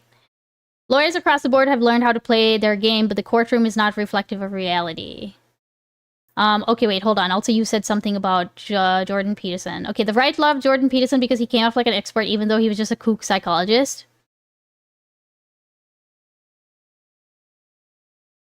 Yes, but I don't think I don't necessarily think that my issue is with that existing. Does that make sense? Like the fact that people go on and use their credentials to gain influence. I don't know if I have like a fundamental issue with that, because if I were to like at some point, like I think if there's something dangerous that they're spouting, then that's one thing, right? Like if somebody was on there talking about like like using bleach to treat COVID or something. That's why we had those like that's why YouTube started having those disclaimers and shit, right? Okay, all right, hold on. Let's take a quick look at this. Why didn't it load all the way? Oh, hold on.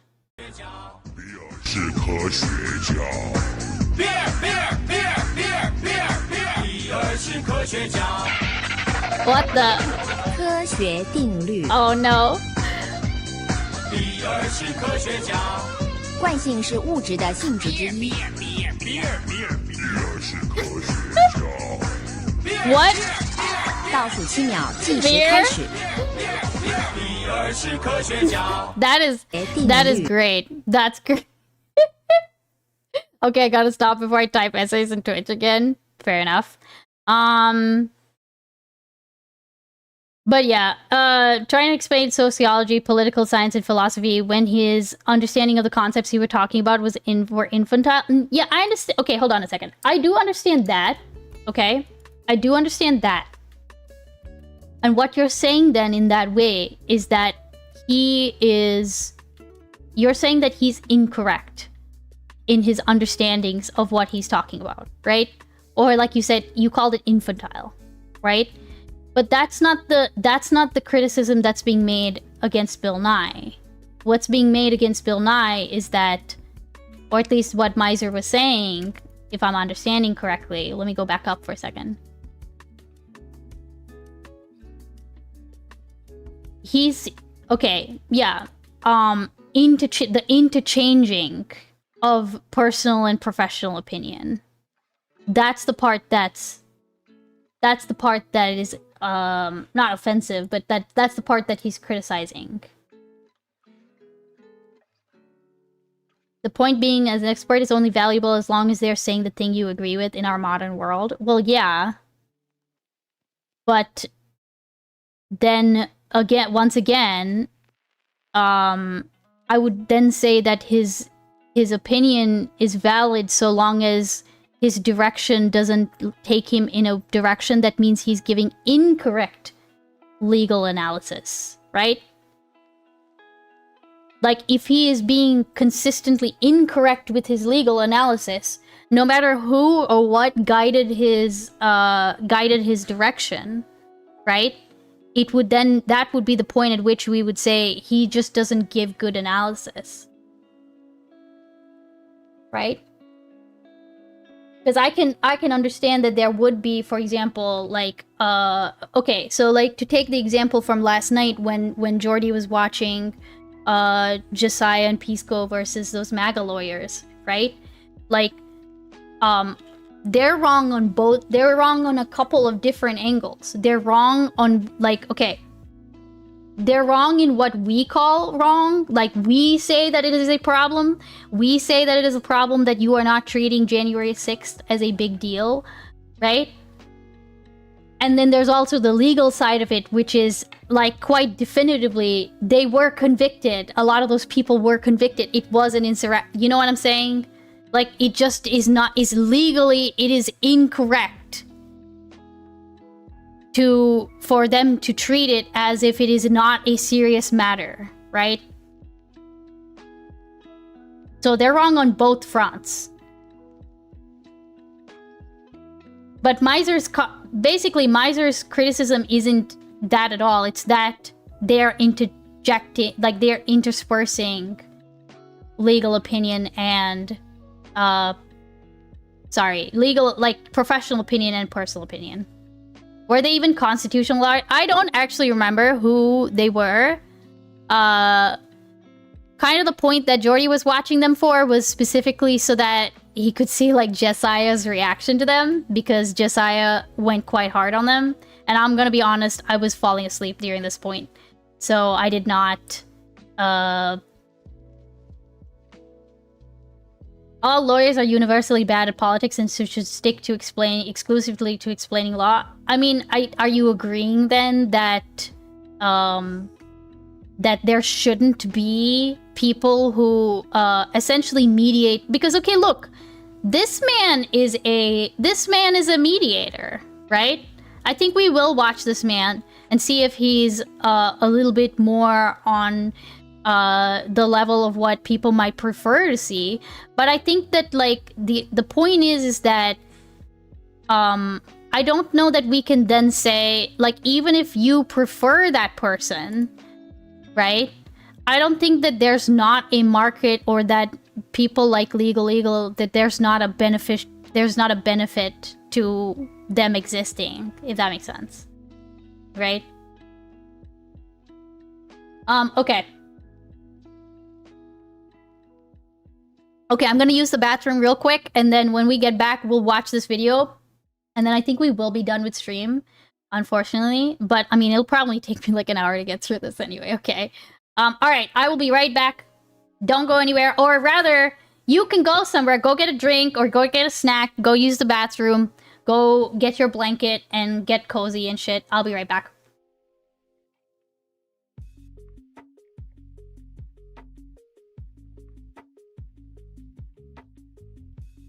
Ball pit mode? Okay, fine. I will give you ball pit mode. I'll give you ball pit mode. Alright, go ahead. Ball pit mode is on. Suck. Suck. Suck. Suck. Suck. Suck. Suck.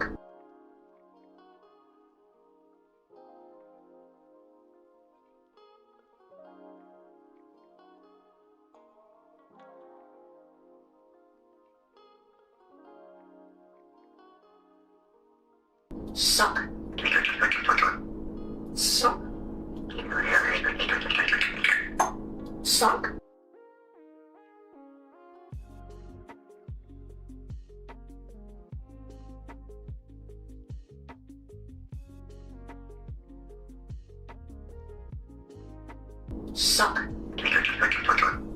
Suck. Suck. Suck.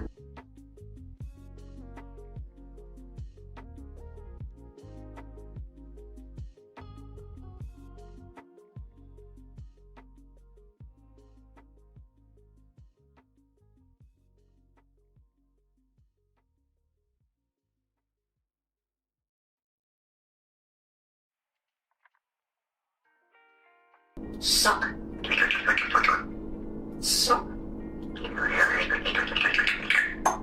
Suck.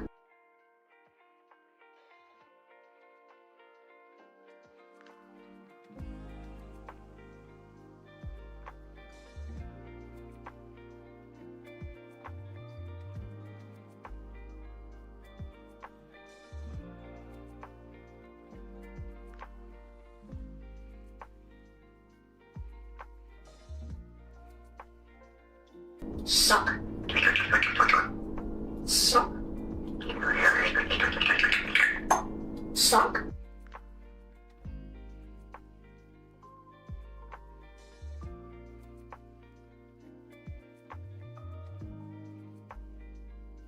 God, what the hell? I leave for 1 minute and there are balls on the screen. That's amazing. Y'all did not fill up the screen though. I'm gonna give y'all like 30 more seconds to fill up the screen, okay? Here, I'll even help you out a little bit, by like, you know, moving around some of this. Okay? There you go. Go ahead.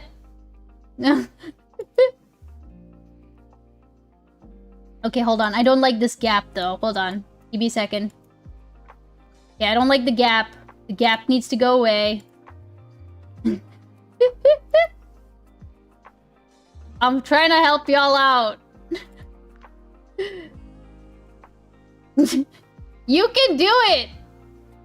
I believe in you! Wawa believes in you!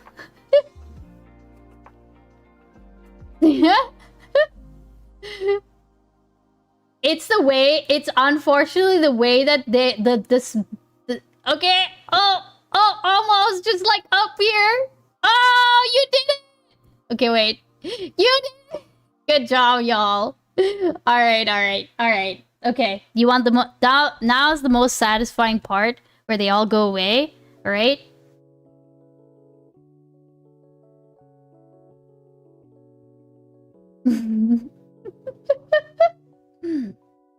Nice. That was good.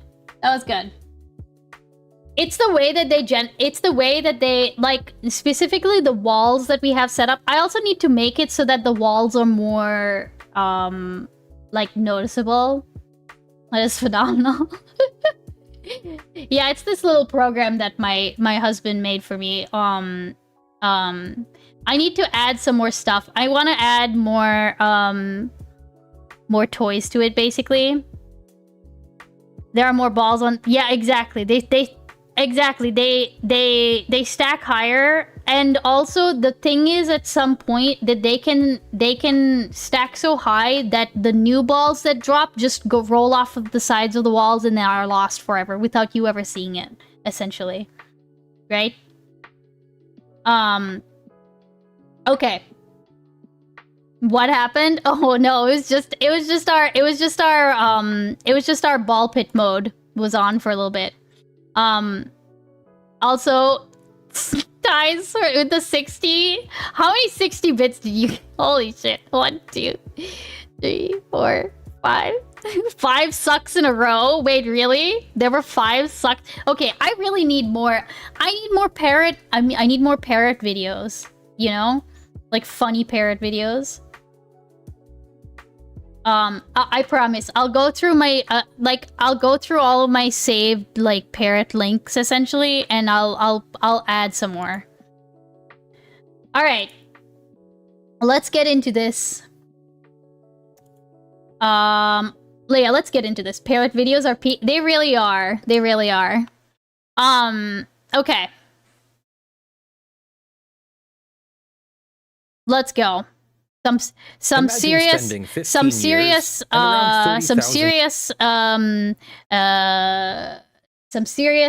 legal analysis time. Okay, apparently this guy's a copyright attorney. I heard this video was good. I watched a bit of this. Obviously not all of it. But yeah, hopefully this will give me some like answers to the quote-unquote meat and potatoes issue, right? Not issue, meat and potatoes of the actual legal issue, because I know that there's a lot of hijinks involved with the Reckless Ben video, and that's fine and everything, but it's so much to catch up on. I just want the gist of it, kind of, you know? Like, I know what the drama is about, by the way. It's not that I need a recap. Yeah, anyways. All right, let's continue. Imagine spending 15 years and around $30,000 building the world's largest sealed Star Wars Lego collection with your 83-year-old father. Imagine that you finally decide to sell it to fund your grandkids' college, and you take it to what should be the safest place in America to consign rare Lego sets. Wait, can you link the video about shaming the nerds? Wait, what do you mean by shaming the nerds? Wait, shaming the nerds?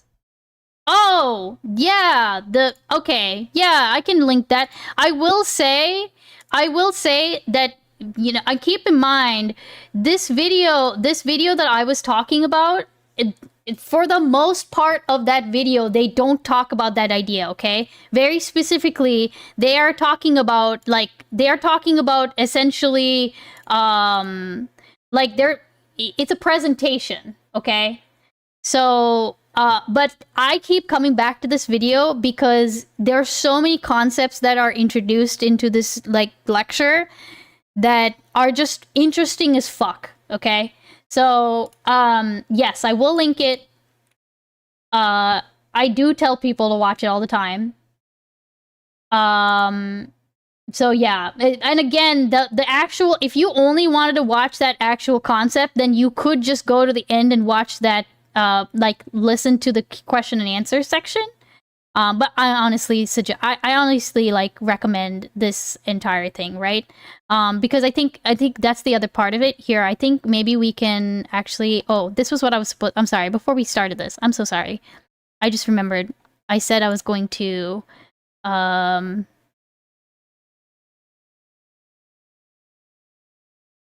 let's see if I can find the specific part that, American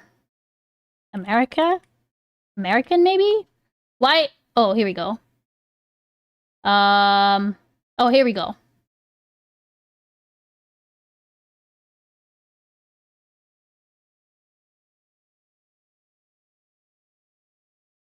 Here, we will listen to just this one part, okay? Even though it's not actually relevant to the whole like nerds, the shitting on nerds thing. It is relevant, but it's more like okay. Okay. All right, here you go. What is at stake literally is everything.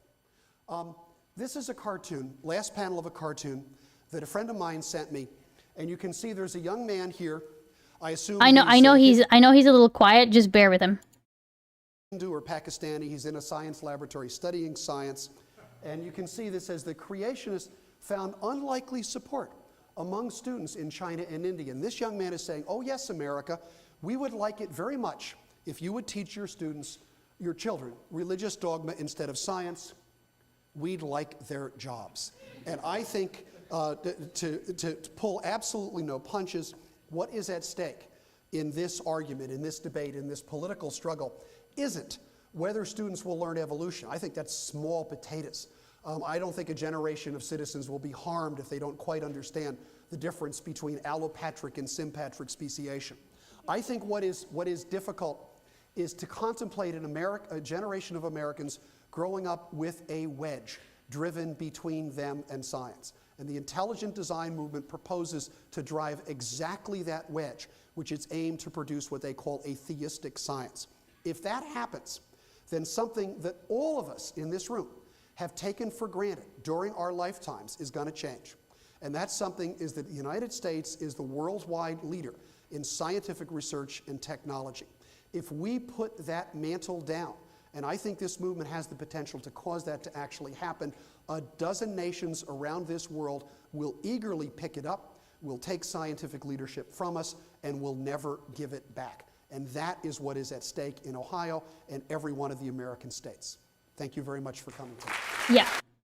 Like, I think that's so, like, and I say this, I'm not even like natively American, right? But I think that I mean, I'm very invested and I'm an American citizen. Of course I'm fucking invested in America, right? I think it's like, it's one, like, I don't necessarily think that we should, that only America's supposed to be, like, allowed to be on top, right? What I don't like is, like, people who deliberately would have us go backwards, or people who would drive that wedge, right? And this is the depressing part. It did, right? You know, it did get, this wedge absolutely got driven in between this time that he made this lecture and today, right? So, like, it's like, you might see why I like this lecture when you watch it, because it's sad. It's sad, bro. It's sad, but it's also a little eye-opening in that you can see, and also this is something else, if you watch this, I actually want to know what people think if they do end up watching this video, right?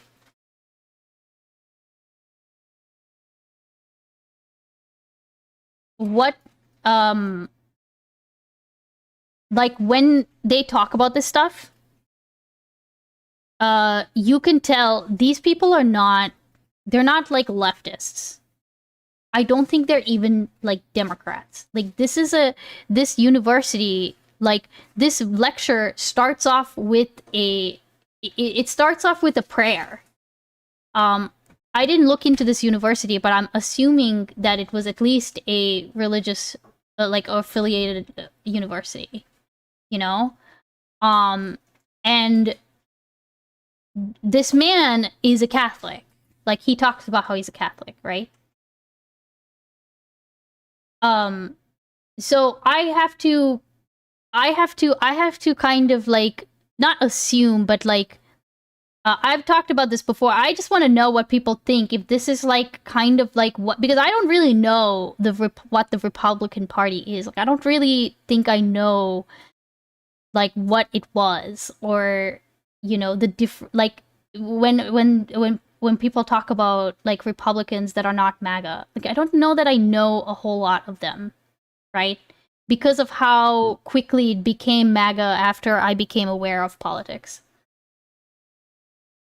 Okay, but if I hate it, expect a strongly worded debate. I would honestly love that, Miser. I honestly would love that. Seriously, I'm not even kidding. Okay, all right. Let's get into this. A national franchise dedicated specifically to buying, selling, and consigning Lego. Imagine that franchise sells some of your collection, pays you for it, things are going well. Then, one day, the corporate parent walks in, takes over the store, and announces that your collection now belongs to them. Some kind of The new owners Christian. refuse to give it back. The police won't help because they say it's a civil matter. The corporate office tells you to sue them, knowing that you can't afford it. And the entire collection slowly disappears, set by set, sold off to other customers while you watch. That's the story we're going to walk through today. It involves the Uniform Commercial Code, the law of bailment, the tort of conversion, the limits of franchise self-help, fraud in the execution, criminal libel, the First Amendment, civil rights litigation, and one of the most legally fascinating YouTube creators of the last several years. Okay. It also involves a sign on a closed storefront in Keizer, Oregon. The sign reads, "We stole a family's life savings. They sued. We lost. By closing the store, we got out of having to pay the family what we owe them." I want you to hold that sign in your mind throughout the video. That sign is the ending. The question I want to answer today is how the law let it get there.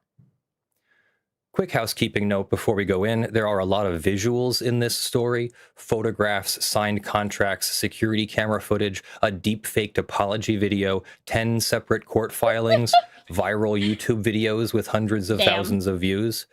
All those visuals are in Ben Schneider's videos on his YouTube channel, Reckless Ben. What I'm going to give you today is the law. Feel free to listen in your favorite way. Now, without further ado, let's get into it. The consignor is a Salem area collector named Brian Mansell. His 83-year-old father built the collection. The plan was always to sell it at the right time and use the proceeds to fund the grant. Okay, I don't know his name. Oh, actually, I know his name. I don't know what the fuck I'm talking about. His name is Leonard French. I'm gonna put this video in the Twitch chat.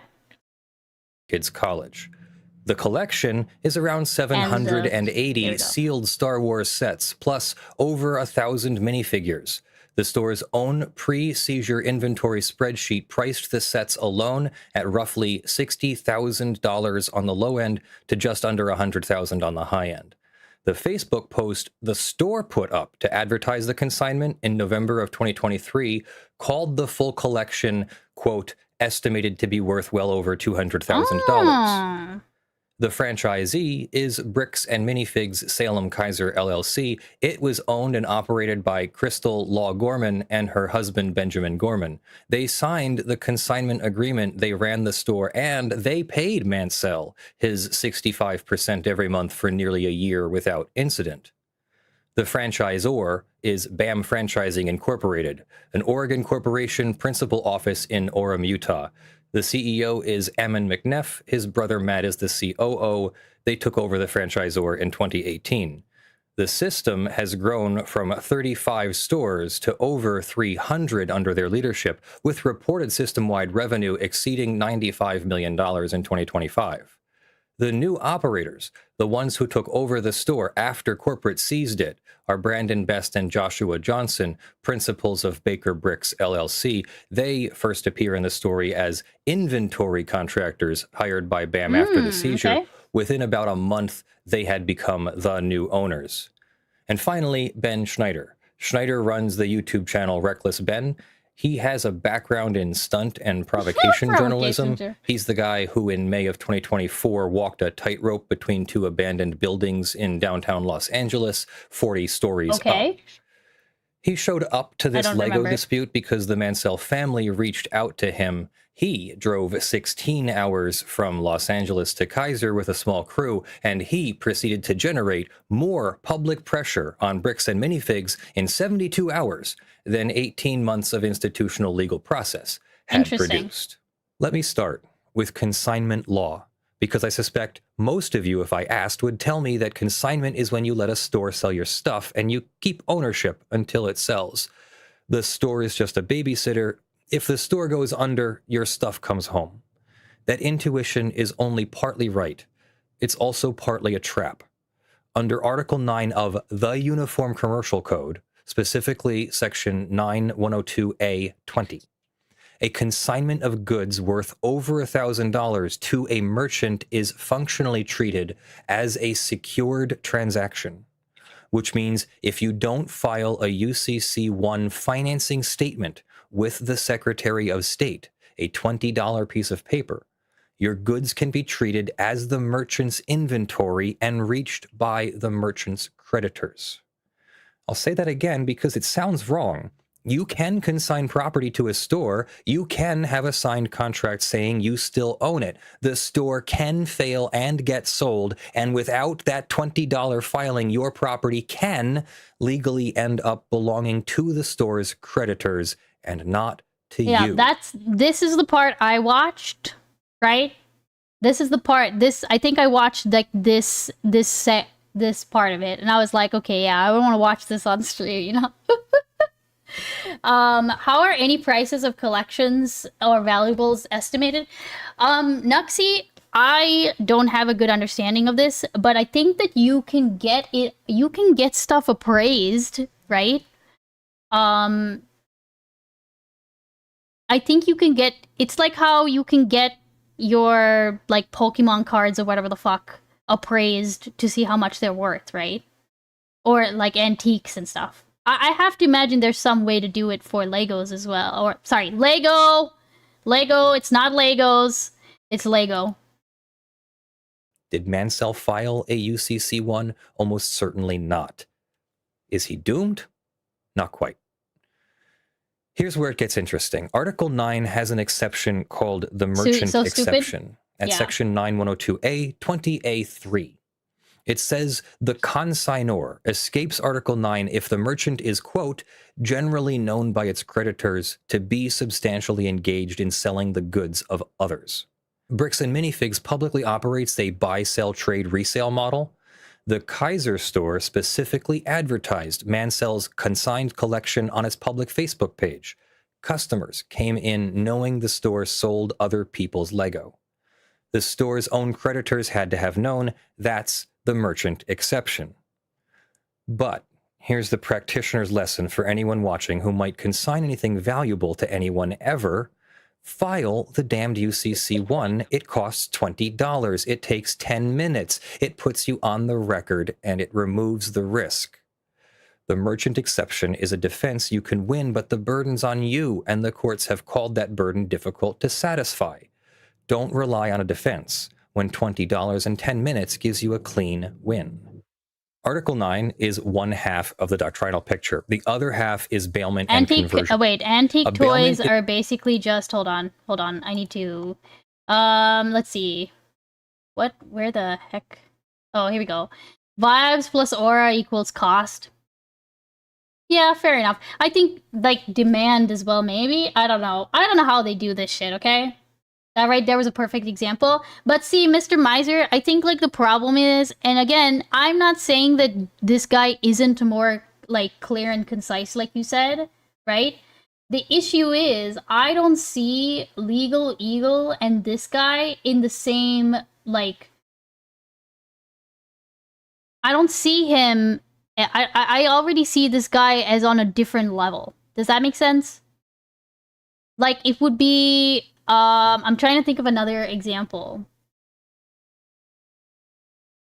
Actually, I mean, I think look at the example of the Kenneth Miller, right? And the example he himself cites in his thing is like people like Bill Nye, Neil deGrasse Tyson. We might not look at them as serious, and it's not as if Kenneth Miller can't put forward a presentation that is interesting to his students. He's a teacher. He's been doing this for like years and years, right? He's a professor at a university. Of course, that's his job to teach and to present to a wider audience, right?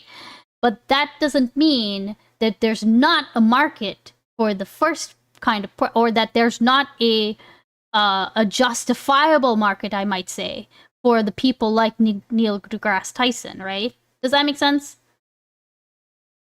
Legally Illegal is the one who set Ben up with his lawyer after his vid came out. Oh, interesting. Is that Bill Maher? Why is everyone calling him Bill Maher? Come on. Is he that? He can. I don't think he looks that similar. No, come on. I mean, I see some similarities, but not really.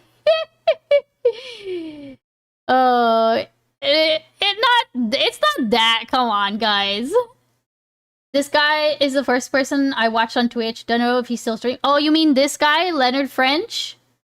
Maybe a little bit. Hey, Chess Doofus, welcome in. I mean, I see it, but like...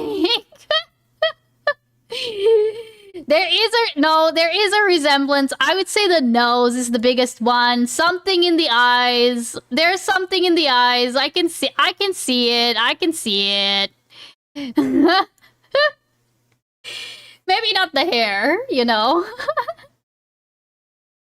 Hey, General Mark. The problem is it looks like young Maher and had very different hair from this guy. Yeah, I think that's one part of it. Bill Maher's hair is like, it's longer. It's more like floppier, right? This guy's hair kind of sticks up, right? Will he take in my suggestion? Yes, I do want to take it. No, I do want I do want to do that, Ford. I need to get that. I need to download that clip. It's on my list. This is what happens when you give your property to someone for a specific purpose. Title stays with you. The consignee never owns the property, they just hold it. And the bailment relationship runs with the property regardless of who possesses it later. If someone else takes possession from the consignee, that somebody else is also a bailee with duties to the bailor. I haven't not sped this up too much, have I? Okay, it's normal. Oh my gosh. BAM Franchising, when it walked into the Kaiser store and took the inventory, stepped into the consignee's shoes. BAM became a bailee of Mansell's property. It doesn't matter that BAM didn't sign the consignment agreement. Possession of bailed property carries duties that run with the property itself. This connects to the oldest principle in property law, nemo dat quod non habet. No one gives what he does not have. The Romans figured this out, and we have not improved on it. The franchisee never owned Mansell's collection, so the franchisee could not, by any contract with BAM, convey title to it. BAM's whole defense that the franchise agreement allowed it to take, quote, all the assets of the franchisee on termination runs aground on this principle. The franchise agreement could not transfer what the franchisee never possessed. When BAM took the inventory anyway, and when Baker Bricks continued to sell identifiable Mansell sets after Mansell sent a termination letter putting them on actual notice, that became conversion. Conversion is the intentional exercise of dominion over the personal property of another in the way that interferes with the owner's right of control. What matters about conversion is that it's strict liability. Good faith or intent is not a defense. Reliance on a contract you signed with someone else is not a defense. Mistake of fact is not a defense. If you took it and it wasn't yours, you are liable for the value of it.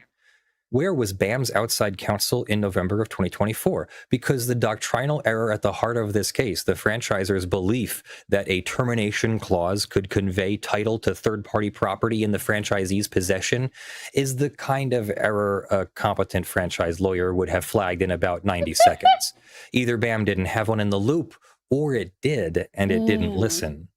Either possibility tells you something significant about the corporate culture that produced this dispute, and it explains why the chain of bad decisions kept compounding after the original error. The original sin in this case was not the seizure. The original sin was deciding to do the seizure without competent franchise counsel running the play. The seizure. November 14th, 2024. The Gormans also, I appreciate this man's... Okay, listen. I appreciate this man so much. But, like, sir, please, I'm just asking... Just a scrap of visuals, please. Even text on the screen, please. I'm struggling to keep these details in my head. Please, just a scrap. Just a small, even putting their names on the screen would help, bro. I need like a Miro board with like each person's face, you know? Oh my, I don't trust people named Amon. Wait, is that an actual name? That sounds like it might be like a fucking biblical name. Amon? Oh, Amon Ra. Oh. Okay. Yeah, I know, DB. I know. About He did selling say- the store. They Yeah. have an overseas job offer. They want to recoup their investment before they leave. The same day, corporate dispatches a representative to the Kaiser store. By BAM's account, the Gormans owed approximately $200,000 in unpaid royalties. The transition negotiations broke down, and BAM terminated the franchise agreement under what McNeff described as a clause permitting offset of store assets, similar to an asset seizure in a bankruptcy proceeding.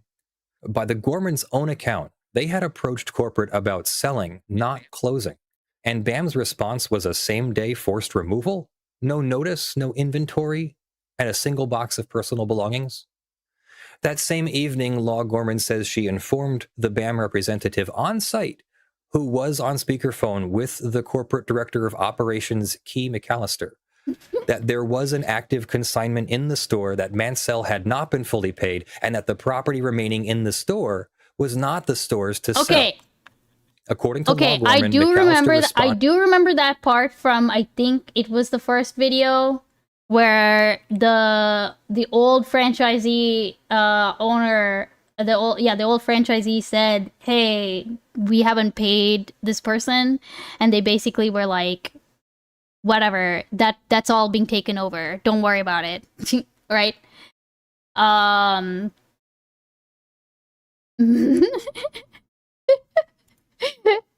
Man says, "What's an editor and Raw Dogs is long form." Like, honestly, I'll say that I think it is refreshing, right? I think it is refreshing in the sense, it's the same. It's actually funny enough, it's a similar criticism that I remember. This is the only one of the few things that I'll, give to like Chud Logic, right? When Chud criticized Philosophy Tube and said that he couldn't watch any of the Philosophy Tube videos that were all like where like Philosophy Tube went hard in on the ContraPoint style, right? And there's something about like somebody just sitting down in front of their fucking bookshelf or whatever and just going in on a topic, right? And I think that is I think if nothing else, that's a preference in my opinion. Even if I agree that this is much more refreshing than all of the spectacle, I think that there's a reason that the spectacle becomes a thing, right? It's because there are people around to enjoy it. Again, I think my only issue so far is that if it becomes incorrect because of all the theatrics, right? Yeah, the theatrics videos. I mean, I personally like Contra's older videos where she does some theatrics, but it's not all theatrics, like her incel video, the one that she did about incels. I really loved that video. That was like one of my first Contra videos, So maybe it's one of those things that's like, that was my entry point to it, and so therefore I'm partial to it. Maybe, I don't know. But I guess my point is that the direction itself might not be like the worst thing. It just might not be for you anymore, right? That's kind of maybe what I'm kind of going for there. Anyways. That the new operator would be, quote, taking over the consignment as well. This is a critical factual claim. McNeff has refused to address it on the record, citing pending litigation. McAllister has not responded to media requests at all. The Gormans say the store's security camera footage captured this exchange. Loving an incel video that is it has been strange provided taste. to Oh, come Kaiser on. Police. Now, here is another interesting question worth pausing on. BAM Corporate has, since this dispute went public, taken the position that it had no knowledge of any consignment whatsoever, that consignment is expressly prohibited by its franchise agreements, and that the entire arrangement was unauthorized. I didn't hear about that. The November 2023 Facebook post advertising the consignment collection was on the store's public-facing social media for a full year before the seizure. The collection was displayed prominently. It drew local news coverage. Brian Mansell came to the store in person every single month to collect his percentage payments. Can corporate plausibly claim it didn't know? In a franchise system, the franchisor has visit rights, audit rights, advertising approval rights. The Bricks and Minifigs franchise disclosure document expressly lists consignment services as an optional service a franchisee may offer, quote, subject to our standards, specifications, and approval if we so require. That's not a prohibition. That's an approval regime. And if corporate's approval regime didn't catch a year-long publicly advertised in-store displayed $200,000 consignment, then either corporate's oversight is so broken that the franchisee independence defense doesn't work, or corporate knew and is now claiming it didn't. Take your pick. Both answers hurt them. Real quick. So BAM Corporate, I might have missed this when he was saying this. BAM Corporate is saying that consignment isn't part of what's like authorized, but is that in any way backed up by, did he mention anything about that? Like, you know what I mean? Like, is that backed up in any way? This company has over 300 locations. What a dumbass is he? Yeah, I mean, I think the other part is that like there's no way that this wasn't only happening in the one store. Like consignment was only happening in the one. Like that does not make sense, right? But yeah, if somebody who just listened to that part, if he said that, I don't want to go back through the entire thing. I'll probably watch it later if nobody knows, but 8 days after the seizure, November 22nd, 2024. wait, no, exactly they have rules for consignment in the franchise contract, I'm pretty sure. In the Midwest, we have a consignment store called Stuffs, but they wouldn't take high-priced stuff like that. I mean, yeah, that's probably, honestly, I can see that being a thing where it's like, you know, remember where he mentioned like things over a certain value then actually get subject to like seizure as part of like recouping, you know, creditor costs and stuff. Like I can totally see that, yeah. The day after the original consignment agreement, Mansell sent a formal termination letter to the new operators. He cited 2 breaches: failure to remit the November installment and refusal to allow him to inspect the remaining inventory.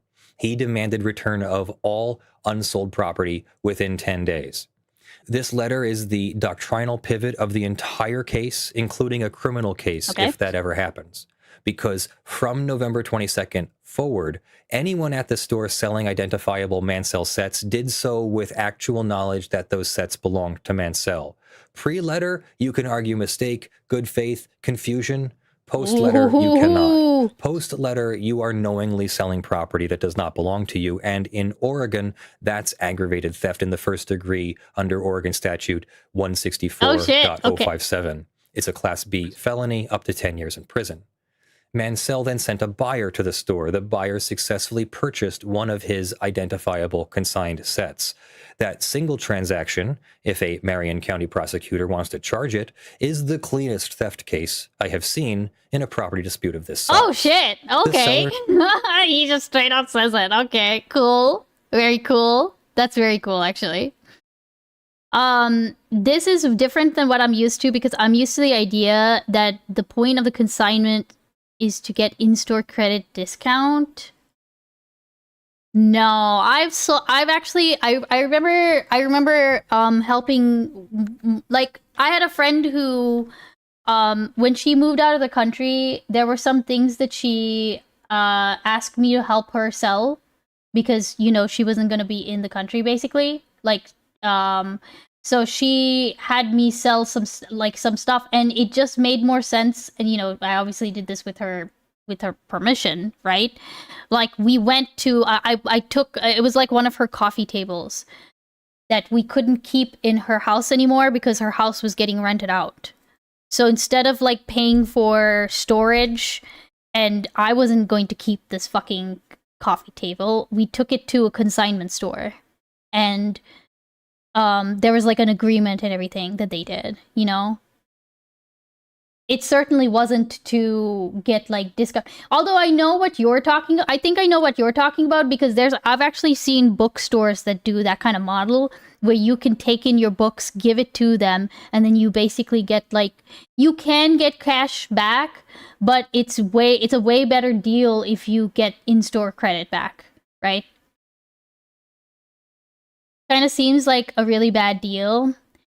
The in-store credit, I mean, for this business, this very specific business that I'm thinking about with the books, that actually was kind of a good deal because, like, I mean, it was quite apart from the whole rate thing. I mean, not a good deal. I mean, okay, hold on. When I say good deal, what I mean is, if you were smart and you actually wanted your money's worth, then you would take the credit, right? But the whole point is that you don't have to do any of the bullshit that's associated with like selling your stuff or donate. Or if you donate, like, you know, if you want something back for it, that's not like tax, like, you know, writing stuff off on your taxes. If you don't want to straight up donate it, if you want some money back, then that's what you would want to do. But you don't want to have to do any of the work, right? It's a lot of work doing this shit. Especially if you're selling like a bunch of books and stuff that people might not necessarily buy right away. Like, consignment might be kind of a no-brainer for stuff like that, you know? You're right in that it's a bad deal if you're thinking about it in terms of like how much money are you getting back. Because like, okay, I remember, at least for the coffee table, I remember that there was a period of time that essentially the longer the item sat in their store, the less money that my friend would get back, right?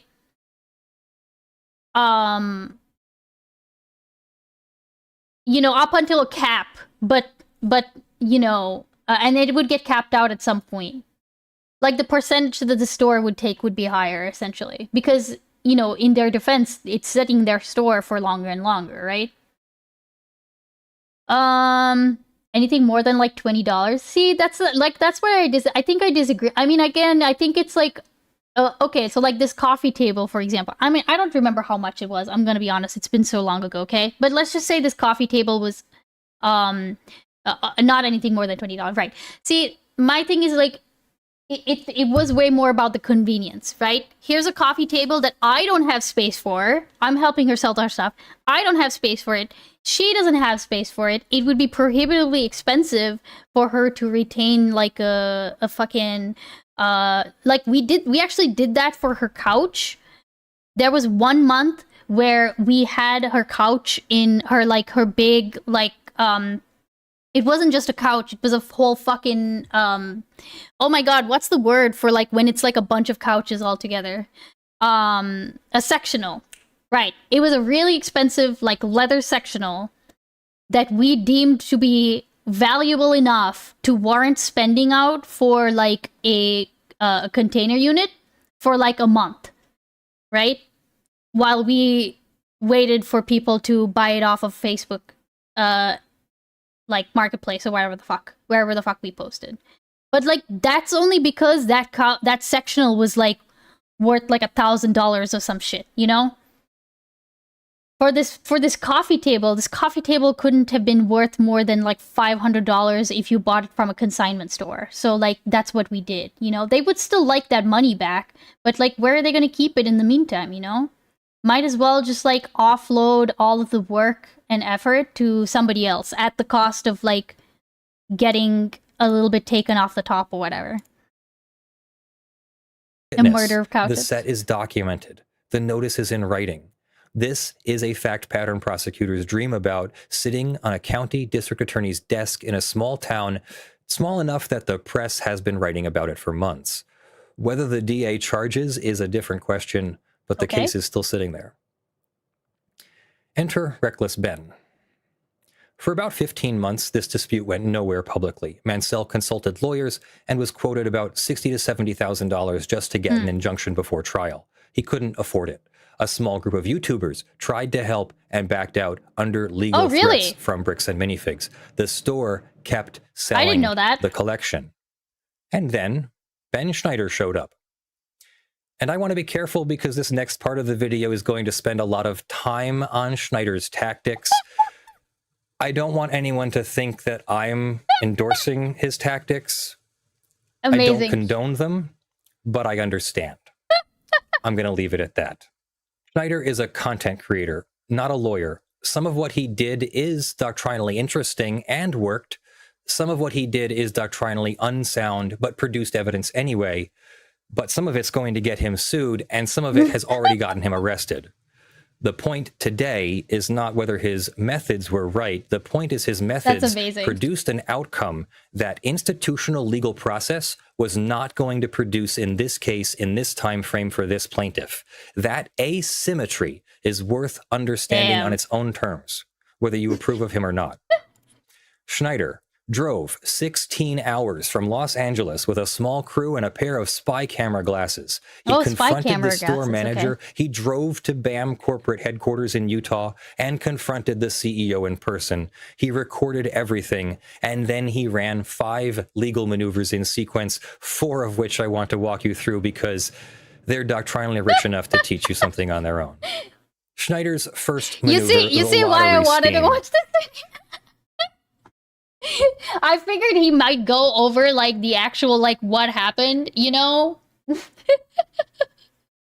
That's great. Okay, hold on. Also, while we're watching this, I'm going to try to fix my lights because okay, anyways. His theory was that he could convert this civil dispute into a criminal matter by raffling off one of Mansell's still consigned sets and forcing Bricks and Minifig to either release the prize or commit the criminal offense of theft from a lottery. He registered an entity called Scientology Sucks as a religious organization in California. He set up an Oregon presence with a $35 post office box. He invoked the religious organization exemption to Oregon's gambling licensing requirements.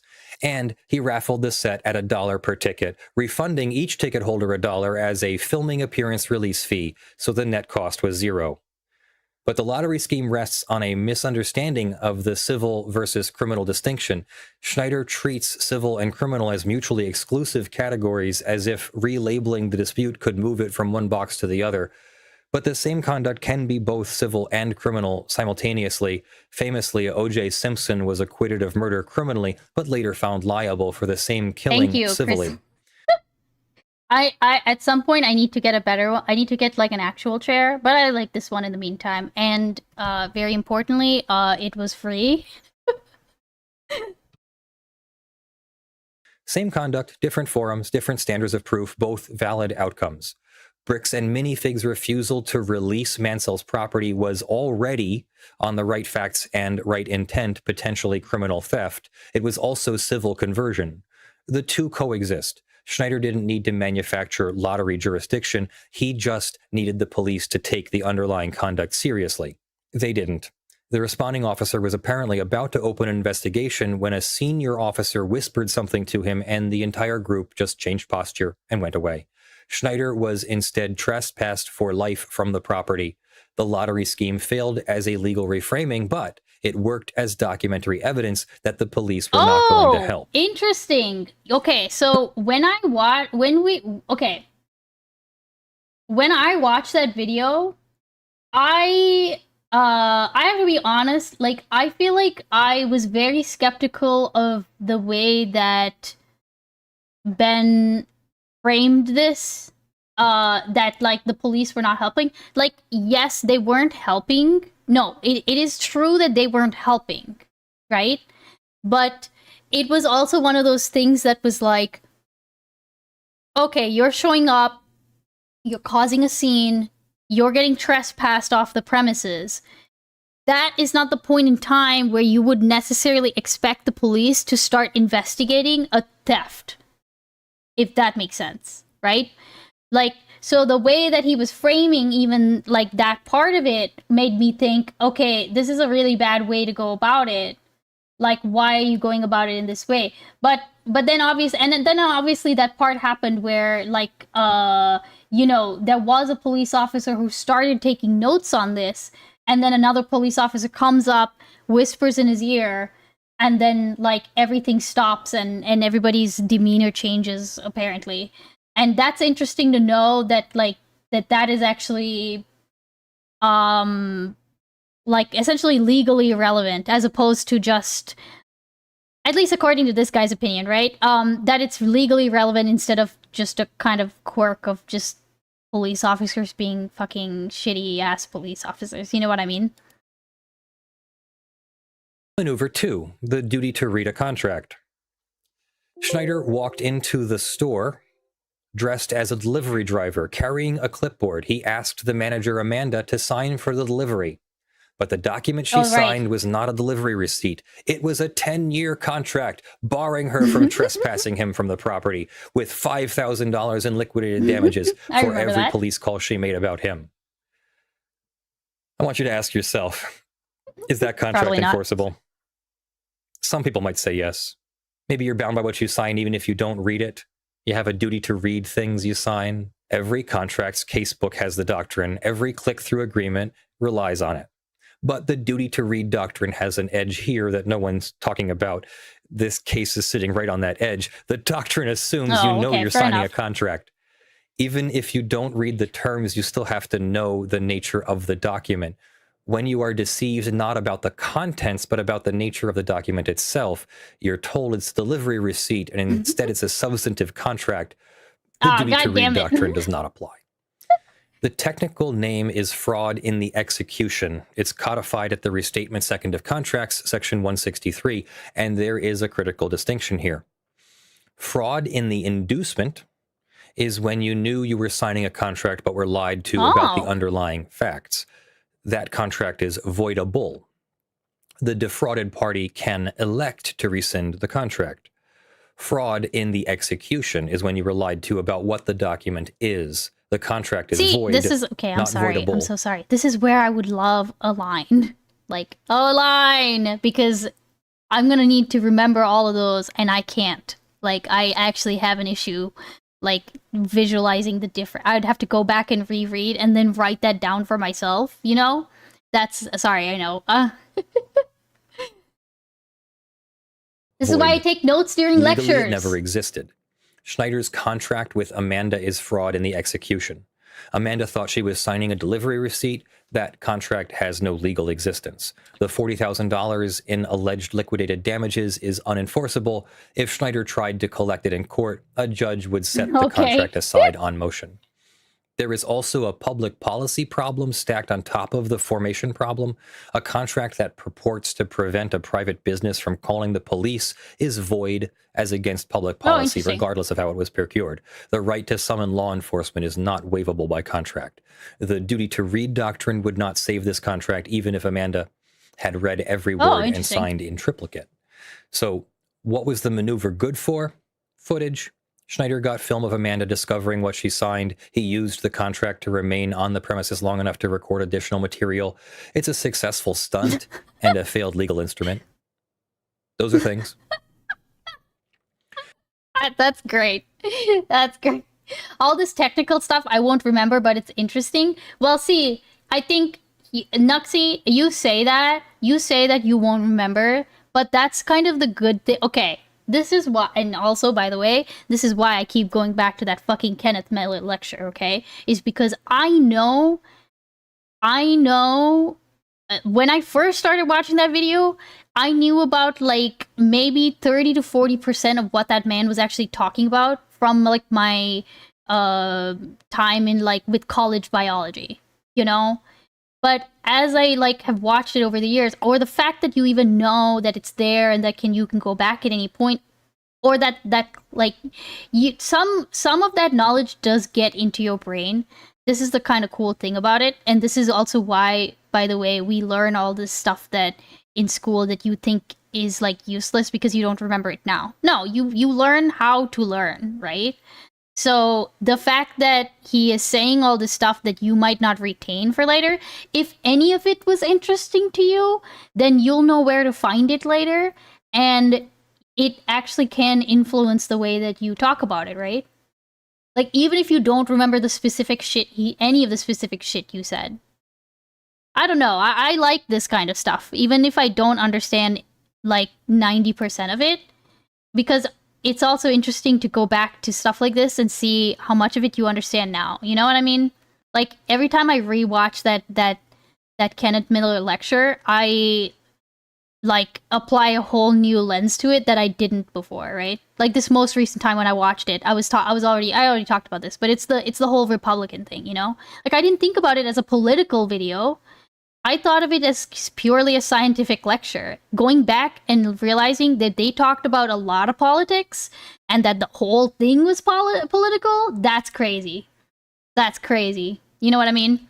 Also, what is this, Tessie? I might not watch this right this second, but I will open up the link and keep it in the second tab. All right. The third maneuver is the one that actually produced legal It's short? results. It's the most procedurally sophisticated thing Schneider did. It's funny? Okay, as long as it doesn't require me... Oh, hold on. So if I do all this... Okay, hold on. Oh, hold on. Okay. All right. So if I do okay, wait, I think all I remember then this. Starbucks can't sue me. I think I remember this. People file lawsuits at the drop of a hat. But if they sue, you're liable too, right? Who's liable? You. Me personally? Yeah. I remember this. Not unless I'm involved in infringing their trademark, no. Yeah, the appearance release you signed before had a clause that said you would be liable too if Starbucks sued. I don't agree to this at all. I do not agree to pay all legal fees and damages for legal action because I have no control over what's being released. Well, why did you sign that then? Yeah, I signed it, and I signed it because I didn't have a chance to read it. And I but you're a lawyer, don't you read things before you sign them? I do read things. I try to read things, but you wanted me to shoot, and I glanced at it, and this was my mistake. I'll acknowledge that. Okay. Well, you signed it, so I guess you can get Well, that back. I'm not going to give it back because I'm going to... Well, I handed it to you I just to remember look this. over, but you already... No, I'm not going to give it back to you. Nathan I'm protecting Hardy. myself and, frankly, you from a nightmare. Well, I you would never signed accept it. that. We have you on camera signing it, so it still holds up in court. You don't have me on camera signing it. Yes, we do. What kind of lawyer am I? Shit, well, if you do, that's fine. Then you'll know how the terms I'm going to put in my pocket. Well, no, we don't want it in your pocket. We do want it in my pocket. Please, you're in my office. I'm very serious, and I don't know if you're really trying to do this just for the show, but I'd like to get off my desk, and I'm going to ask you to leave the office. Fucking. So if I do all this, what did he then call? What did he call this? A provocation? He called it. This guy called Reckless Ben like something similar, right? Provocation something. Does anyone remember the term he used?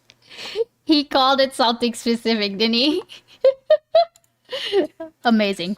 Okay. Also, hold on. I'm going to go back real small quick. claims strategy.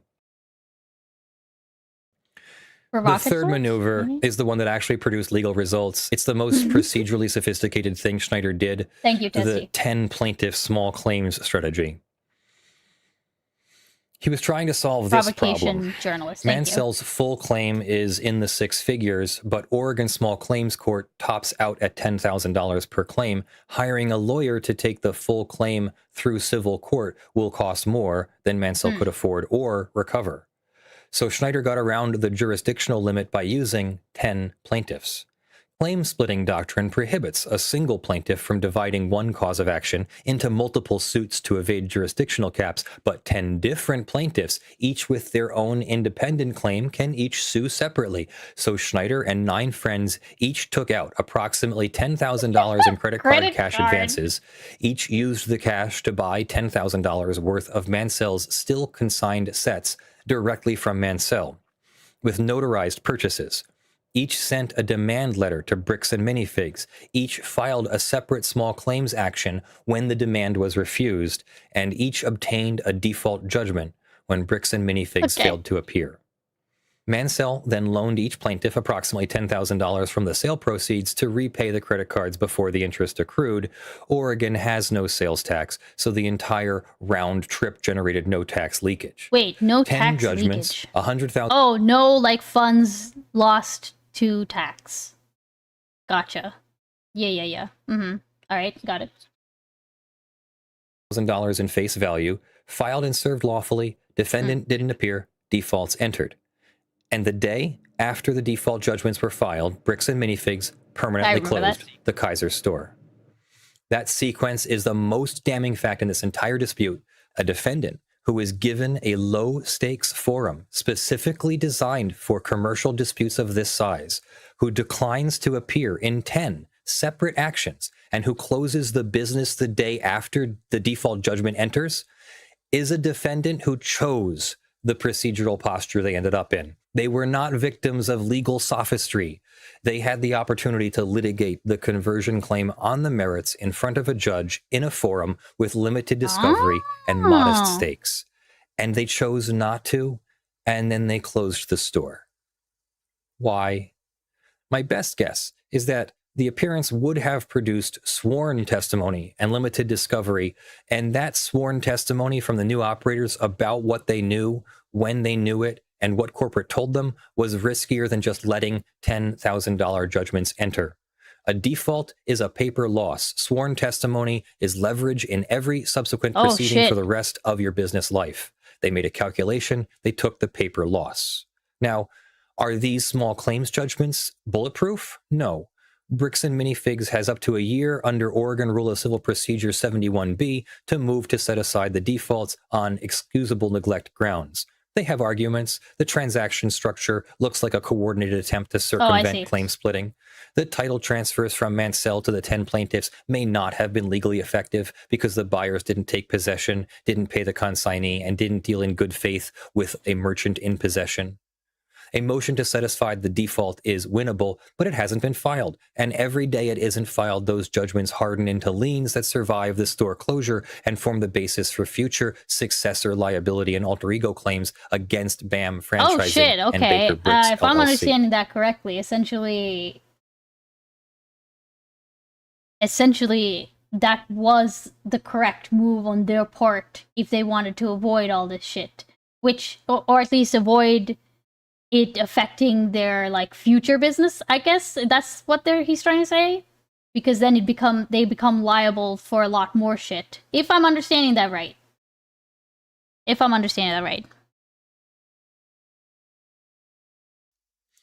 The fourth maneuver, then, Schneider registered an Oregon corporation called We Steal From Old People.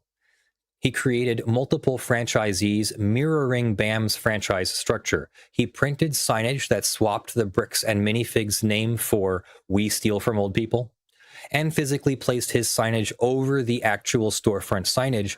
He then sold merchandise, t-shirts and mugs at the website westealfromoldpeople.com. The doctrinal stew is messy. The First Amendment protects parody and protest speech, but the Lanham Act prohibits commercial use of marks that cause consumer confusion. Schneider's commercial use of the brand weakens his non-commercial defense. There are tortious interference exposures from physically intercepting customers entering the store.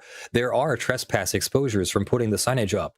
The Supreme Court tightened parody protection in 2023 in Jack Daniel's VIP versus VIP products, narrowing the safe harbor when a mark is used as a source identifier rather than as commentary. If I'm remembering correctly, this is like one of my few regrets, okay?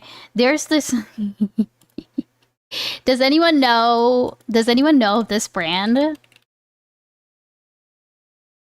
I'm so mad. I'm actually so mad that I never got to buy any of the South Butt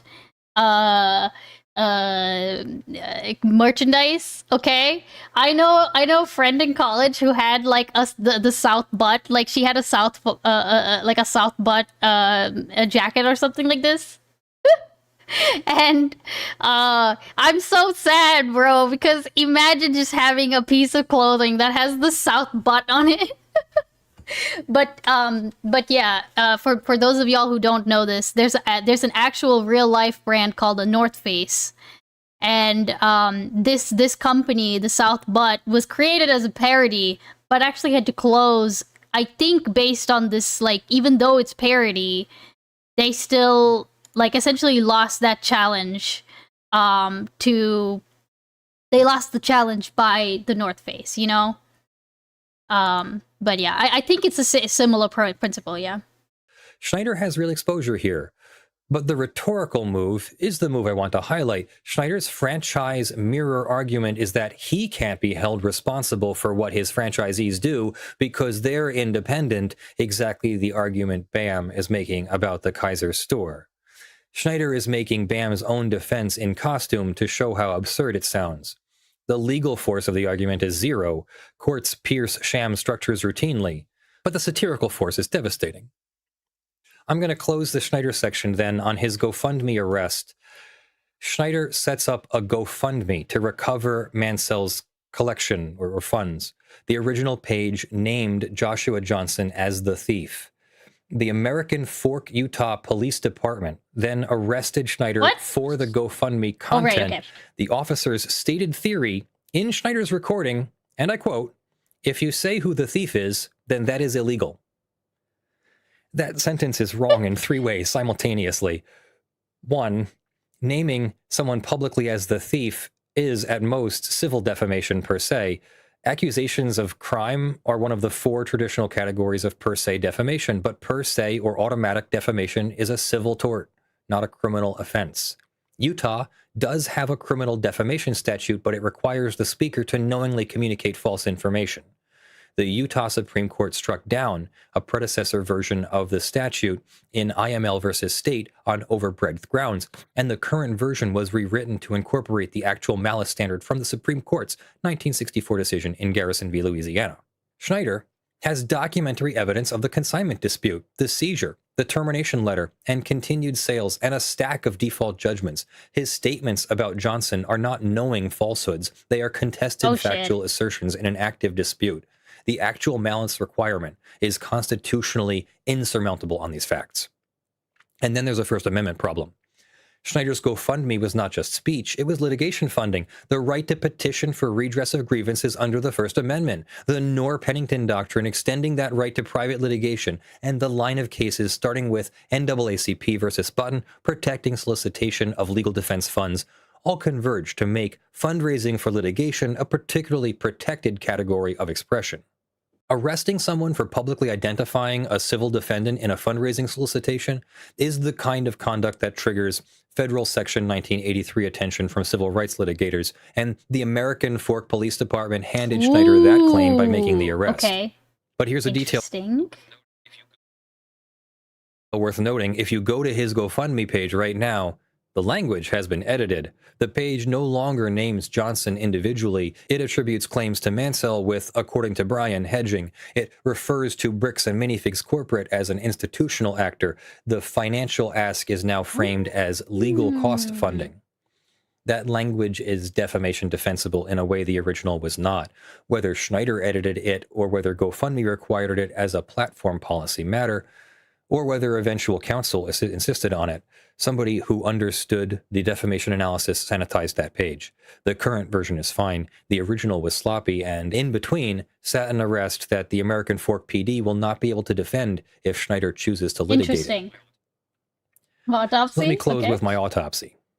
Bricks and Minifigs faced a defendable conversion claim in November of 2024, settling for the wholesale value of the consigned property, somewhere between $60,000 and $100,000, would have ended this dispute with no public-facing damage to the brand. That's what competent franchise counsel would have advised.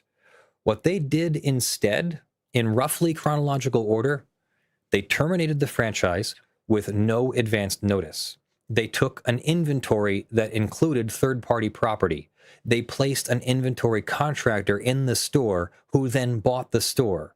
They denied the existence of a consignment that was publicly documented for a year. They refused to return the property after written notice. They continued selling identifiable third-party property. They threatened the consignor with litigation costs to discourage suit. They responded to public pressure with franchisor independence boilerplate. They declined to appear in 10 separate small claims actions, defaulting in all 10, and the day after the defaults entered, Real quick, they closed the store. Because, again, I remember, like, watching only parts of the second video, and I think that's the one in which they... Is the second video the one in which they closed the store? or is it at the end of the first video? I don't remember. But as far as the small claims court stuff, they did know that they were being sued, right? Like, it's not like he ignored that, right? It doesn't. If anyone remembers that, let me know, because I might have to go back and rewatch that. But 18 months later, where are we? The franchisor is a defendant in a civil suit by the former franchisee. The former location is closed under a $100,000 default judgment.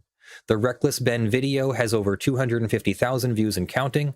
The Bricks and Minifigs brand is publicly associated in collector communities with the phrase, "We stole a family's life savings." The Marion County District Attorney is actively evaluating felony theft charges, and unrelated franchisees around the country are absorbing reputational damage from a dispute they did not create and could not have prevented. Every single step of escalation was avoidable. The doctrinal error at the root of all this was the franchisor's belief that a termination clause could convey title to third-party property. That belief is wrong. It has been wrong since the Roman Empire, and the entire cascading sequence of bad decisions that followed traces back to that single foundational mistake. That is what bad legal advice, or no legal advice, looks like from the franchisor's side. The conversion case that BAM should have settled in November 2024 now has become a multi-front catastrophe. And on the other side of it, you have an 83-year-old man whose life savings have been sold off set by set, while courts and police told his son there was nothing they could do. Institutional legal process failed Brian Mansell. Schneider's playbook is constitutionally questionable in places and doctrinally unsound in others, but it is the only thing that actually got Bricks and Minifigs' attention. That asymmetry is not a glitch. It is now a structural feature of how high-profile civil disputes resolve in this country, and it is going to keep producing cases like this one until either institutional process gets faster and cheaper, or corporate defendants get smarter about settling earlier. I'll be watching this one. The criminal investigation is pending. The civil suits are pending. The set-aside motions are pending. Schneider is hiding in Mexico. What? None of this is over. I'll come back to it when something material happens. What? He's hiding Thanks for in what? Wait, what? What? I didn't know this. I need to go back and watch the videos now. He's hiding in Mexico? What the hell? Watching. I'm Leonard French, your favorite copyright attorney, and I want to hear what you think. Please share your thoughts in the comments. Was Ben Schneider's playbook the right Hiding in answer to Bricks and Mexico? Minifigs' conduct, or just a different kind of wrong aimed at someone who arguably deserved it? Should a franchisor, BAM in this case, be liable for a franchisee's consignment agreement? And if a YouTube provocateur was the only person who actually moved the needle for Brian Mansell, what does that tell you about the cost of civil justice in the United States? Lawful Masses runs on community support, and I'm grateful for every one of you who makes it possible. Special Well, I thanks think that's to Evie that. I mean, Ugly Grill Tech. I'm assuming he's gonna be running, like, talking. But yeah, that was that video. What did we think? I look again. This my strong suit is not.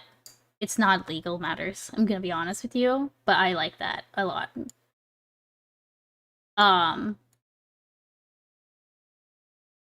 Every time he says "bam," I think Books a Million. That is where I did not think about it that way, but I could definitely see why you would.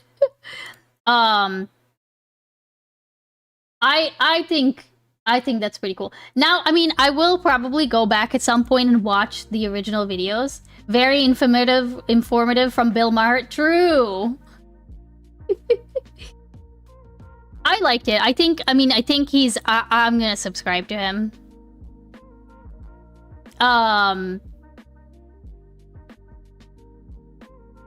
Honestly, that's what I wanted. Was like, I basically wanted, like, okay, this, and that's also kind of the other thing I want is, like, I kind of want to know what happens, bro.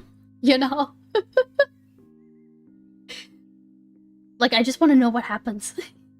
And also whether any of it, yeah, brick by brick, brick by.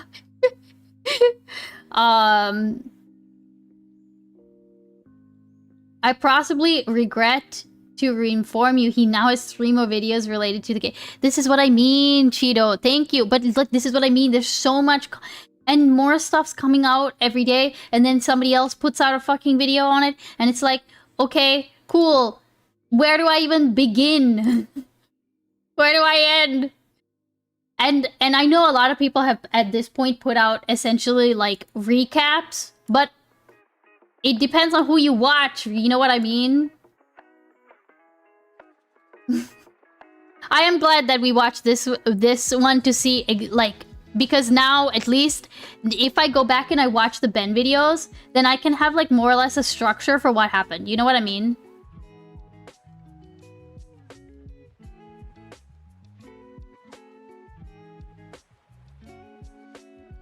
But yeah, I will probably catch up on this. It's just I want to catch up on what people are talking about. You know, now at least I know. All right, y'all. It is 3:23. As I said earlier today, I am gonna be. Don't tell Mr. Beans. I'm gonna be making ramen tonight. So I should probably go out and get some pork belly. And I say I'm probably not gonna make like, it's not gonna be like super authentic ramen. I just want to try out the ramen broth that I got, you know? So I need to go do that. Let's see who we can raid out to.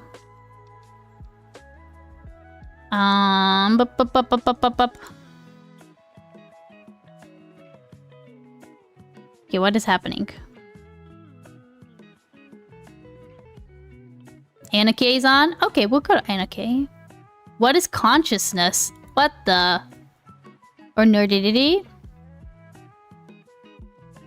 What? Okay. What is he doing? All pizzas at Domino. What is consciousness? We'll go to Anna K. I don't get to raid Anna K a lot, so we'll go over to him. Now, I will say, I will probably not be streaming tomorrow. But we will be streaming later this week. I'll be taking my computer. Oh, it looks like he's having a debate. Ooh, very cool, very cool. Okay. Be nice, be good. Oh, hold on. And okay life. Okay, alright. Thanks for hanging out with me. I will see y'all next week. Or no, later this week. I don't know what the fuck I'm talking about. Okay, remember. Like and subscribe the YouTube live. Oh fuck. Hold on. I want to link it one more time before y'all raid out. Okay, go subscribe. Remember that. Oh shit, wrong link. But yeah. Be good. Stay well. Have fun. Enjoy the rest of your weekend. I will see y'all next week. Bye. Wait, where's the raid? Why can't I see the raid? Why can't I click on the raid? Oh my god. Hold on. I need to unpin this, don't I?